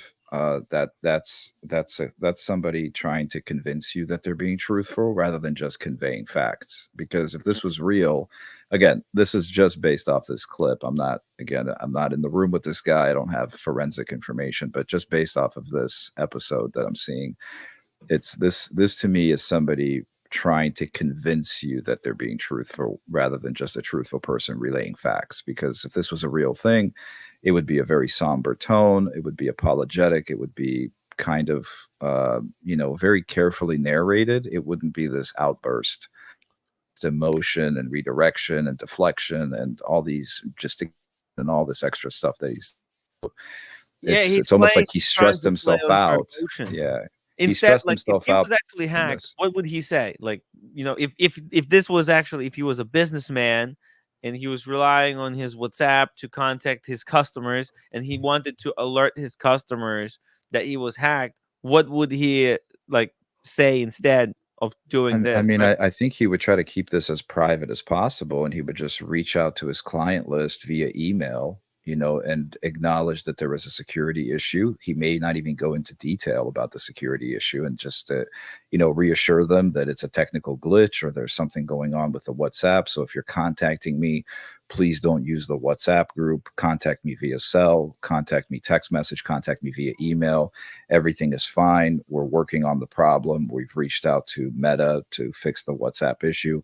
I certainly wouldn't make the extortion claim public, especially if you're simultaneously going, doubling down, saying I'm not paying these people. I mean, the first thing I've worked with a couple guys that used to work kidnappings, and the first thing they tell you is if this is once we identify that this is real, you don't call a news conference.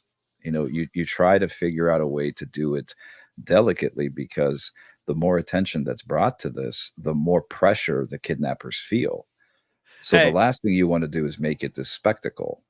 Hey, listen, it's so nonsensical. It's like, but it doesn't even make sense revealing this, that I'm not paying, because hey, guess what, idiot?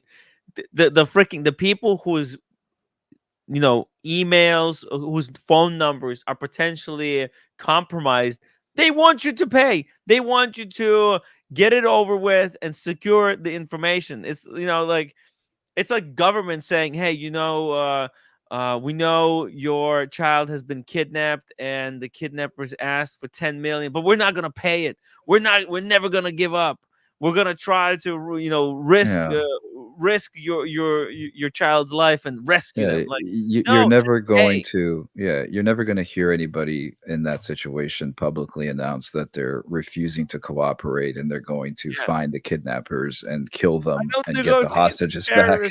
That's not the position. But also, I mean, from a business perspective, this is what you have insurance for. I mean, you contact law enforcement, you contact insurance, you minimize, you isolate the damage, and then you reassure your client base that this is a compartmentalized problem, that it's not going to affect the majority of the business, and you kind of make sure that people are aware of it. Again, in this situation, just tell them, listen, my WhatsApp is down, there's a technical issue.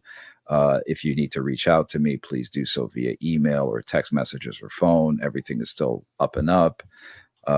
There's no real reason for this outburst, especially if this is a legitimate attempt at extortion.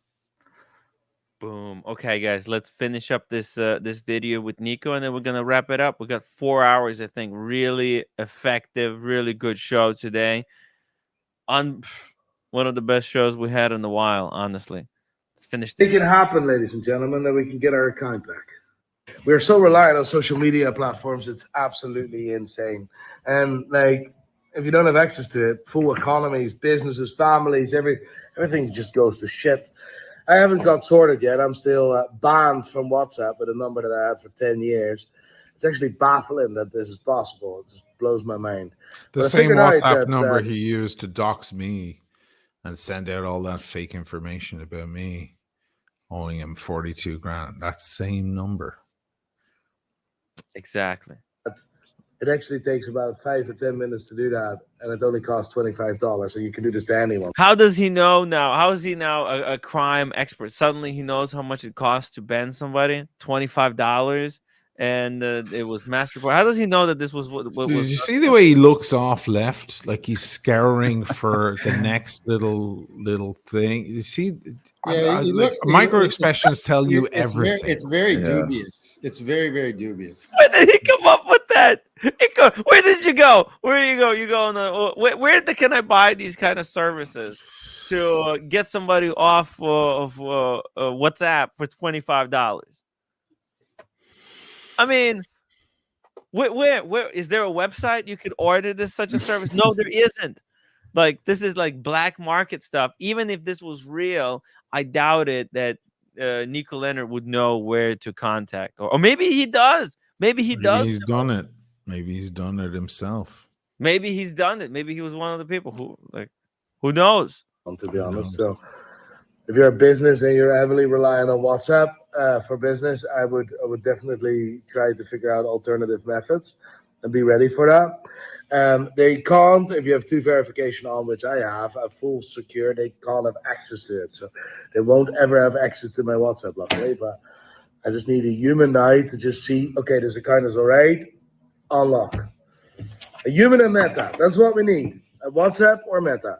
And what's the end goal? What is the end goal? Well, if only Meta had a security department that dealt with these sorts of things. Yeah, and this was like went on for a while. He's been like talking about it for. I doubt it that it takes this long to get your account back. But even then, I mean, this is what he's asking for there is for someone in his large audience who is working for Meta to flick a switch and override their security. You know, that's kind of crazy. My sister-in-law worked for Google. She's pretty high up in Google for a long time now. She's high up in TikTok. And I had a lot of people approach me and say, hey, listen, I heard your sister-in-law, blah, blah, blah. Is there any way I can get this report on me scrubbed, or this review on my restaurant scrubbed, or whatever? And I was like, I can't. There's no, first of all, I'm not asking her. And second of all, she would not be able to, what, you think that because it's some like special treatment? Some inside treatment where you can go, yeah, there, let's scrub that. Like, and she was what level if 6. What if his account was pretty high, removed for legitimate reasons? I mean, he used that account to dox you. Yes, I mean, do you think that was a one? You think that was a one-off thing? He did it so fluently, like it was everyday business. You think it's a one-off? You think I'm the only person he's ever fucking harassed or done anything crazy with on WhatsApp? The leopard doesn't change its stripes. Maybe it was for legitimate reasons. Maybe WhatsApp went, you know what, this guy, we've had too many reports on him. We're shutting him down. And now he's freaking out.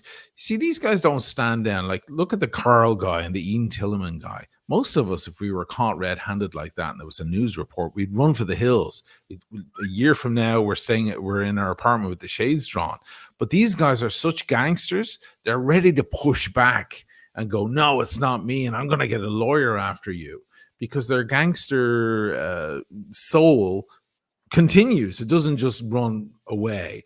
They just continue to push. They keep doubling down. They're looking for another way. It's the next scam for them. Yeah. It's a Peter to pay Paul Ponzi scheme that they keep evolving until it is no longer until there's not a, because like, you know, there's like steps to this Ponzi scheme. You know, once you have a Lambo or Ferrari, you can start getting even bigger suckers donating you money. Like, right. Think about it. Timepiece Gentleman, there's a reason he wanted that Ferrari, because it was like a proof to bigger fish that he could scam, so he can push this scam further.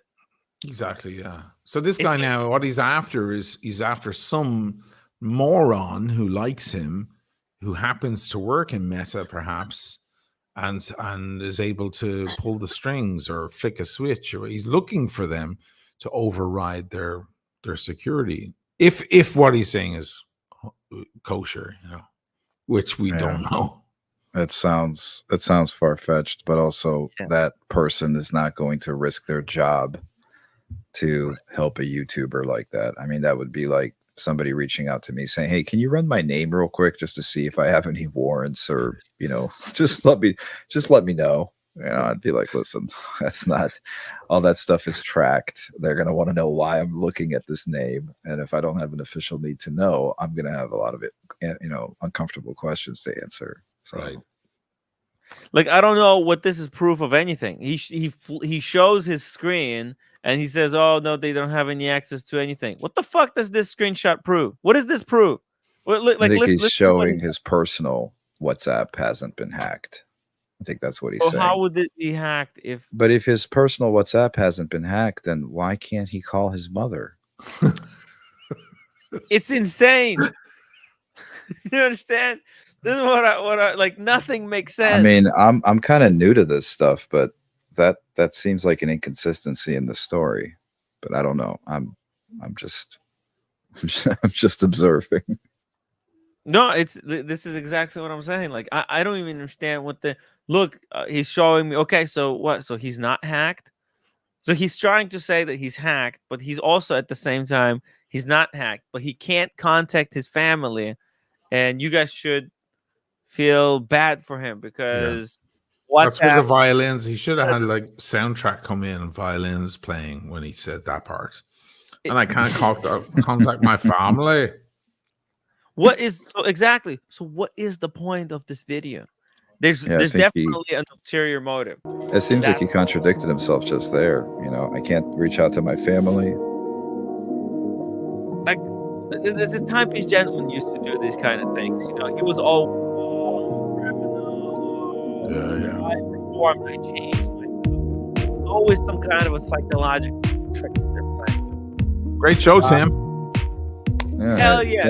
Thanks for having me on, guys. Great panelists. So I'm just a bystander, but this is a great everything. So not Tim G. Thanks, G.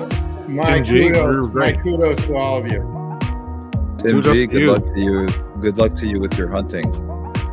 The rest of your Starbucks. Hey, 1 in 7. 1 in 7 is good rates. I was about to say that earlier. Well, Starbucks is really a hotspot because it caters to a certain sort of crowd. You know, right? There you go. I mean, it's expensive. It's expensive. It's basically expensive coffee. You can spend a fortune in Starbucks. Good for you, man. Enjoy. And also, let's not forget to shout out Michaela for joining us, giving us our take. That was really cool of her, and we might have a chat with her on a future episode. Guys, thank you so much for watching. Upvote, and I'll be back here tomorrow. Thanks, everybody. Appreciate it. Peace out. Happy 4th to everybody.